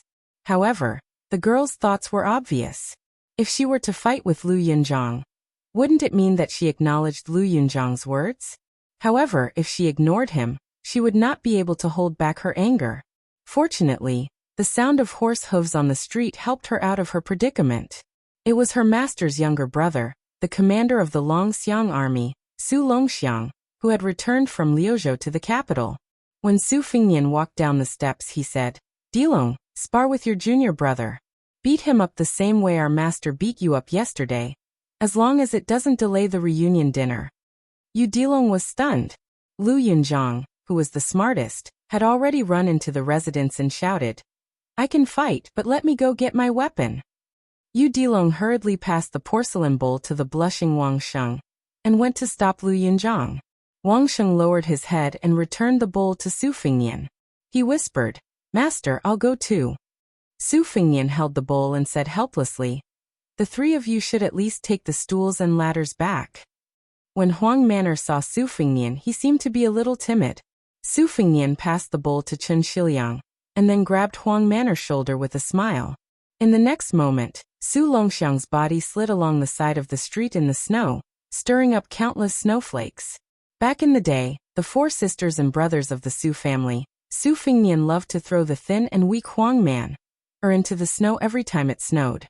He never got tired of it. He would even pick up Huang Man's feet and throw her upside down in the courtyard, making head-sized holes in the ground and writing a large Su character. When he was done, Su Fengnian would put his hands on his hips and look heroic. Huang Manor would sit in the snow and smile foolishly. Big sister Su Jihu, who was standing under the eaves and watching the fun, would definitely clap her hands and cheer. Su Weisheng, who had a precocious temperament, would pout and pretend to be disdainful. Because Su Weisheng was not very willing to play with the 3 of them and have a snowball fight, Su Fengnian and Big Sister could only make Huang Manor stand at the foot of the wall as a target. The 2 of them competed to see who could throw snowballs more accurately. Every time Su Fengnian accurately smashed a snowball onto Huang Manor's head, the one who laughed the happiest was not Su Fengnian, but Huang Manor. At that time, Su Weisheng would roll his eyes. Chen Shiliang was dumbfounded. Liuzhou Provincial Governor Yang Guangdou, who had stayed in Qingliang Mountain for more than 10 years, was calm and unperturbed. He had long since become accustomed to this. Very quickly, Su Longxiang ran in front of Su Fengnian. Without saying anything, he crouched down and carried his brother on his back. It looked like he would not stop until he ran from the foot of the mountain all the way to the top. Eating dumplings during the New Year was a rule set by Su Xiao. When Wu Su was alive, she and her 2 daughters would make dumplings together. After Wu Su passed away, especially when the eldest daughter married far away to Jiangnan, and the youngest daughter went to study, it was all handled by Su Xiao. This year's dumplings were made by Zhao Yute, Su Weisheng, Lu Qingyan and Wang Chudong. These 4 women This year's New Year's Eve dinner was still Su Zhao's rule. The women did not leave the table, so other than Su Fengnian, Su Longxiang, Wang Sheng's 3 disciples Su Beiji, Song Dong, and Xieyu, who were close to the water, as well as Chen Xiliang, Yang Guangdou, and the others who had come from afar.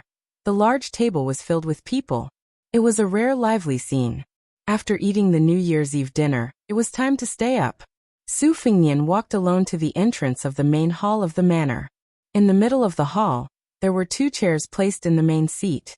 One of the things that Su Fengnian was criticized the most was that when Su Xiao was discussing matters with the important people of Bailiang when they were young, he, His Royal Highness, would casually sit in Su Zhao's seat while Su Xiao could only sit on the chair to the side with a smile. He never felt that there was anything wrong with it. Su Fengnian stood at the entrance of the main hall. He looked at the dozens of old chairs placed to the left and right, and then looked at the 2 chairs in a daze. Soon the old steward of the manor, Song Yu, brought in a large stove. There were small tongs for fiddling with charcoal fire, hanging from the cracks of the wooden stove. Su Fengnian took the stove and placed it by the feet of the 2 chairs in the center. He squatted down and began to skillfully fiddle with the charcoal fire that had just glowed red. The matter of staying up was a man's matter. Even though Su Xiao was famous for being a henpecked husband, this matter was not discussed. Of course, the old Wang Fei Wu Su would never argue with Su Xiao on this matter. After marrying into the old Su family, Wu Su was the daughter-in-law of the Su family.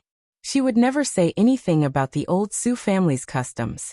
When Su Fengnian was squatting in front of the stove, Su Longxiang also walked into the main hall with 2 large bags of charcoal. They had to stay up until dawn, so it was necessary to add charcoal to the fire. The 2 brothers squatted together.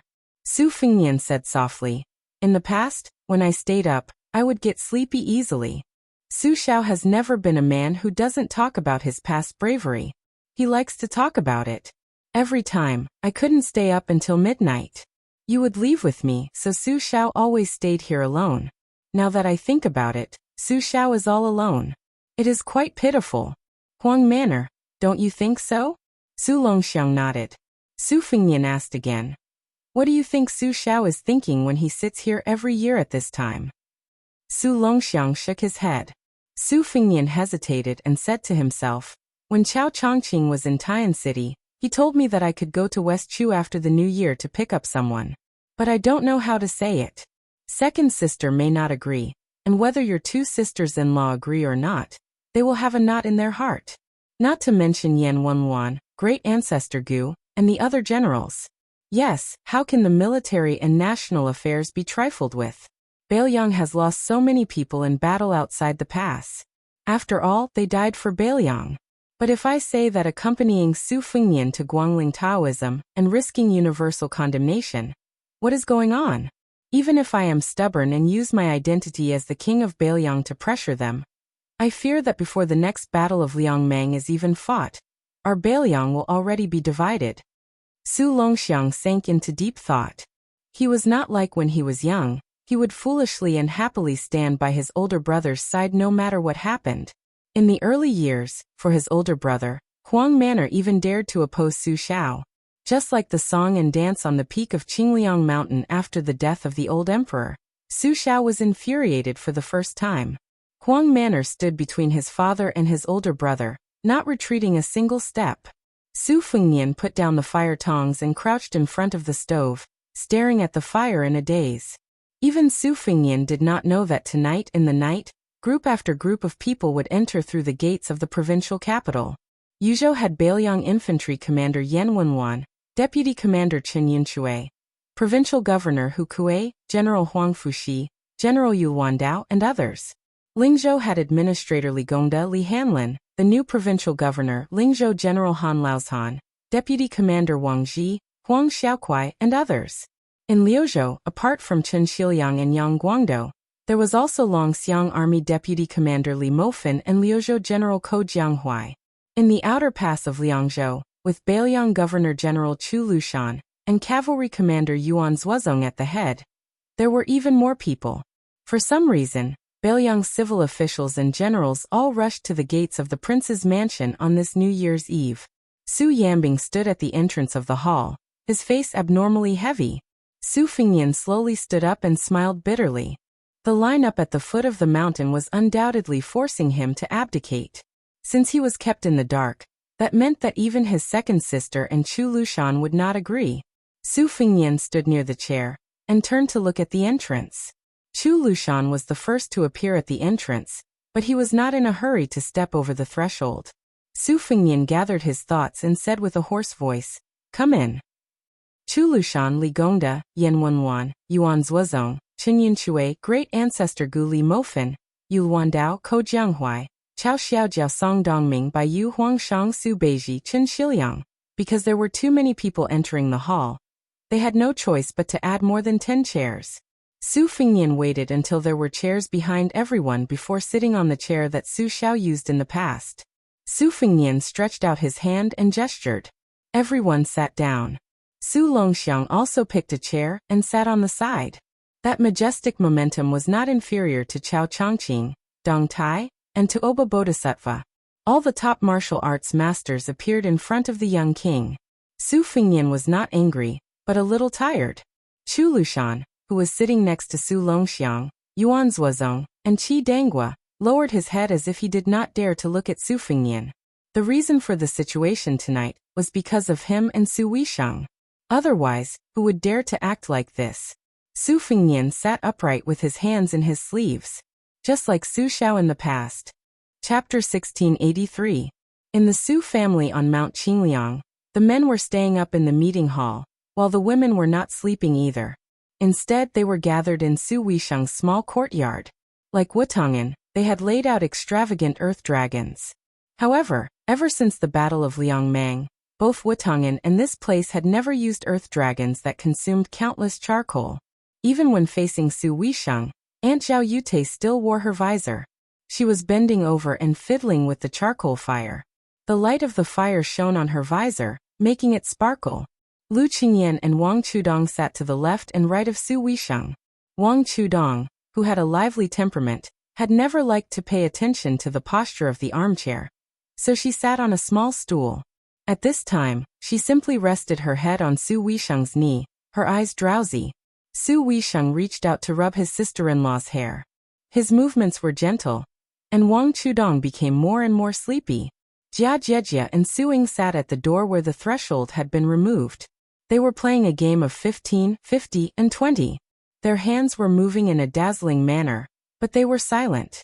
Inside and outside the room, only the occasional sound of the charcoal fire crackling could be heard. It was quiet and peaceful. Zhao Yute gently moved the ashes to cover the charcoal fire, so that Wang Chudong would not feel her skirt burning. She finally broke the silence and sighed softly. "We shouldn't have forced Xiaonian like this. Since we are family, even if we knew we couldn't persuade him, it would have been better to let him know in advance." Su Wishang lowered his gaze and stared at the fire that was faintly discernible under the ashes. He softly said, "Auntie, it's not like you don't know what kind of temper he has. Since he was young, he has a stubborn temper.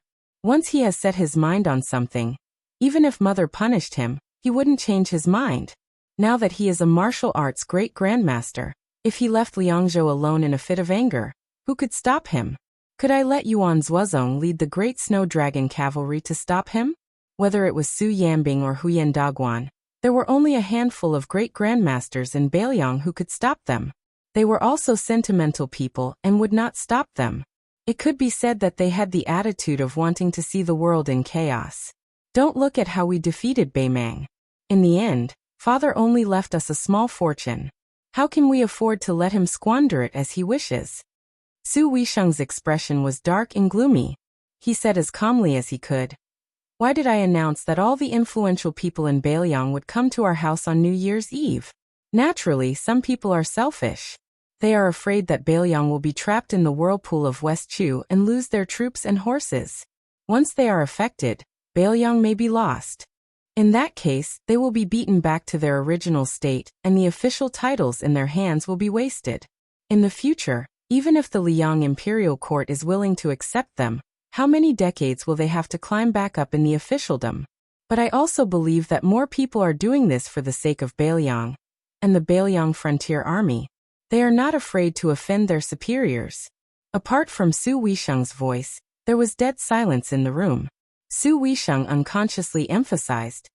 Perhaps he can pat his chest and say with a clear conscience that the reason Bailiang has a moment of stability today is because of Su Fengnian. He has been outside Huta City, outside Calabash City, outside Chingsong City, and thousands of miles in the western regions. He has risked his life there, so he has the right to be willful for once. Zhao Yute raised his head and asked, "Is that not the case?"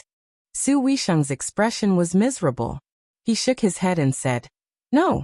Although the cold helmet covered his ferocious and terrifying face, Zhao Yute was clearly angry. He said in a low voice, "Just because his surname is Su and he is the son of the great general and the princess?" Su Weisheng and Zhao Yute looked at each other. Their eyes were firm. He is the eldest son of the Su family. The king of Bailiang is related to the life and death of more than 2 million people in Bailiang. He is also one of the 4 grandmasters of martial arts. Since he chose to increase his burden and practice martial arts, then he should be like our father, and take the lead in every battle. Even more than our father, he should face Tuoba Bodhisattva and Bei Meng's million-strong army. It is he who blocked the only way out. It is he who made himself unable to be a vassal king who can enjoy peace by taking a step back. He can't blame anyone else. Zhao Yute wanted to say something but stopped. He could only sigh. It turned out that this was the reason why she was extremely unwilling to let Su Fengnian practice martial arts. After practicing martial arts and becoming a peerless master, once he became the enemy of tens of thousands of people on the battlefield. Then during the Battle of Liangmang, what reason did he have to just hide behind the scenes and strategize? If he was just a weak young vassal king who was not a great grandmaster, Su Fengnian, then he would still have an excuse not to personally fight. At the very least, even if he rode to the battlefield, he would only die after many people. Or even, when she didn't want him to die in Bailiang, she could forcibly take him away from the northwest and fly away? Facing such a painstaking woman, Zhao Yute couldn't get angry. Su Weisheng suddenly patted Wang Chudong's little head and said resolutely, "I am going to add charcoal to the meeting hall." Wang Chudong rubbed his eyes. He didn't understand. Zhao Yute said bitterly, "What else do you want to do? Isn't it enough?" After Wang Chudong raised his head, Su Weisheng said coldly, "Huta City's Lu Jinu, Longxiang Army's Wang Lingbao, Wugong City's Zhu Mu and Gao Shiqing, these people, those people, many of them are dead. I am going to add chairs for them in the meeting hall. I just want Su Fengnian to see with his own eyes the empty chairs." Lu Qingyan suddenly said, "I will go." Su Weisheng smiled. He bent his finger and knocked on her forehead. "Silly, how can you do this kind of thing? Anyone can be a villain, but you Lu Qingyan can't." Zhao Yute also nodded and said, "Don't worry about it, Qingyan." Su Weisheng interrupted Zhao Yute's next words, "And I will go." Zhao Yute was silent for a long time. Finally he slowly nodded. Without Su Weisheng in the room, no one spoke. About 2 incense sticks later, Su Weisheng pushed his wheelchair back to the door. His face was pale. Zhao Yute got up and walked over. She said with heartache, "Did Xiaoyan get angry at you? Aunt will go teach him a lesson now." Su Weisheng grabbed Zhao Yute's sleeve tightly and said sadly, "I went back halfway, but someone told me that he had already added chairs for those heroes in the meeting hall. Auntie, am I wrong?" Zhao Yute squatted down and wiped away the tears on his face. She said softly, "No, you are not wrong. You and Xiaoyan are both good children." Inside the room, Lu Qingyan's expression was wooden. Wang Chudong was silently sobbing. The 2 girls, who were sitting cross-legged at the door with Su Ying, suddenly said, "Women shouldn't get involved in men's business. Fighting and defending the world has nothing to do with us." Perhaps because she had been with Jia Jiejia for a long time, Su Ying actually laughed for the first time. Everyone in the meeting hall was an ambitious and ruthless person, a hero, and a famous scholar. Chu Lushan Yinwenwan Li Gongda, Yuan Zuozong Ancestor Gu, Chen Yinshui, Zhoukong Qi Dangua Ko Jianghuai, Hu Kuei, Huang Fushi Han Laoshan, Song Dongming, Baiyu Su Beiji, Chen Shiliang Li Hanlin, Huang Shang, Yang Guangdou, Shifu Yu Dian Hongyu Huang Xiaokuai, Yuan Wenbao, Chao Xiaojiao, Hong Xinjia, Wang Ji Song Chong Sui, Xianin Ma, Wei Shaking Tian Peifong, Hugonglai Wei Chunshi Jiao Wui Chong Sui, Su Huang. There were only 4 prefectures in northern Liang, but the number of generals there was enough to make the imperial court of Liang, which had unified the central plains, blush with shame. Chapter 1684. Su Yambing, who was regarded as a half-step martial saint by the young vassal king, stood outside the door, leaning against the pillar, arms crossed, looking at the night sky. There was a travel-worn old man who came from an academy in Yuzhou. For some reason, he was in such a hurry that he wished the horse had 8 legs, but after entering the mansion, he was not in a hurry. He walked leisurely on the bright moonlight and the endless red lanterns to the tide-listening pavilion. Beside the old man in a scholarly robe was a woman with a cold temperament. She was one of the disciples of Shangyin Academy's Han Guzi, Su Weisheng's junior sister, Jean Baosher. She was different from her fellow disciples who were already in Beiliang's court. She was not willing to go to Wutong'an to live under someone else's roof, nor was she suitable to be an official, so she went to the academy. She helped the old man with chores while concentrating on her studies. The old man was the bad chess player that the young vassal king spoke of. He was the national player, who could play chess on par with Su Xiao. Of course, his more famous identity was Chancellor Wang of Shangyin Academy, the person who led the scholars to die. If and only if the Beiliang Su family really split the land and became emperor, then this old man was actually the first official to follow the dragon. The significance was even greater than Zhao Chongling's defection to Su Xiao during the Spring and Autumn War. But unexpectedly, the old scholar who had made great contributions in Beiliang, one of Su Weisheng's teachers, and a famous scholar who had wrestled with the Academy's Grand Chancellor Qi Yonglong in the early years, was like a clay ox entering the sea after his identity was revealed. He became an unknown teacher on a small mountain far smaller than Green Deer Mountain Academy. Chancellor Wang came to the wide platform of the tide-listening pavilion and looked up at the tall building. He first smiled, then his entire mouth opened, and in the end, he almost laughed out loud. Jean Baosher asked curiously, "Why are you so happy?" The old man laughed evilly and said, "Nothing, I just thought of some funny things. Daughter, do you want to hear it? Instead of being happy alone, it's better to be happy together." Jean Baosher, who was already quite familiar with this old man, said unhappily, "Mister, you might as well enjoy yourself." There was no doubt about Chancellor Wang's knowledge, which could be counted on one's fingers.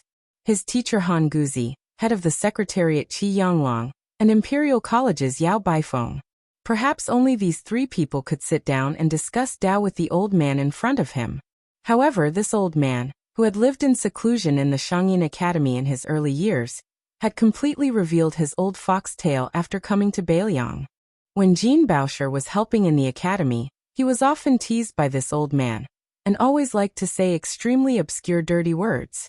If not for the fact that he only used his mouth and not his hands, Jean Baosher could not guarantee that he would not beat him up. When a scholar was bad, he was really full of evil tricks, especially an old fox like Chancellor Wang who was well-read. Jean Baosher had been in hot water during this period of time. She almost felt that she was no longer a virgin, but a mature woman who could quarrel with scoundrels. The old man did not care whether Jean Baosher wanted to hear it or not. He had already poured out beans from a bamboo tube. Haha, in the past, there were many famous moral scholars in our central plains who had nothing to do. And those guys who had nothing to do during the day and nothing to do at night. Ai daughter, don't turn your head away and refuse to listen. Fine, let's talk about serious matters. It was those people who made up interesting stories about Mount Qingliang all day long, swearing solemnly as if they had seen and heard it with their own eyes. To be honest, back then, my curiosity was piqued and I believed the nonsense of those old bastards. That was why I shamelessly begged that girl Wei Xiong to be my disciple, thinking that I would have an excuse to come to this Beiliang palace to eat, drink, and sleep for free. Cough, it's just sleeping. Daughter, please don't misunderstand. When I eagerly came to this godforsaken place in Beiliang, and entered the prince's mansion, the result? In the end, King waited for half a day. During this time, I gave lame Su countless looks that all men would understand. But from start to finish, wasn't it said that your Su family would choose talented women to perform the 18 heavenly demon dances? Wasn't it said that the licentious Bailiang heir had a fondness for charming women, to the point where he would occasionally see a beautiful woman sitting at a banquet and ask the people around him, "Who is she?" If he wanted to ride her, he would say, "She's His Royal Highness's woman." All right, even if that wasn't the case, wasn't it said that the Tide Listening Pavilion had countless foreign monks from the western regions who had secretly taught them the art of seduction? Did they gather hundreds and thousands of unorthodox bedroom techniques? That brat was truly wicked. Su Xiao didn't have the foresight, but that brat saw through it. He privately told me that the Tide Listening Pavilion really did have treasures. By the time I found the top floor from the first floor, I rummaged through the cabinets and chests for 3 days and 3 nights. When I finally reached the top floor with great difficulty, I almost spat out a mouthful of blood. At this point, the old man whose saliva was flying everywhere beat his chest and stomped his feet in righteous indignation. Jean Bauscher immediately felt that the sky was high and the moon was bright. It was satisfying, it was really satisfying. Suddenly, the old man calmed down. It was as though at this moment, he was the Chancellor Wang that the world had mistakenly thought was the true first teacher of Shangyin Academy. The old man reached out and pointed at the highest point of the tall building. It was there that I saw a scholar, a sickly person who was half dead, a pitiful person who was more tired than dead. Jean Bauscher looked up with the old man and sighed softly. "Li Yishan." The old man, Chancellor Wang, said slowly in a deep voice, "Unlike many people, in my eyes Li Yishan is the top strategist of the spring and autumn period." Jean Bauscher said in bewilderment, "Even if it is not Huang Longsher, there is still Nalin Yusi of the Yuan Bunshi. Also, even Zhao Chongling, who was also a Su family strategist, was thought to be better than Li Yishan even though he died young. His talent and knowledge, especially his schemes, are better than Li Yishan." The old man bent down as though he was holding something in. Jean Bauscher was confused. The old man turned his head and said, "I was afraid that if I said fart, my daughter would not be willing to hear it, so I really planned to fart for you." Jean Bauscher was speechless. The old man straightened his back, took off a jade pendant at his waist, and smashed it on the ground. It shattered. The old man looked at Jean Bauscher and asked with a smile, "Do you understand?" Jean Bauscher was confused. The old man pointed at the messy jade fragments on the ground. "Zhao Chongling, he cannot transcend the vision of an era, and cannot be considered a top strategist. Nalin Yusi is the same. As to Huang Longsher, he scattered all the pieces but could not gather them. But Li Yishan can. It is easy to smash jade, but hard to mend jade?" Jean Bauscher sank into deep thought. The old man muttered softly, "Fortunately, it was smashed. Otherwise, it would be embarrassing. But this jade is very valuable. I have to ask Su Fingnian for a few pieces later." Jean Bauscher said helplessly, "Teacher." The old man waved his sleeve and said boldly, "All right, I have been brewing here for half a day, using this Tide Listening Pavilion and the name Li Yishan. I finally have enough courage to go to the conference hall to support Su Fingnian." At this time, a cold voice sounded behind the two. "Support what?" At this moment, Jean Bauscher, who was called the Two-Legged Arsenal by his fellow disciples, felt his hair stand on end. Like a snake meeting a dragon, Jean Bauscher stiffly turned his head, and then froze at an untimely moment. Wang Ji, who did not know martial arts, turned around after drinking and blurted out, "Such a handsome woman? Man." In their field of vision, dressed in white robes, with 2 blades at her waist, embroidered winter and spring thunder. Chapter 1685. If it was said that adding chairs to the discussion hall was adding oil to the fire, it was the young vassal king's own trap. Then the White Feather Cavalry Commander Yuan Nanting brought several retired generals to the discussion hall. It was one disaster after another. Not only did the former Cavalry Deputy Commander Wei Taizhan and the former Infantry Deputy Commander Lu Yuanji come, even Lin Dofang came. The latter had not only beaten up Lu Yuanji, who wanted to fight for Zhong Honggu at the Liangzhou border, he had also appeared with Partridge Zhou Kong in the procession to send off His Royal Highness. This old soldier of the Su family had almost become in-laws with Su Xiao back then. So while Lin Dofang had retired from Bailiang for many years, in the eyes of the masters of the Bailiang cavalry of the 2 dynasties, he was a very special existence, far from being comparable to ordinary Bailiang generals.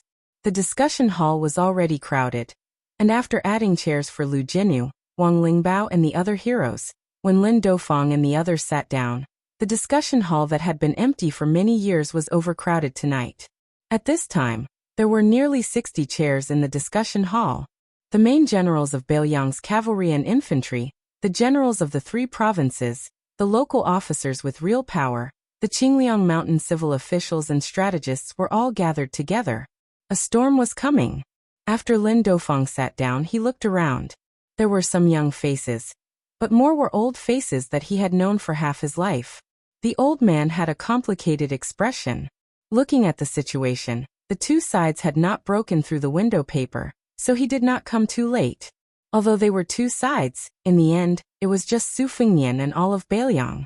This old soldier who had once risked his life for the Su family had a dazed expression. He thought back to the past. After winning the Battle of the Western Wall, the general had faced a similar situation. With Zhao Chongling as the leader, he strongly advocated that the Zhao family of Liang, who had shown signs of being cooked after the cunning rabbit was killed, be controlled by the river. Yan Wenwan, who was still sitting in the discussion hall, was one of those people. There were also Su Pu and Wu Yong, who were no longer in Bailiang, and Zhong Honggu, who was already dead. Of course, Lin Dofang himself was one of them. It was just that the new and old Prince Liang had been together twice. It was similar but also different. After all, at that time, the general had Li Yishan by his side. Except for the scheming Chen Jibao, the other 5 adopted sons who had outstanding military achievements stood firmly behind the general. But today's young king seemed to have really fallen into a situation of being betrayed by his friends and family. Lin Dofang glanced at the brocade partridge without showing any emotion. It was said that Zhou Kong was forced to hand over part of his military power in Beicheng, so he was already at odds with the prince.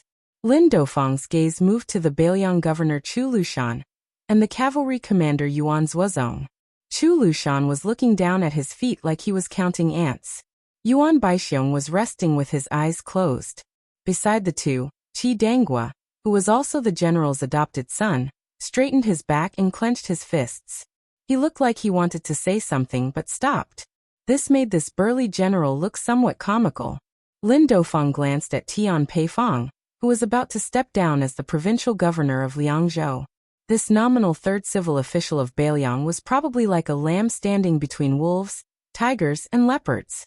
Lin Dofang sighed quietly. He had long received the news that they were going to have an audience with the prince on New Year's Eve.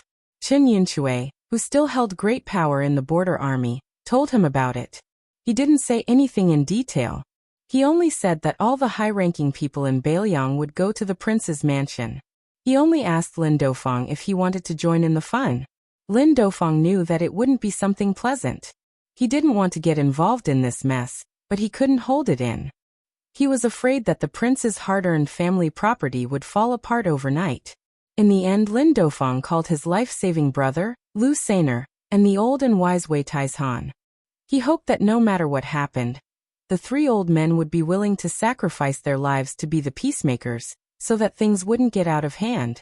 The strange thing was that when they arrived at the prince's mansion, Yuan Nanting had been waiting there for a long time. He said that Yan Wenwan and Chu Lushan had passed a message to the 3 old men, telling them to wait and see. Lin Dofang, who had rushed to Liangzhou in a hurry, immediately felt a surge of anger. However, because Yuan Nanting was one of the old soldiers who had sent off His Royal Highness, Lin Dofang held back his anger and didn't get angry at him on the spot.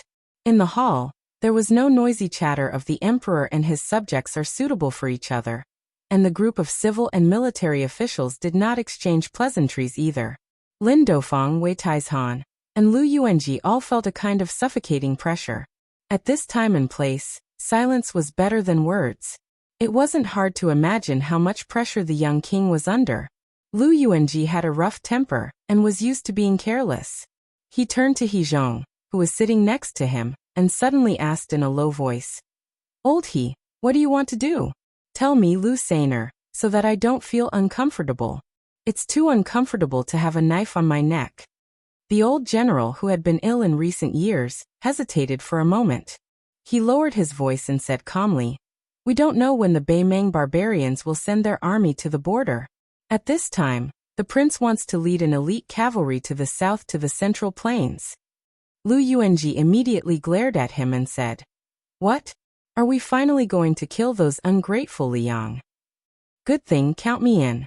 I don't want to continue to be the deputy commander of the infantry after I come back. If I can be a general and have 20 to 30,000 soldiers, it's enough. Do you want to attack Shishu or Hezhou first? But let's make a deal. I want to be the vanguard general." In the past, when Lu Yuanji returned to his hometown from outside the Great Wall, the old general immediately beat his 3 offending sons half to death, and almost personally ran to Mount Qingliang to bring a bramble and ask for punishment. Only after the great general wrote a letter to Lu Yuanji did he give up. However, very quickly the old general personally escorted his 3 sons to Yan Wenwan's army, saying that they could throw them to wherever in Yuzhou it was easy for people to die. Even if they died, it didn't matter. But what was more interesting was that Yan Wenwan said to Lu Yuanji, which made Lu Sainer so angry. Yan Wenwan said in front of the old man that the Yuzhou infantry didn't accept garbage. Because of this, the 2 old men almost broke off their friendship. In the end, it was Chen Yunshui who helped Lu Yuanji's 3 sons to join the army. Lin Dofeng asked softly, "Old General He, what happened?" He Zhong suddenly said helplessly, "Do you know the Empress of West Chu, Jiangxi?" Lin Dofeng nodded. "It's a hot topic. I even heard about it in the countryside. It's said that this woman was saved by the general, and had been secretly kept in the prince's mansion. Later, she was taken away by Chao Chongqing. That's why West Chu was reinstated." Lin Dofeng frowned after saying this. Could it be? Chapter 1686. He Zhong suddenly sighed, lowered his voice and said, "You guessed right, His Highness is angry because of a woman. If it was in the past, when the War of Liangmeng wasn't imminent, let alone 7 or 8,000 elite cavalry, even 20 or 30,000 cavalry would go to the central plains, with the banner of the vassal King Bailiang. And it's not really a rebellion. Bailiang wouldn't worry about the imperial court making irresponsible remarks. Taking a step back, if the Zhao family really makes things difficult for Bailiang again and again, we can take advantage of the situation and make it difficult for the imperial court to get off the tiger. But now Bailiang has lost so much that it's almost crazy. I think that old woman is about to go crazy. We haven't built the north resisting city yet, and the deployment outside the Great Wall hasn't been completely completed. Ah, Brother Lin, don't you think this is reasonable?" Lin Duofeng was silent. Lu Yuanji was a little upset. He wasn't good at reasoning with scholars, but he always felt that something was wrong. Therefore, the old man who scolded His Royal Highness the most fiercely looked at the young man who sat on the main seat and had an empty chair next to him. Lu Yuanji scratched his head, and his heart was in a mess. Yan Wenwan, the only general of the border army, who could openly raise the flag in Bailiang's army after the main pillars like General Li Yishan and Chen Jibao either died or left. He looked around and finally took the lead to break the awkward silence that made everyone feel embarrassed. He looked up at the young vassal king and asked in a deep voice, "I Yan Wenwan, Bailiang's infantry commander. I recently heard that His Highness plans to personally lead the Phoenix Battalion and transfer more than 10,000 elite cavalry south to Guangling Road. May I ask why His Highness wants to do this? May I ask if this will delay the battle outside the Great Wall?" The young man on the main seat bent down and gently touched the charcoal fire, and then stood up straight. Lin Duofeng's mind turned quickly, and before the vassal king spoke, he didn't care about overstepping his authority and hurriedly said, "General Yan, 300,000 people in Beimeng died in the battle. As the bridgehead for the food supply, the southern dynasty can't bear the burden. It's very difficult to reorganize in a short period of time. This time, the Beimeng barbarians are different from the nomads in the past. They are fighting in the central plains, and the more it is, the more it will hurt their vitality. I believe that in the next 3 months, there won't be a war. With the advancing speed of the Bailiang cavalry, going to Guangling Road in the central plains and back, it won't affect the overall situation." He didn't look at Lin Duofeng, and he just said, "Is there no war in the central plains Moreover, Wouldn't that old woman and King Dongjua of the southern courtyard take advantage of the fact that northern Liang is leaderless and send several elite troops south first? Lin Duofeng looked at the young vassal king and said, "Your Highness, you don't have to go to Guangling Road in person." Before Yan Wenwan responded, Su Fingyan already shook his head and said, "If Bailiang sends troops to Guangling Road, I will definitely lead the troops myself." Lin Duofeng was confused. How should he talk about this? Su Fingyan suddenly laughed. "I mean if we send troops, since everyone here doesn't agree." At this moment, an old man in a Confucian robe ran to the door of the conference hall breathlessly. He stepped over the threshold, and then suddenly stopped, as if he didn't dare to lift his other foot. He calmed himself down, and his face turned red. He raised his voice and said angrily, "The Bailiang cavalry is the best in the world. How can you be so timid after winning the battle? So what if you send 10,000 cavalry to the Central Plains? Let alone 10,000, I think even 20 or 30,000 won't be a problem. What? Without the king of Bailiang guarding the border, you officials don't know how to guard the gate of Bailiang. Yan Wenwan, your soldiers are the best in the world, guarding Yuzhou. Do you need the prince to stand behind you all the time? Do you need the prince to give you advice or serve you tea? Hizhonghu Zhoukong, great ancestor Gu, you are guarding the border of Liangzhou. Do you need the prince to take the lead in every battle? Otherwise, you can't defeat the Beimeng barbarians?" The old man got angrier as he talked. He pointed at the people sitting in the front, as if he was scolding. "Chu Lushan, Yuan Zuozong, Qi Dangua. The three of you, don't forget why you are sitting here." The old man turned his head to look at the civil and military officials of Liuzhou and sneered. "As for you Liuzhou officials, you really have a reason to not let the prince leave Bailiang. Heh, if the prince didn't personally lead the troops to Qingsong City, you really wouldn't be able to guard Liuzhou that Li Yishan single-handedly created." Liuzhou's provincial governor Yang Guangdo almost jumped up and cursed, but he was pulled back by Chen Shiliang, whose face was just as gloomy. Jin Baochu, who was in the corridor outside the door, didn't show himself. When he heard Chancellor Wang's outburst, he felt admiration from the bottom of his heart. Not to mention whether it was reasonable or not, just this courage of his in a war of words was enough for the old man to boast for the rest of his life. Although the scholars of the Central Plains also liked to scold Bailiang's martial artists, who would have the guts to scold people in front of Bailiang's generals. However, Chancellor Wang scolded almost all of Bailiang's civil and military officials in one breath. No wonder the old man wanted to drag him to Tide Listening Pavilion first. It turned out that he was emboldening him. During this period of correspondence, the senior and junior brothers all mentioned the deeds of great ancestor Gu outside the Liangzhou Pass. The facts proved that even the famous veteran of the spring and autumn period, the first pillar of South Tang in the past, after coming to Bailiang, even if he was already the deputy commander of the infantry army, he still couldn't bear the consequences after angering the local generals. Everyone knew that the next commander of the infantry army was between great ancestor Gu and Chen Yunshui. Now, even if Chen Yunshui didn't take over Yan Wenwan, even if a younger generation general took over, it would definitely not be great ancestor Gu. This indirectly showed that the power of the generals was deeply rooted in the Bailiang frontier army. Even if the young king pushed great ancestor Gu, who had lost the confidence of the army, to the position of the commander of the infantry army, great ancestor Gu himself probably wouldn't be able to hold on. In this way, Chancellor Wang's concealment of strength and biding his time in the academy was completely in vain. It should be because the old man was no longer timid like before. He put his hands on his waist and said angrily. After the general left, everyone became arrogant and dared to flaunt their power in front of the Su family. I don't believe that there is no one here who is loyal to the Lord. Su Beiji, Chen Shiliang, Li Hanlin, all of you stand up and say something fair. As a result, not only Su Beiji and Chen Shiliang, the two counselors, even Li Hanlin, who had turned over a new leaf, sat still on the chair. Chancellor Wang was stunned on the spot. Suddenly, he sat on the door sill and cursed like a shrew on the streets. He said in a heart-wrenching voice, "Why should we, the king of northern Liang, who has 300,000 strong cavalry, live without any meaning at all? Once, just once, can't we do it?"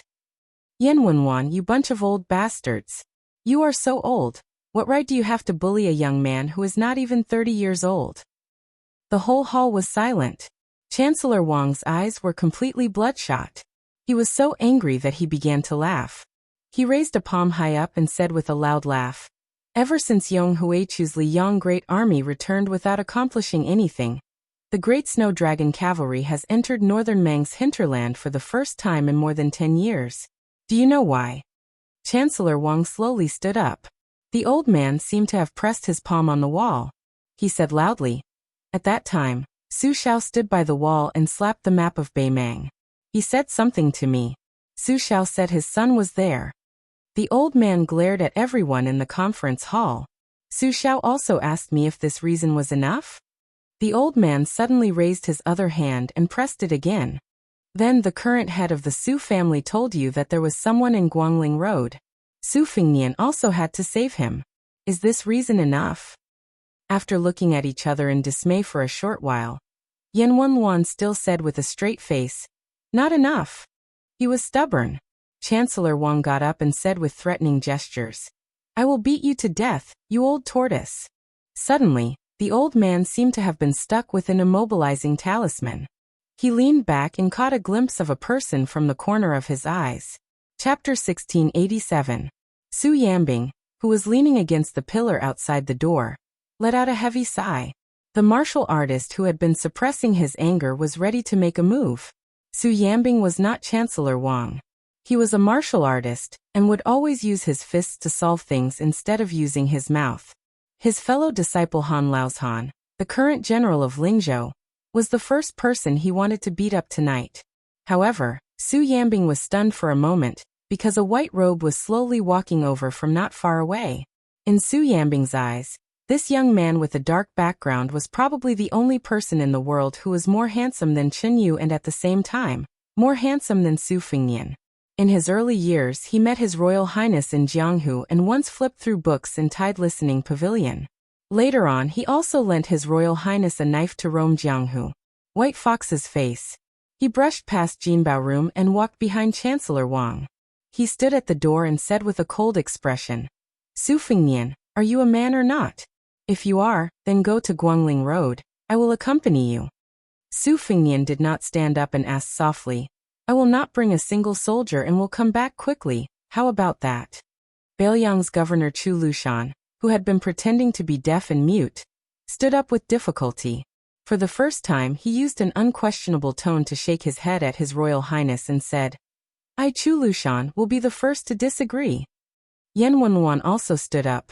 "I, Yen Wenwan, will not agree." Su Beiji and Chen Shiliang stood up at almost the same time, and said in unison that they did not agree. Almost everyone stood up and did not agree. Among them were Yuan Zuozong and Qi Danghua, who were Su Zhao's adopted sons, Li Hanlin, who was a brother, great ancestor Gu Huangshang, who was personally brought to Beiliang by Su Fingnian and given a high position, Chang Sui, Su Huang and Hong Yu, who were young and strong generals that Su Fingnian had high hopes for. None of them agreed. Su Fingnian slowly stood up and looked at the face of the white fox with a forced smile. Baihuer did not say a word. She only took down the Xiaodong saber from her waist and threw it to Su Fingnian. She said calmly, "Just follow me." Su Yambing stood beside White Fox with his arms crossed and nodded at the young vassal lord. Su Fingnian subconsciously reached out to take the familiar embroidered winter saber. Then the light in front of him dimmed. It turned out that Huang Manor was standing in front of him, blocking everyone. He hit his fist against his palm and said coldly, "Whoever stops my brother will die." Su Fingnian gently patted Huang Manor's shoulder. The latter turned his head. Su Fingnian said softly, "Sit back down." Su Longxiang shook his head. Su Fingnian said indifferently, "Sit back down." Su Longxiang roared, "No." Baihuer squinted her peach blossom eyes. She pressed her thumb on the hilt of the spring thunder saber, and was about to pull it out of the scabbard. Su Fingnian sat back down and put the embroidered winter saber on his knee. He bent down again to pick up the fire tongs. His lips moved slightly. A subtle sizzling sound was particularly ear-piercing in the silent hall. It was like a drop of water falling into the fire. Baihuer's face was full of anger. "Su Fingnian, Even Su Yanbing was full of murderous intent. He looked at Han Laozhan and said, "If you don't sit down, then take a shot from me. Next year during the Qingming festival, I, Su Yanbing, will help you toast." Su Yanbing didn't know why, but when he saw this guy, he actually blinked and smiled inexplicably. On the main seat, Su Fengnian, whose expression could not be seen, lowered his head and said sadly, "I'll be back soon." Then he disappeared in a flash. In less than half an hour, the young king returned to his seat. During this period, the young man went to the ownerless house. This year, for the first time, a spring festival couplet was pasted outside the shabby house with the word spring. He did not put it up himself. Instead, he asked his 2 disciples, Wang Sheng and Yu Dilong, to secretly come here. He originally hoped to take her back to Mount Qingliang and see if she would be a little surprised. It seemed that he was going to break his promise. Su Fengnian rubbed his cheeks and raised his head. In the Central Plains, there were Lunar New Year celebrations everywhere. In the capital of West Chu, the sound of firecrackers was even louder. In the atmosphere of celebration, a young woman in a dragon robe sat alone in the imperial study in the imperial palace. There was a big stove with a lot of charcoal beside her feet. It had been burning since dusk until now. The charcoal fire was just right, warm but not hot. The Empress of West Chu did not feel sleepy. She sat on a small stool, curled up, and put her chin on her hands.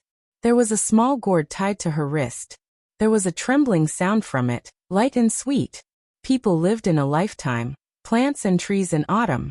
Naturally, grass and insects lived and died in a hurry. However, Dechu's imperial palace had a tradition long ago. Every year, the imperial household department would catch crickets and other insects in embroidered cages on the heated Kong, cover them with soil and water them. After that, they would lay eggs. When winter came, they would be used for the New Year's Eve banquet. Their loud chirps and firecrackers complemented each other. At this time, the small gourd in Jiangxi's hand contained a few long-lived insects. They spread their wings and chirped incessantly. The gourd was a homonym for good fortune. In ancient books, there was a record of eating melons in July and breaking the pot in August. There was also a saying among the people that it could absorb all the evil qi between heaven and earth. Therefore, the successive empresses of Dechu's imperial palace would personally plant gourd seedlings every spring. When the gourd shed was lush and green in midsummer, it would be picked in autumn. The imperial household department would either make it into a water ladle or a wine pot, and then the emperor would bestow it to the meritorious ministers. Jiangxi raised her arm and looked at the small yellow gourd. She was not thinking about Dechu's Jiang family's tradition. Instead, she was thinking about the greenery of the vegetable garden on the mountain. Every day, after working, she would squat there and personally watch the greenery grow thicker. She had never mentioned that kind of joy to others. She had never shared that joy with anyone, not even her uncle and the old man in the sheepskin fur coat. Ever since she could remember things, even now that she was sitting on the dragon throne of the West Chu emperor, she still felt that in this life, only that little vegetable garden truly belonged to her. What Dechu's country, what West Wall's battlefield, what capital? She was unfamiliar with them and could never get close to them. She moved books to Mount Wudong. Later, she read for a certain someone to earn money. Later, she practiced calligraphy and swordsmanship with Li Chungang. In the end, she wore the most luxurious clothes in the world. Jiangxi sighed. She pressed the small gourd to her ear and listened to the chirping inside. No matter how hard she tried, she could not hear the slightest hint of joy. She felt melancholy for no reason. Chapter 1688. Jiangxi looked at the big room that was lit with red candles. Although there were maids standing outside the room, she was still a little scared. She had been timid since she was a child. She had only done 2 great things in her life. The first was to assassinate someone with a dagger talisman. The second was probably to practice swordsmanship. As for becoming the first female emperor in the history of the Central Plains, she had no feelings about it. She thought about the word home for a long time. In the end, she was annoyed to find that in the depths of her heart, it was the dilapidated house that was so cold that it made people's teeth chatter every winter that was the most like home. At that time, every New Year's Eve, there would be a hateful guy of the same age who would follow behind the old man she was most afraid of. They would put up Spring Festival couplets openly. Once, the young man deliberately ran into her room and asked her with a smile if she wanted to hang Spring Festival couplets on both sides of her room. Of course, she said no, but she was unwilling to admit that she wanted to. The sound of firecrackers in the city became louder and louder. Jiangxi stood up and walked to the window. She knew that it was time for the new and the old to change. Suddenly, there was a squeak behind her. Someone pushed the door open and entered. Jiangxi turned around with a smile. As expected, it was her uncle. She felt more at ease when she saw this kind elder. Chao Changqing gently closed the door. The maids outside turned a blind eye to this man who was known as the proudest man in Dechu. In fact, his position in the hearts of the people in Dechu was not even comparable to the current emperor. Everyone in West Chu admired Chao Changqing from the bottom of their hearts. Chao Changqing squatted beside the stove and put his hand on the charcoal fire to warm himself. Logically speaking, with the cultivation of the land immortal, this Confucian sage was already immune to the cold and heat. Jiangxi sat back on the stool and smiled brightly. Chao Changqing hesitated for a moment and said, "It's almost the new year. I should be here to announce the good news. However, there is something that I want to make clear to your majesty. Not long ago, I received news that many generals in Bailiang will gather in the meeting hall in the next few days." The young empress was confused and asked, "Ah? They are going to pay New Year's greetings so early?" Chao Zhangqing didn't know whether to laugh or cry. With a bit of sentimentality, he said, "According to my original expectations, if he wanted to dispatch troops to Guangling Road, Northern Mang wouldn't be able to stop him, because it wasn't appropriate to hastily dispatch troops down south. Liang wouldn't be able to stop him even more, because the two of them were appointed as Jinggan Road's Jingshu envoys. They were in the wrong. But I have underestimated the cohesion of the Bailiang. Bailiang, but I hit. At. Jiangxi lowered her head. She said softly, "It's okay. I didn't expect him to come." Chao Changqing was silent for a long time. Then he said in a hoarse voice, "Your Majesty, there is one thing you must remember. It's not that he doesn't want to come, but that he can't. Su Fengnian can't be blamed for this." Jiangxi looked at the fire in a daze. She did not say anything. Chao Changqing smiled bitterly. "Originally, I planned to go north when Bailiang sent troops to Guangling. Now I have to make other plans." Jiangxi, who was absent-minded, did not pay attention to the fact that Chao Changqing said, instead of leading the troops to the north. Chao Zhangqing used a pair of pliers to poke at the charcoal fire. When the stove was slightly warmer, he said quietly, "I was wrong. Back then, I shouldn't have used the country's interests to force the emperor to return here." Jiangxi shook her head. Chao Changqing suddenly showed an unprecedented anger. "Su Fengnian has never disappointed Bailiang.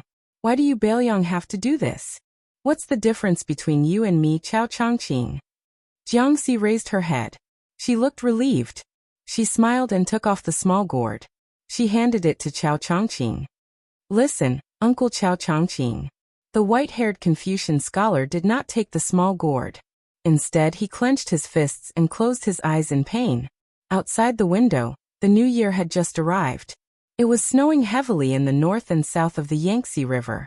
Snow fell from the sky. The human world could not sing. However, in Bailiang, Su Fengnian, Su Weisheng, Chancellor Wang, and Baihuer, Guangling's little clay figurine, and Chao Changqing. On this New Year's Eve, they seemed to have forgotten that Bailiang was never Liang.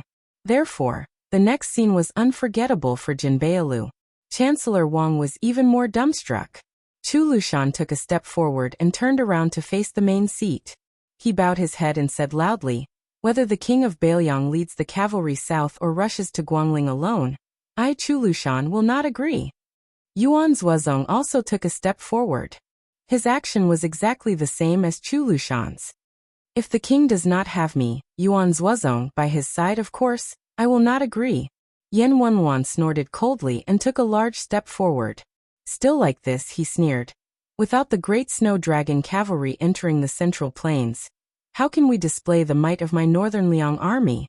How can I agree to this?" Su Beiji said lazily, The king of Baelyang has 300,000 cavalry.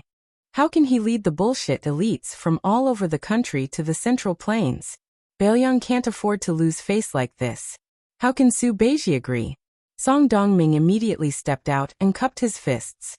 He laughed and said, "Everyone says that I, Song Dongming, am not worthy of the title of deputy administrator. That's fine. But is the Northern Liang cavalry, whose combat power is the best in the world, also going to be looked down upon? Even if I am a scholar, I will not agree." Li Hanlin said loudly, "Brother Nian, you want to marry sister-in-law. How can the dowry be less? As your brother, I will not agree." Bai Yu was waiting for him to make the final decision. He smiled. The Central Plains cannot tolerate a girl who grew up in the Su family. Of course, the Baelyang cavalry will not agree. I believe that Lu Jinu, Wang Lingbao and the others will not agree either. Bai Yu pointed at the empty chair next to the young king. Even if you Su Fengnian agree, the great general will be the first to disagree. Su Fengnian was at a loss. Everyone laughed heartily at the same time. Everyone colluded and acted until now. It was really hard to hold it in. Su Beiji smiled brightly. He and Chu Lushan looked at each other and smiled. They were the initiators of this play. Baelyang, 300,000 cavalry outside the pass, and millions of families inside the pass. They all owed the king of Baelyang a surprise. Under everyone's gaze, Su Fengnian raised his arm, wiped his eyes and cursed softly, "Bastard." At this moment, everyone said at the same time, "Great General, please sit down." Chancellor Wang looked at the hall full of civil and military officials. The old man sat on the threshold. He was so excited that his whole body trembled. He remembered the catchphrase of a young man and murmured, "Technical work, I can't reward you."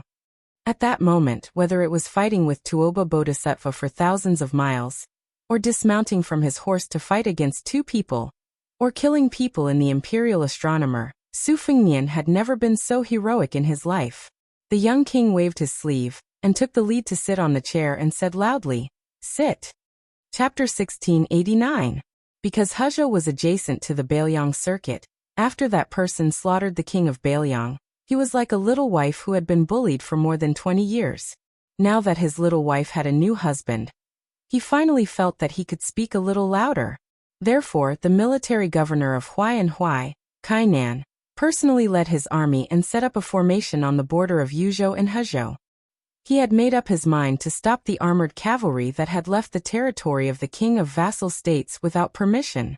Because the 800 Phoenix Battalion had passed through the border unimpeded last time, there had been a lot of memorials to impeach him as the great general of the Liang border pass. Kainan was well aware that he could turn a blind eye to the 800 white horses' righteous followers. However, this time, if the 10,000 armored cavalry marched straight into the Central Plains, not to mention the imperial censor of the Liang Palace, even the emperor of Zhao would question his loyalty as a border official. Moreover, this time the administrator, Han Lin, had also agreed to send troops to stop them. Even this refined civil official, who was at the top of the local hierarchy, dared to disregard life and death. He wore his official robe and personally came to Kainan's army, intending to accompany Kainan to stop them.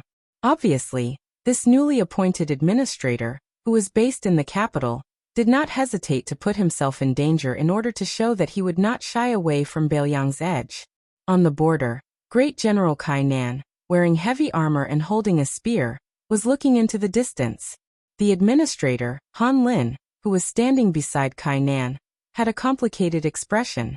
As a second-rank official who had not ridden a horse for many years, he did not have time to care about the burning pain in his legs.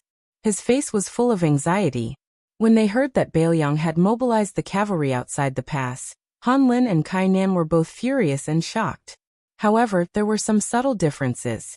Kainan felt that the rebellious young king of vassal states was finally going to rebel, while Han Lin, who was secretly in contact with Mount Qingliang, felt that Su Fengnian had lost his mind. Han Lin, who had always been gentle and refined in the officialdom of the capital, was like an ant on a hot pan in the study 2 days ago. He had not slept the entire night.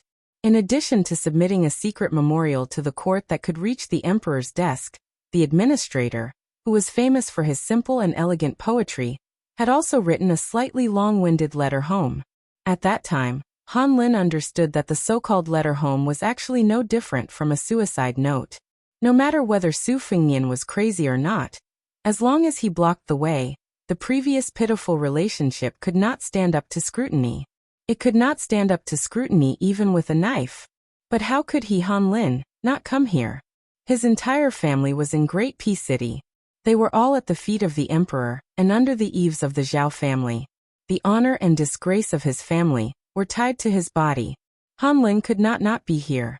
Han Lin, as a civil official who had walked out of the capital, did not hate or dislike Kai Nan, who was a country bumpkin, in the eyes of the officials of the capital who had been in the mud for a long time. However, they could not be said to be close. Thus, during this trip, Han Lin and Kai Nan had only skimmed the surface of the water. Other than the welcoming banquet where the high officials of Huai and Huai came out in full force, Han Lin did not have any private meetings with Kai Nan.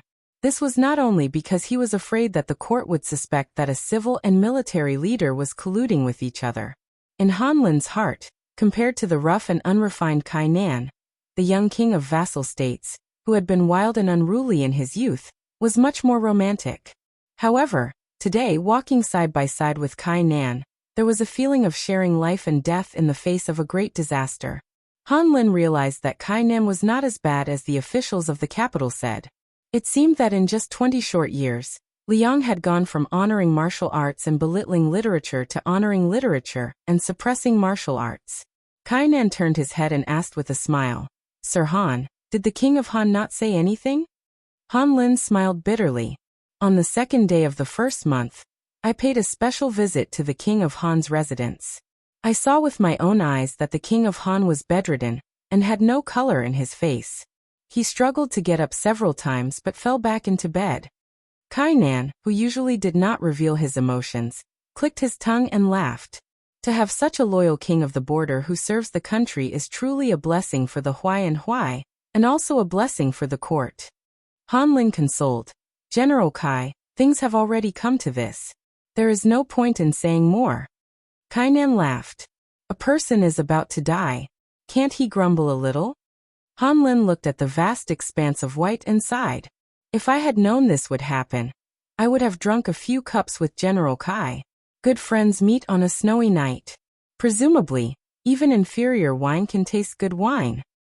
Han Lin realized that the regional governor was staring at him and asked in confusion, "Is there something wrong?" Kai Nan suddenly said softly, "There is nothing wrong. I only hope that after today, the women and children of the Kai family will be taken care of by Sir Han." Han Lin scratched his head in confusion. Just as he was about to ask, his vision suddenly darkened and he fainted. Kai Nan looked at the personal guard who had hit the back of Han Lin's head with the scabbard. She waited until the personal guard jumped off the horse and sat behind the administrator to support Han Lin, who was leaning back. Only then did Kai Nan say, "Take Han Lin back to the manor." The personal guard, who was no longer young, wanted to say something but hesitated. Kai Nan smiled. "Old song back then, when Su Xiao led 10,000 cavalry south to patrol the border. As the leading general, I led you all to kneel, causing you all to be unable to raise your heads in front of the court. I know that you old brothers all have resentment in your hearts. 2 years ago, every time you came to pay a New Year's visit, my Kai Nan family's chair seemed to be nailed to the ground. You all quickly left. This is nothing." Kai Nan did not turn his head. He only raised his horsewhip and pointed in the direction of Yuzhou. "This time, it's just right. I just want to tell you old brothers that I, Kai Nan, am not scared just because Su Xiao led 10,000 cavalry. No, it's just that I, Kai Nan, am a warrior on the battlefield, sincerely admire that great general. It's not just me. Our great General Gu also admires him. So this time, it's Su Fengnian leading 10,000 Bailiang cavalry. It's also the king of Bailiang, and it's also the 10,000 Great Snow Dragon cavalry. Of course, I won't be a coward. Old Song, among our old brothers, your Old Song family has the most branches and leaves, and we rely on you the most to carry the rice bowl. This time, you don't have to accompany us. Besides, there's only a few months left until this year's tomb sweeping day. When the time comes, none of our old brothers will be alive to drink some good wine. It's not right." the tall and sturdy personal guard who had followed Kai Nan and Gu Jiantang on expeditions all over the country for half his life, opened his mouth wide, but he could not say a single word. Kai Nan sternly said, "Get out of here." The personal guard lowered his head and turned his horse around. He fiercely raised his whip and urged his horse to leave. Kai Nan's teasing words came from behind him. "Remember, when it's tomb sweeping day, you miser that even General Gu has heard of. Don't be so stingy. You have to bring good wine." The personal guard did not turn around. He only suddenly roared, "I won't. I'll just bring 2 fen of silver and a pot of lousy wine for you. When the time comes, if you have the ability, then bring your brothers up from the ground." Kai Nan, whose back was facing the 2 riders of the personal guard, gently let out a breath. He restrained his smile. Ever since the beginning of spring in the 3rd year of Xiangfu, there had been endless snow swirling about. It was like this in the sky, and it was also like this on the distant ground today. The great snow dragon cavalry had arrived. The Bailiang cavalry was the best in the world. The great snow dragon cavalry was the best in Bailiang. Kai Nan angrily roared, "Beat the drums." Long before the White Horse cavalry left the provincial capital, on the city wall, Bailiang's civil and military officials sent them off. Further away, the 10,000 cavalry had already secretly entered the pass from outside the pass. They had been waiting for a long time outside the city. They were only waiting for the 2nd-generation king of Bailiang to give the order. After nearly 20 years, they once again galloped into the Central Plains. The Su family's cavalry that shook the world was unstoppable during the Spring and Autumn War. They fought from north to south, and then from south to north. This time they were going to go south again. In truth, the alliance between Su Beiji and Chu Lushan had not been without resistance. Even He Zhong, Hu Chunyun and Chue Gu, these 3 extremely important veteran generals, were not willing to see the Bailiang army break into the Central Plains at this time. However, Yuan Zuozong and Yan Wenwan had agreed to it, and Yan Wenwan's unexpectedly firm stance had succeeded in persuading many of these veteran generals. The Northern Liang Protector General Chu Lushan, who was as large as a small mountain, stood beside the thin and weak Yan Wenwan. No matter how others looked at it, they felt awkward. Chu Lushan lightly stomped his foot, cupped his hands, and lowered his head with a smile. "I really didn't think that old General Yan would agree. I originally thought that I would have to personally make a trip to Yuzhou, but when I thought about how I would have to run from Huaiyang Pass to Xiaoguang City in this terrible weather, I really felt a little guilty." The emaciated old man unhappily said, "Back then, Lord Protector General led 8,000 Yelluo to stop Dongzhuo's private army. Didn't you think that the bumpy ride would cause you to lose weight?" Chu Lushan chuckled and said, "How can you argue about the good deeds of being in the limelight and the bad deeds of doing evil deeds?" Yan Wenwan pursed his lips. Almost none of the old-school generals of Bailiang liked the infamous Chu Lushan. Putting aside Chu Lushan, even Li Mofan and Chao Xiaojiao were of the same origin as the Bailiang generals, and they would fight to the death in battle. But in terms of character and conduct, could they really be considered good people to the common people? The answer was naturally no. In truth, this was a knot that great General Su Shao had left for the new Prince of Liang, Su Fengnian, to resolve. Bailiang had been at peace for 10 years, and there were as many descendants as there were hairs on an ox. Just how many evil deeds had they committed? Just the deputy commander of the Yuanbu army, Lu Yuanji, was standing on the high walls. Just how many good people had the old man's 3 sons killed? If not for Lin Dofang, his good friend who had retired from the army many years ago, scolding and beating Lu Yuanji in the disturbance outside the pass, the old commander might have been kept in the dark for the rest of his life, mistakenly believing that his 3 sons were just a little useless. In truth, Yan Wenwan and the other elders who were upright also had complaints about the foul atmosphere of the younger generation of their fellow officers. It was just that when the great general was still alive, he had always felt that he owed his old brothers who had fought alongside him. So he had never harbored any thoughts of killing them. Moreover, the new Prince of Liang had also been a sloppy scoundrel in his early years, so the great general had to put himself in his shoes. Yan Wenwan got straight to the point. The New Year's Eve matter was handled beautifully, but even so, I, Yan Wenwan, still can't bring myself to like you, Chu Lushan. Chapter 1690. Chu Lushan rubbed his hands and turned his head with a smile. Old General Yan, you're not a beauty. If an old man likes me, there's nothing to be happy about. Yan Wenwan snorted and stopped talking. On the crowded city wall, Great Ancestor Gu stood out like a crane in a flock of chickens. Partridge Zhou Kong hesitated and left Lin Dofang and the others. He walked to Great Ancestor Gu alone, but there was still a distance between them. Great Ancestor Gu showed no signs of speaking. Zhou Kong hesitated a few times, but he didn't leave angrily. His tone was stiff as he said sarcastically, Deputy Commander Gu, aren't you always tough? You clearly didn't want His Highness to lead the army south to the Central Plains. Why were you willing to be a mute last night? Great Ancestor Gu smiled and said, Sir Zhou, what reason do you want to hear? Do you want me to admit that I'm a fence-sitter?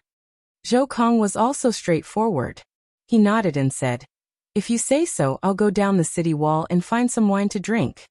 Great Ancestor Gu said calmly, Then I'll have to disappoint Sir Zhou.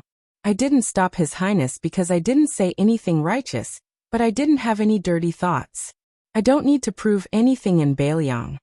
Partridge tilted his head and picked his ears. He sneered and said, This is what Deputy Commander Gu should say. Unfortunately, His Highness has already left the city. Great Ancestor Gu said to himself, Which old man hasn't been young? Who doesn't have one or two girls they like? I have one, but I missed her back then. That's why I've lived to this age. I don't know if it was because I wasn't suitable for her, or because I was timid. Sir Zhou, you're a famous husband and wife who help each other in difficult times. I don't think you understand. Zhou Kong was silent for a long time. He exhaled heavily and said in a low voice, We've been husband and wife for a long time. Naturally, we should treat each other with respect. In fact, when we were young, there was also a fire between us. Great Ancestor Gu sighed and said, At least they've been together. That's better than me. Zhou Kong suddenly turned his head and shouted, Lin Dofang, didn't you elope with a certain southern Tang princess back then? Our Commander Gu said that he actually loved that princess before. From Commander Gu's tone, the two of them had an unclear relationship in the early years. Why don't the two of you talk about it? Lin Dofang widened his eyes and said, What? You with the surname Gu, you better explain yourself. Lu Yuanji was immediately amused. He winked at Wei Taizhan and said, This is going to be a good show. Grand Ancestor Gu was stunned. By the time Great Ancestor Gu came to his senses, the partridge who had set him up had already run away. He could only see the back of the partridge in the distance. Seeing Lin Dufang trotting over aggressively, Great Ancestor Gu also ran down the city wall without saying anything, and yelled, Zhou, if I don't beat you to death today, my surname will be Gu. After the two of them ran far away, Lin Dofang stopped and laughed heartily. Lin Dufang was no fool. How could he really believe Zhou Kang's nonsense? Yu Luandao stood next to Hu Kuei. Just like Su Beiji and Tian Peifang, Hu Kuei's position as Yozhou's provincial governor was about to be vacated. Unlike Su Beiji and Tian Peifang, Hu Kuei's ambition was never to become an official. His gaze was always on the battlefield outside the pass. Hu Kuei wasn't the only one like this in Yuzhou. Even Yozhou's General Huangfu, she seemed to be getting restless, as if he wanted to move his butt over to Xiaoguang City. Moreover, Hu Kuei and old Marshal Chen Yunshui had come to Liangzhou together. The old man's words had revealed some clues that the Yuzhou infantry really did need a young general in the prime of his life. Although Chen Yunshui didn't say it outright, the old man clearly hoped that Hu Kuei would take the position of number 3 in the Yuzhou infantry. He also hoped that Hu Kuei could use this opportunity to speak to the prince and not let Huang Fuxi take the initiative. But in the end, Hu Kuei still didn't say anything. For this reason, the old man didn't give him the slightest bit of face today. The Bailiang frontier army was still divided into various factions, but they were no longer as clearly divided as they were in the past. With the conclusion of the First Battle of Liangmang, there were some subtle changes that naturally took place. For example, Qin Shiliang got along rather well with the entire Longxiang army. He Zhonghu, Zhou Kong, and the other veteran generals regarded him highly. They believed that this young man was one of the few unswerving scholars. Even if he didn't want to be a civil official, he could still be a Confucian general. Meanwhile, Su Beiji was rather close to Lingzhou's General Han Laozhan and Deputy General Wang Ji. It could be said that the entire Lingzhou army was happy to treat Su Beiji as part of their maternal family. And Yu Luandao, who had truly made a name for himself in Yuzhou, got along the best with Hu Kuei. As for the prince's trusted aide, Huang Fuxi, he didn't care at all. Not far from the two of them stood Huang Fuxi and Ko Jianghuai, who stood side by side. Although they were both generals of a province, there was a world of difference in terms of background and reputation. Huang Fuxi didn't understand why Ko Jianghuai was willing to get close to him, a famous loner, in the officialdom.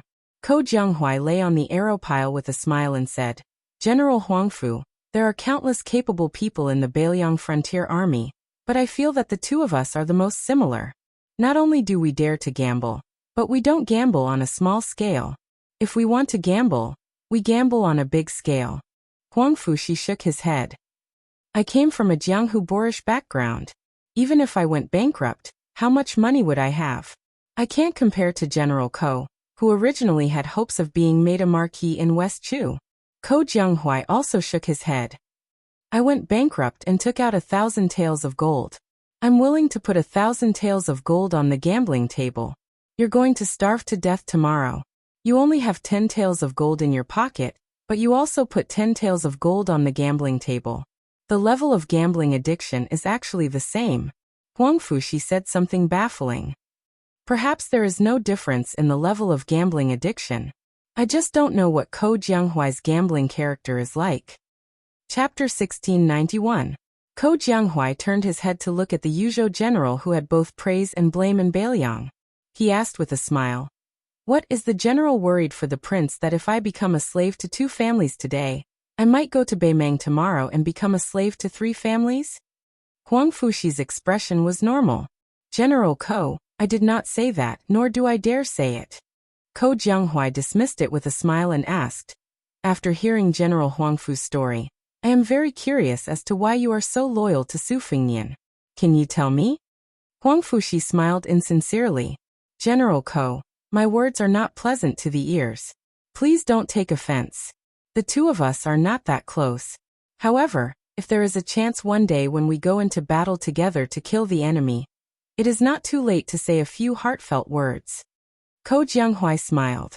"What? General Huangfu wants to go to Liuzhou's Longxiang army to become a deputy general?"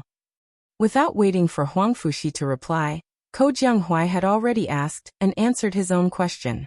General of Yuzhou and deputy general of the Longxiang army are equal positions. However, in Beiliang, the cavalry of the Liangzhou border army looks down on the infantry of the Liangzhou border army looks down on the Yuzhou army, and the Yuzhou army looks down on the Lingzhou army, which does not even have a decent border. The Longxiang army is an elite force pulled out from the Liangzhou cavalry at the border, and the deputy general with real power in the Longxiang army.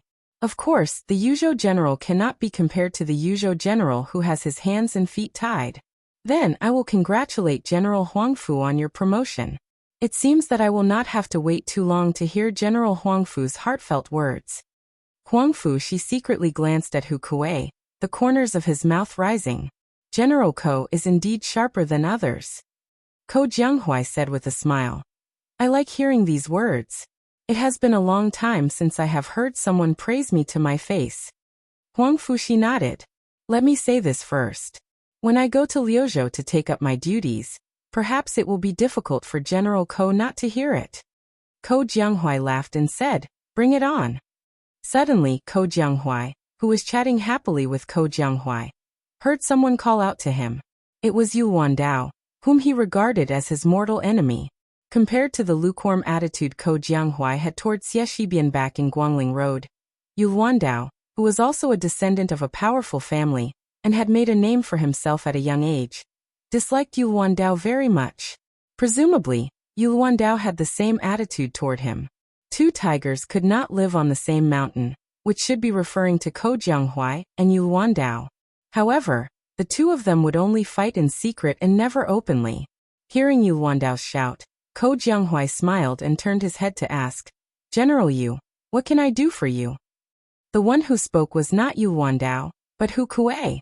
The latter walked a few steps closer and asked softly, "Ko Jianghuai, Regarding the three plans of West Chu going up north, down south, and west, I have thought about it for a long time, but I dare not make any rash assertions. After all, I am not a citizen of West Chu and have been away from the Central Plains for more than a decade. I am far from General Ko's grasp of West Chu's situation. Ko Jianghuai did not hesitate in the slightest. He said straightforwardly, if I am in charge of West Chu, naturally I will go up north and fight to the death with Lu Xingxiang. To say something off topic, I have always guessed that Chao Chongqing and the two Liao's Gu Jiantang, and even Bei Meng's Wang Sui have reached some kind of consensus. If Xie Shi is in Chao Chongqing's position, I reckon he will cross the Guangling River to the south, do his best to defeat the southern border army, which has already been betrayed by Wu Zhongshuan, and then try to conquer the area along the river.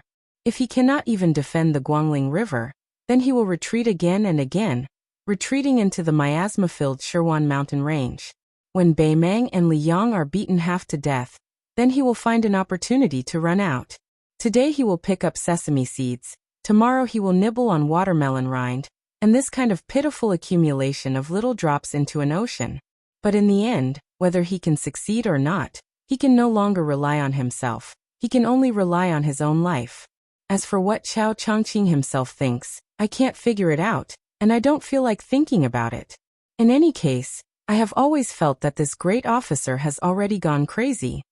Hu Kuei was the kind of warrior who was born for the battlefield. Being provoked by Ko Jianghuai, he unconsciously began to point and gesticulate on the battlements. West Chu has now been surrounded like dumplings. To the east is Songli, the turtle dove occupying the magpie's nest. To the south is Yanqi's King Zhaobing, who has just personally set out, as well as Nailan Yusi, who is standing behind this old vassal king. To the west is the southern expedition Great General Wu Zhongshuan's 100,000 elite troops who broke away from the southern border under his command. They must not be underestimated. Moreover, now that he is the Minister of War in Liyang, the army provisions have been greatly tilted. Together with the king of Jing'an, Zhao Sun, the military administrator Wen Tai, and the Jidushi Ma Zhongxian, it is as if they have become Wu Zhongshuan's Ministry of Revenue officials on the Western Front. As for the Northern Front, Lu Xingxiang has begun to behave like the earliest spring and autumn war, fighting without following the rules. Plus, there is Chen Jibao and those 10,000 Western Shu infantrymen who appear and disappear unpredictably. Therefore, West Chu's Northern Front is suffering the most. General Ko, according to your opinion, if we head north, how should we fight? Should we first look for Chen Jibao's infantry or Lu Xingxiang's cavalry? If we use Xie Shi's troops heading south, wouldn't we be playing right into the hands of the Liyang imperial court? After speaking for a long time, when Hu Kuei raised his head, he saw a young face rolling his eyes. Very quickly he laughed self-deprecatingly. Hu Kuei no longer wanted to be treated coldly. Ko Jianghuai laughed heartlessly. Lord Hu, oh Lord Hu, I'm just a Dechu citizen who hides his head and tail in your Beiliang. Even now I don't care about the Guangling Law battle. What are you worrying about? Hu Kuei did not get angry. He laughed calmly. General Ko, I think I'm worrying too much. Yu Wandao frowned. Ko Jianghuai raised his eyebrows and gave Yu Wandao a provocative look. In Beiliang, among the civil officials, there were Song Dongming and Bai Yu, as well as Su Beiji and Qin Shiliang. It seemed that among the military generals, there was another pair of enemies, Ko Jianghuai and Yu Wandao. It was the beginning of spring in the third year of Xiangfu. Perhaps after the sounds of firecrackers in various parts of the Central Plains, there was still time to clean up the House of Red. 10,000 Great Snow Dragon cavalry came down to Jiangnan. Other than the 800 Phoenix battalions, there was also the 100 cavalry and 100 swords of the Wu family. There was Yuan Zuozong, Yu Wandao, Hong Yu and Hong Shuwen. There was the king of Beiliang, Su Fengnian. Chapter 1692. Early in the morning, a young woman and an old man walked out of the prince's mansion on Mount Qingliang. Both of them had a deep relationship with the Su family. The old man was called Wang Lingquan. He was a lackey of the old Prince Liang in the early years. He was even very familiar with Lin Dofang and the others. Therefore, this time his daughter did not become the princess of Beiliang and refused the position of deputy supervisor of North City. At this time, Wang Lingquan was taking a walk with Queen Chu Dong by the Tide Hark Lake. Looking at his daughter who was still carefree, the old man was both relieved and worried. He was relieved that his daughter would not be bullied here, but he was worried that her identity would change in the future. No matter how easy it was to get along with her in-laws, after a long time, it was inevitable that there would be unexpected bumps and bruises. His daughter was so simple, how could she scheme against others and compete for favor? What's more, Wang Lingquan had always disliked the woman surnamed Lu who came from Qingzhou. He had long despised the famous scholar Lu Dongjiang. To be honest, Wang Lingquan had never hit the Lu family when they were down. But Wang Lingquan also knew that his son-in-law hoped that he could get along well with the Lu family, and even help the Lu family in some things. But Wang Lingquan had never thought that he was a perfect person. He would not be a bad person, nor would he do good deeds that would harm his opponents. Fortunately, the young lord had never forced Wang Lingquan to do anything. So Wang Lingquan was happy to play dumb and watch the Lu family disgracing themselves. Wang Lingquan stopped and looked around quickly. Then he said softly, "My daughter, you'll be married soon. Father and mother don't want you to run back to your parents' home if you're wronged. No matter how close you are to your parents' home, it's not good. It's just that, but if you're really wronged, you still have to tell father and mother. A married daughter is like spilled water. Don't take it seriously." Listening to her father's contradictory words, Wang Chudong grinned. Wang Lingquan hurriedly reminded her, "My dear daughter, how many times has your mother told me to smile without showing my teeth?" Wang Chudong made a lively and naughty face. Wang Lingquan said helplessly, "You never grow up. How can we be assured that you will get married?" Wang Chudong smiled and said, "If you can't bear to, then I won't get married." Wang Lingquan raised his hand and pretended to hit her. But as a father who was famous in Qingzhou for spoiling his daughter, he could not bear to hit her. He was not even willing to scold her, let alone hit her. Wang Chudong's hands twisted behind his back as he looked up and said in a soft voice, "Father, actually I know that even if big sister Lu doesn't become the legal princess, it won't be my turn. It should be that West Chu woman surnamed Jiang. The woman His Highness can't let go of the most is her, but she isn't suited to be the Northern Liang princess. So it is not easy for Sister Lu. Father, I know you're afraid that I'll be angry, but I'm not angry, nor am I unhappy. Every time His Highness returns to Mount Qingliang, he'll take the time to ask daughter about the plot lines in the first snow. He even said that when he's truly free, he'll personally watch me write a novel about his 3 travels through Jianghu. He said that I should write about him as a hero. I told His Highness that it wouldn't be a problem to write about him as chivalrous and soul-stirring, but the Jianghu heroine he likes must be surnamed Wang, and she must be an outstanding beauty." Wang Lingquan was speechless. Young people these days he really did not understand. Wang Chudong narrowed her eyes and smiled like crescent moons. "Father, if you have time, you should drink more tea with that Mr. Lu. Father, didn't you like to pretend to be cultured? Sitting at the same table as the famous Lu Jiao, you will have a lot of face, right?" Wang Lingquan said with a stern face, "His threshold is high. Your father is old and cannot cross it." Wang Chudong shook Wang Linquan's arm. Wang Linquan's face was heavy. "Did King Lu tell you to do this? He wants me to take the initiative to be friendly with the Lu family?" Wang Chudong shook her head and said seriously, "Father, no." Wang Lingquan looked into his daughter's eyes and stared for a moment before finally nodding. "I believe in my daughter, and I also believe in the great general's son." Wang Chudong wrinkled her nose and said, Wrong. Believing in our Bailiang's king also means believing in your son-in-law." Wang Lingquan did not know whether to laugh or cry. He said helplessly, "Father will listen to you." Wang Chudong suddenly said carefully, "Father, can we really treat the Lu family as relatives in the future? The kind that is neither close nor far, the kind that is just icing on the cake?" Wang Lingquan sighed and rubbed his daughter's head. "I know, I'll take care of it. I'm afraid that Lu Jiao won't appreciate my good intentions, and might even misunderstand that I have ulterior motives. Forget it.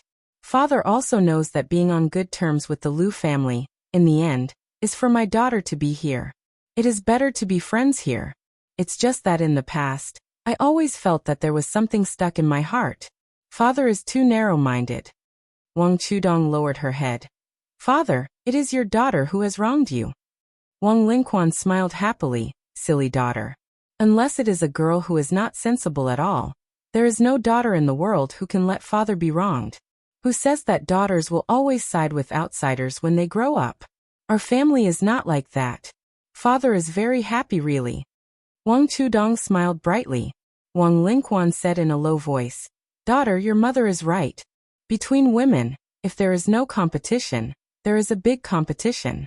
Wang Chudong smiled like a little fox who had just cultivated in the deep mountains and forests. Father, what did you say? I didn't hear you. Wang Lingquan laughed and did not say anything else. The Lu mansion was decorated with lanterns and colored banners. It was reasonable, but definitely unexpected, to welcome a rare guest. Lu Qingyan was the future Beiliang's princess consort with a simple carriage and simple entourage. The servants of the Lu mansion, who did not share the surname of the Lu family, kept this woman's indifferent relationship with the Beiliang's officialdom a secret. Even the arrogant Lu family members no longer regarded this cruel and merciless woman as part of their family. They were all afraid and resentful, and their feelings were complicated. In the first year of the auspicious talisman, the Lu family was still well off in Beiliang. The second year of the auspicious talisman was more difficult, but things took a turn for the better after autumn. This year, at the beginning of spring, there was a joyous occasion. As for Lu Qingyan's return to the family, the Lu family members, who were much stronger than last year, actually had some strange remarks. Oh, didn't you say that you would no longer care about the life and death of the Lu family? What? You just heard that your father is about to become the provincial governor of Liangzhou. And now you remember that you have such a family.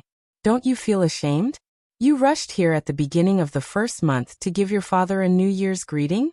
Could it be that you are not as comfortable in Mount Qingliang as the outside world said? Lu Qingyan went straight to Lu Dongjiang's small courtyard under the lead of the Lu family's old steward, who bowed and bent his knees. At this time, Lu Dongjiang was indeed in the courtyard writing characters with a broom dipped in water. When the current master of the Lu family saw his daughter appear at the courtyard door, he did not immediately put down the special broom. He waited until the small bucket was completely empty before he handed the broom to a young servant girl with a graceful figure.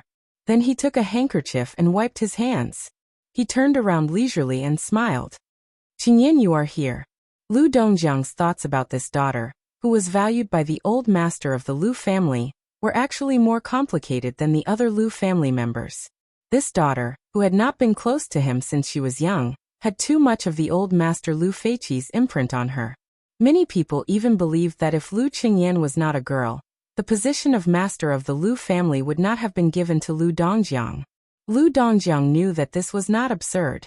That night at the gate of Qingzhou, if Lu Qingyan was not a daughter but his son, then he would not have been able to take the inconspicuous bamboo lantern from the old ancestor's hand.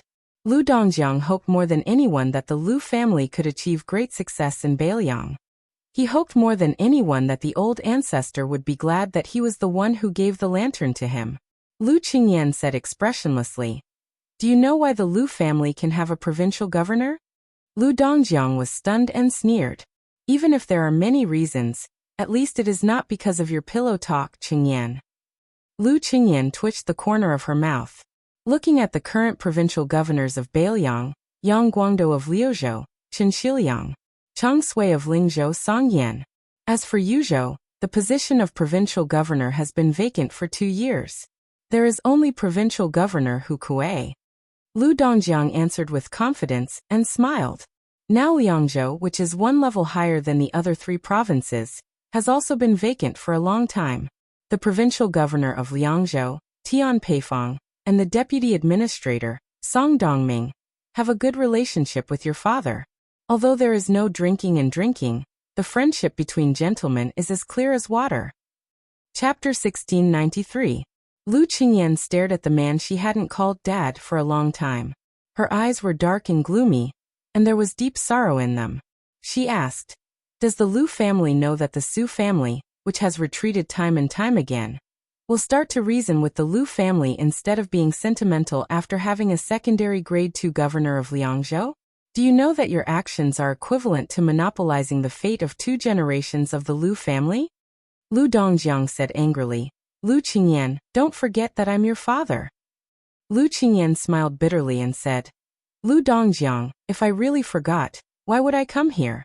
Don't you realize that the reason why I didn't hesitate to break off relations with the Lu family and act like we won't interact with each other for the rest of our lives is to make him feel guilty towards the Lu family? Do you think he doesn't know about my selfishness? It's not that he doesn't know, but that he pretends not to know. Do you really think that Tian Peifong, that old fox, and Song Dongming, that great talent who could support the government of a country, would treat you as someone who would help the people just because you are good at handwriting in Lu Dongjiang? Are you stupid or are they stupid? Is there no one in the Lu family who isn't blind? It was unknown whether it was anger, fear, or regret. Lu Dongjiang stretched out a trembling finger and pointed at the woman who was becoming more and more unfamiliar. Lu Qingyan, you bastard. Get out of the Lu family. Lu Qingyan actually laughed. Don't worry, I'll get out. But before that, I want to take away the ancestor's portrait from the ancestral hall. I'm afraid that he won't be able to rest in peace if he looks at this family every day. Lu Dongjiang glared at her. You dare? Lu Qingyan narrowed her eyes and said coldly, Lu Dongjiang, from the moment I decided to come here today, I no longer consider myself a member of the Lu family. I'm just a daughter-in-law of the Su family. So if you still want to be the Liangzhou provincial governor, shut up. Lu Qingyan repeated. Shut up, do you hear me? Lu Dongjiang's face was ashen, but for some reason he could not utter a single vicious word. In the small courtyard, not far from the father and daughter, the beautiful servant girl that Lu Dongjiang had just taken in from Yinji County was already scared half to death. She wished she could close her eyes and cover her ears as she squatted on the ground. On this day, Lu Qingyan calmly leaves the Lu family with a scroll in her hand. No one sees her off. When Lu Qingyan sat in the carriage, she held the portrait of her ancestor tightly, lowered her head, and bit her arm to prevent herself from crying out loud. She did not want the coachman, who was the chief steward of the prince's mansion, Song Yu, to hear it. Suddenly, not only did the carriage not immediately head for Mount Qingliang, it seemed to have met Lu Qingyan by chance before she left the house. It also seemed like a steward who had suddenly decided to act as the future Wangfei's coachman. He lightly knocked on the curtain. Lu Qingyan suppressed her sobs and asked softly, Steward Song, what's wrong? Through the curtain of the carriage, Song Yu said, Before His Highness left, he told me to give Princess a small brocade pouch when Princess returned to her parents' home, and then to Mount Qingliang. A corner of the curtain of the carriage was gently lifted. Song Yu handed over an exquisite brocade pouch that he had carefully kept. Lu Qingyan opened the brocade pouch in confusion. There was only one piece of paper inside with one sentence written on it. Lu Qingyan burst into tears. This lucky woman who was said to be a match made in heaven with the young king. This foolish woman who had once secretly lit the life-exchanging lantern and used her life to exchange for his life. This strong woman who had single-handedly shouldered the fate of the family after the death of her ancestor. This crazy woman who could make her father shut up, for the first time in her life, cried without restraint. On that piece of paper, the handwriting was familiar and meticulous. It said, Don't cry, we are family in this life. On this day, the civil and military officials of Great Peace City, who had just finished celebrating the new year, were all frowning on their way to the first morning court of the new year. Even the Duke of Yan, Gao Shizhi, and the Marquis of Huayang, Song Downing, looked serious after getting off the carriage. In reality, the two of them had already entered the palace last night to see the emperor. Not only them, but the prominent officials of the 3 provinces and 6 ministries had also gathered. Although the young emperor appeared calm, and only said that 10,000 cavalrymen from northern Liang had charged into Hezhou under the banner of Jingnan and Guangling, his tone was light and casual. However, the emperor was suppressing his anger. Everyone present could clearly see it. In the end, there were not many substantive countermeasures. Among them, the Assistant Minister of Rights, Jean Lanting, suggested that the Assistant Minister of War, Su Gong, withdraw from the Liangliao border and lead the elite troops of the capital to Guangling Path to reinforce the south-conquering commander Lu Xingxiang. The emperor did not agree or refuse. The Assistant Minister of War, Tang Taizuang, suggested that the court order the Jizhou general, Yuan Tingshan, to go down south to Guangling and advance together with the troops of Assistant Minister Su Gong. There was an old assistant minister of revenue. For some reason, he was afraid that the 10,000 Bailiang cavalry would not go to Guangling Path to quell the rebellion, but instead turn around and go straight to Great Peace City. Thus, he suggested to the emperor that the king of Shu should take 10,000 more troops from his territory. At that time, the young emperor's expression changed slightly. Fortunately, Tantanon quickly added that the 10,000 troops could be temporarily lent to Assistant Minister Su of the Ministry of War. Gao Shizhi looked at his childhood friend, whose face was pale because of the cold, and asked softly, "Why didn't you change into a thicker fur coat?" Song Downing said bitterly, "I didn't sleep at all last night. The study was warm, so I casually picked up this one. It's not like you don't know my temper. When I went out, my face was probably not very good. How would the servants of the manor dare to come near me and ask for trouble?" Without another word, Gao Shizhi took off the fur coat on his body and switched it with Song Downing. Like a servant of the Marquis of Huayang, he personally helped the Marquis in front of him change. Song Downing said softly, "Old Gao, if there is a day when Great Peace City can see the smoke of war, and we have to go to the top of the city wall to shoot the enemy, will you die first or will I die first?" Gao Shizhi spat a few times and said angrily, "It's the new year. Can you not say such unlucky things?" Song Downing laughed and said, "Just take it as a child's words carry no harm. A child's words carry no harm, haha." Gao Shizhi lowered his voice and said, "I can't guarantee anything else, but even if Liao Gu Jiantang rebelled, Bailiang Su Fingyan would not attack Great Peace City." Song Downing asked curiously, "Is it really as the rumors say, that Su Fingyan really went to save a girl from West Chu? I originally didn't believe it and just thought it was a joke." Gao Shizhi bared his teeth and said, "That guy, what can't he do? Can a normal person take on Dong Tai and Chao Chongqing? Can a normal person kill their way in and out of the Imperial Astronomer?" Song Downing stopped and asked in a low voice, "Is the girl's identity as the rumors say, the Empress of West Chu?" Gao Shizhi shook his head and said, "That's hard to say. Only the heavens know if it's true or false." Song Downing asked, "Gao Shizhi, do you know when the news of the Bailiang Su family hiding the fallen princess of Dechu spread in Great Peace City?" Gao Shizhi had a headache and said, "In fact, this kind of rumor has been around for a long time. It's just that it didn't spread widely at that time, so it didn't cause any big waves. But last winter, it suddenly started to stir in the city and got out of hand. Your Marquis Fu has strict rules, so you don't have to listen. You don't want to hear this kind of unpresentable rumor." Song Downing sank into deep thought. Gao Shizhi smiled and said, "What is there to think about? In my view, it's definitely that Jean Lanting who doesn't grow his beard that is stirring up trouble. Gao Tingshu and Wu Tsongxian are running errands and cannot escape. I'm puzzled. Why does this Bailiang person hate Bailiang more than us, the people of Jingdo?" Song Downing sighed softly and said, "The people of the countryside have to fight for water with the same village. The colleagues in the officialdom have to fight for the same chair. It's all the same. In any case, when some scholars are unreasonable, you can't say anything." Gao Shizhi was puzzled and said, "Aren't you a scholar?" Song Downing glared and said, "It's the new year. Why are you scolding people?" Gao Shizhi was instantly speechless. Motherf **** Ker, the people beside us are the best scholars in Liyang. Even if you are the Marquis of Huayang, if these words get out, let's see if you won't be drowned in spit." Gao Shizhi and Song Downing walked side by side. "Downing, do you think that the boy of the Su family will really rebel?" Song Downing smiled and asked, scared. Gao Shizhi muttered, "The Bailiang cavalry in the west, the Beimeng barbarians in the north, and the West Chu Chao Chongqing in the south. If it's really like this, aren't you scared?" Song Downing said playfully, "Who is it that just said that the Bailiang definitely won't come to Great Peace City for free?" Gao Shizhi said with a bitter face, "The affairs of the world are hard to predict.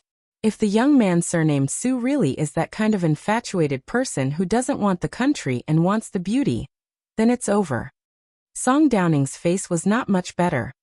"Tell me the truth, what are you scared of?" Gao Shizhi's face turned red, and he said in a low voice, "What's there to be scared of about the Beimeng and West Chu? I'm scared that the Bailiang won't defend the country."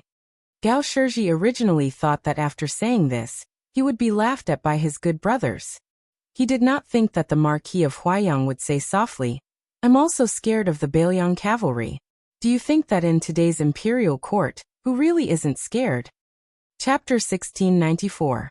In today's court assembly, Jean Lanting, who had kept a low profile at the end of the second year of Xiangfu, suddenly became the loudest official in the court.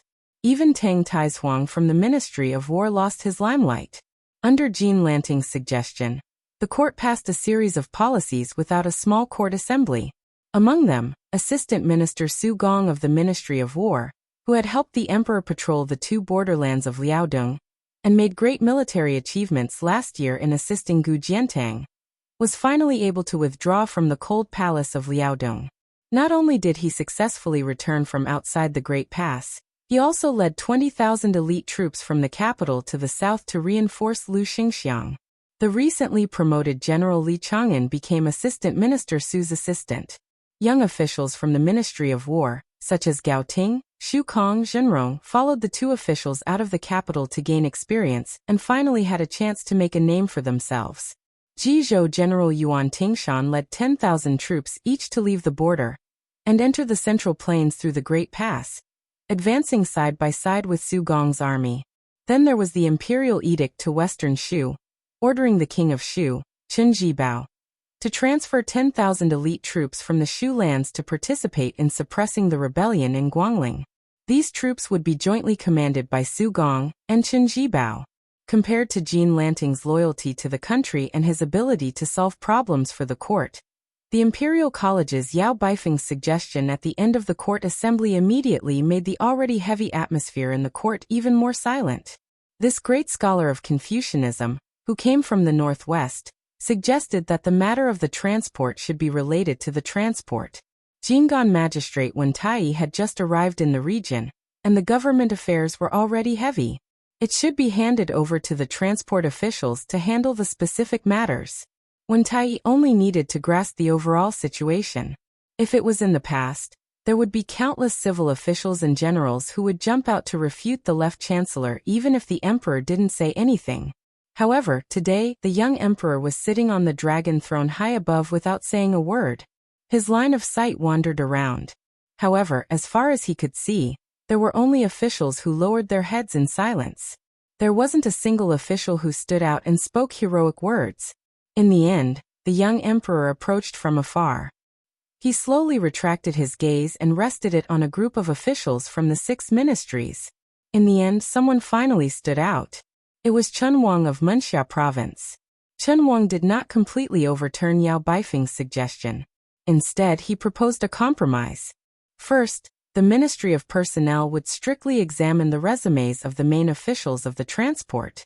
Once the court had finalized the candidates, the administrator Wen Tai would let go of the burden. For the time being, Wen Tai would still be fully in charge of the transport of Guangling. After the court session ended, the emperor had no intention of holding a small court session. Thus, all the officials left the hall and went straight to the various yamen. Jean Lanting, who had become a laughingstock in the officialdom at the end of last year, could finally hold his head high today. Needless to say, some of the officials who had forgotten to pay a New Year's visit because of too many trivial matters would flock over and line up outside the assistant minister's residence. Of course, the list of gifts would be the same. Yao Baifeng didn't have any officials around him today. The old man didn't mind and didn't rush down the stairs. He stared blankly at the imperial road in his field of vision, which seemed to be bound behind the door.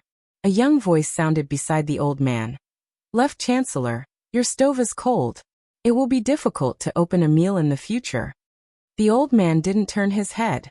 There weren't many young people in Liang Imperial Court who dared to speak to their seniors in such a cynical tone. Those who were qualified to attend the court session could be counted on one's fingers. Bailiang's humble scholar, Sun Yin, had already experienced ups and downs in the officialdom of the capital at a young age. Sun Yin continued to tease. "Lord Yao, you are really a scholar. You chose this time to be a loyal official. You deserve it." The old man mocked himself. "Do I need to choose the right time to be a loyal official?" Sun Yin nodded and said seriously, "That's right. I have to look at the almanac to check the time before I go out." The old man dismissed it with a smile. "I can't be that kind of loyal official. Sun Ying gloated and laughed. It's actually a good thing that Lord Yao has the intention to retire. I, Sun Ying, fell in the Imperial College. All day long, I was thinking about when I could make a comeback from the Imperial College. Now that the left chancellor's seat is empty, I have a chance. Just for this, I, Sun Ying, have to thank Lord Yao in person. Unexpectedly, the old man didn't fly into a rage out of humiliation. Instead, he nodded and said, "It's good that you, Sun Ying, go to the Imperial College. I finally understand that the Imperial College is no longer a place for me to teach. It's no longer a place for me to study." Sun Ying said in surprise, "Lord Yao, don't tell me you want to resign and return to your hometown?" The old man laughed. "I'm not stupid. How can I return at this time? I've just slapped the Imperial Court once. If I do it again, how many lives do I, Yao Baifeng, have?" Sun Ying clicked his tongue and said, "So Lord Yao has studied so much that you don't understand the ways of the world. In the end, you haven't reached the point where you can't be saved." The inflexible old man joked for the first time. "It's rare that someone is willing to flatter me. I have to thank you." Sun Ying waved his hand and said, "Don't just say it. When Lord Yao hands in your resignation, remember to put in a few good words for me." The old man didn't nod or shake his head. He only sighed and said, "Ji Province's Yuan Tingshan entered the Central Plains at Ji Ziku. Haha, although I'm a scholar who can't even be considered an armchair strategist, I still understand that those 20,000 soldiers aren't going to Guangling Road to quell the rebellion. They're going to intercept the Bailiang cavalry. By the time the Ji Province soldiers are gone, the 10,000 Shu soldiers will have almost reached the northern part of Guangling Road. At the same time, I reckon that Assistant Minister Su's command seal will have reached the army. One chain after another. It's hard for Jean Lanting, the Assistant Minister of Rights, to worry so much about the military and national affairs. It's even harder for his suggestions to be accepted by the Imperial Court." Sun Ying said in a low voice, "Lord Yao, do you really think that this is Jean Lanting's idea? Do you really think that it's a good thing that Su Gong left the two Liao provinces to lead troops south?" The old man turned his head and smiled. "I'm just a scholar, so I really don't understand these things. Is there knowledge in these things?" Sun Ying smiled and said, "I heard that Lord Yao has some good wine in your residence." The old man was stunned. He pulled on Sun Ying's sleeve and walked down the stairs with him. He lowered his voice and said, "Green Ant? When I heard the results of the Liang Mang War last year, I drank it all up." Sun Ying smiled but didn't say anything. The old man wasn't as thick-skinned as Sun Ying. He said helplessly, "There are only 2 or 3 jars left. Don't even think about them. As for the other good wine, no matter how expensive it is, I'll still treat you to it." Sun Yin's face was full of disdain. Chapter 1695. The two of them walked out of the gate side by side. Sun Yin suddenly stopped keeping the old man in suspense and whispered, "Jean Lanting and Tang Tai's Huang are in cahoots. That's why Su Gong went to fight the Bailiang cavalry." The old man was startled at first, then sighed. He looked around and finally gave up. This was indeed not the place for him to teach. Sun Yin turned and walked away, smiling. Sir Yao probably doesn't even have a posthumous title. I, Sun Yin, won't add insult to injury and drink green ant wine. Sun Yin walked a few steps, then suddenly turned around and lightly patted his chest. "I have a bow. It's not suitable for me to give it to Sir Yao in public, but keep it in your heart." 20 years later, in the middle of summer, Sun Yin had just become the second minister of appointments of the new Liang dynasty, a powerful second-rank heavenly official. One day, someone suddenly came to visit the bustling Sun Manor, claiming to be a disciple of the Yao family. The already busy gatekeeper ignored him. Even when the Sun Manor was about to close its doors in the evening, the travel-worn young man was still unwilling to leave. He had no choice but to mention his grandfather's name. Although the gatekeeper was a slick person born and raised in the capital, he didn't know that there was such a big shot as Yao Baifeng in Liang's officialdom. Later, he finally remembered that many years ago, there was an old man surnamed Yao in the Imperial College of the previous dynasty, who served as the left chancellor. However, in the past 20 years, that great Confucian scholar didn't have any poems, books, or articles to spread to the Central Plains. Things had changed with the passage of time. He estimated that he wasn't even as good as a new scholar of the New Hanlin Academy. The gatekeeper gritted his teeth. Seeing that the young man had traveled thousands of miles to the capital and was sent home like this, he thought it was really pitiful. He broke the rules and went to report to the Minister of Appointments. Minister Shangshu, who was shirtless and enjoying the shade under a shed, jumped up from the recliner. He didn't even have time to put on his boots before he ran to the door of the courtyard. But in the end, he stopped and casually said to the dumbstruck steward, telling him to leave the things behind, and that there was no need to receive them. If the young man showed the slightest bit of anger, there was no need to bring the things to the courtyard. Finally, the steward carefully brought a cloth pouch to the small courtyard. The minister laughed happily, since he was not the descendant of that old man and hoped to use this as a stepping stone in the officialdom. That was good, very good. In the twilight, 2 jars of green ant wine that had obviously been sealed for many years were placed on the stone table in the small courtyard. Sun Yin was not willing to open them and drink them. On the second day of the court assembly, an old man from the previous dynasty who had long been forgotten suddenly became famous. Yao Baifeng, a Taoist from Beiliang, posthumously known as Wenjia. Even though he was already an extremely high official, he was still the Minister of Personnel, Sun Yin, who was known for his debauchery. After the court assembly, he walked out of the main hall and stood at the top of the steps for a while. Then he went alone to the side of Imperial Road Street. There was no one around, but Sun Yin still bowed respectfully. This matter quickly became a strange story in the capital. For some reason, not only did the Emperor of Liang not hold a small court assembly today, but he also returned to the magnificent main hall. Eunuch Song Tonglu of the Ceremony Directorate stood alone outside the door. The young emperor stood near the dragon throne. The floor of the main hall behind him was paved with gold bricks. Therefore, even though the doors and windows were closed, the main hall did not appear too dark because there was light coming through the window paper. On both sides of the dragon throne were 4 majestic furnishings: a precious elephant, a luan duan, a red-crowned crane, and an incense burner. Together, they symbolized the eternal stability of the country that countless emperors dreamed of.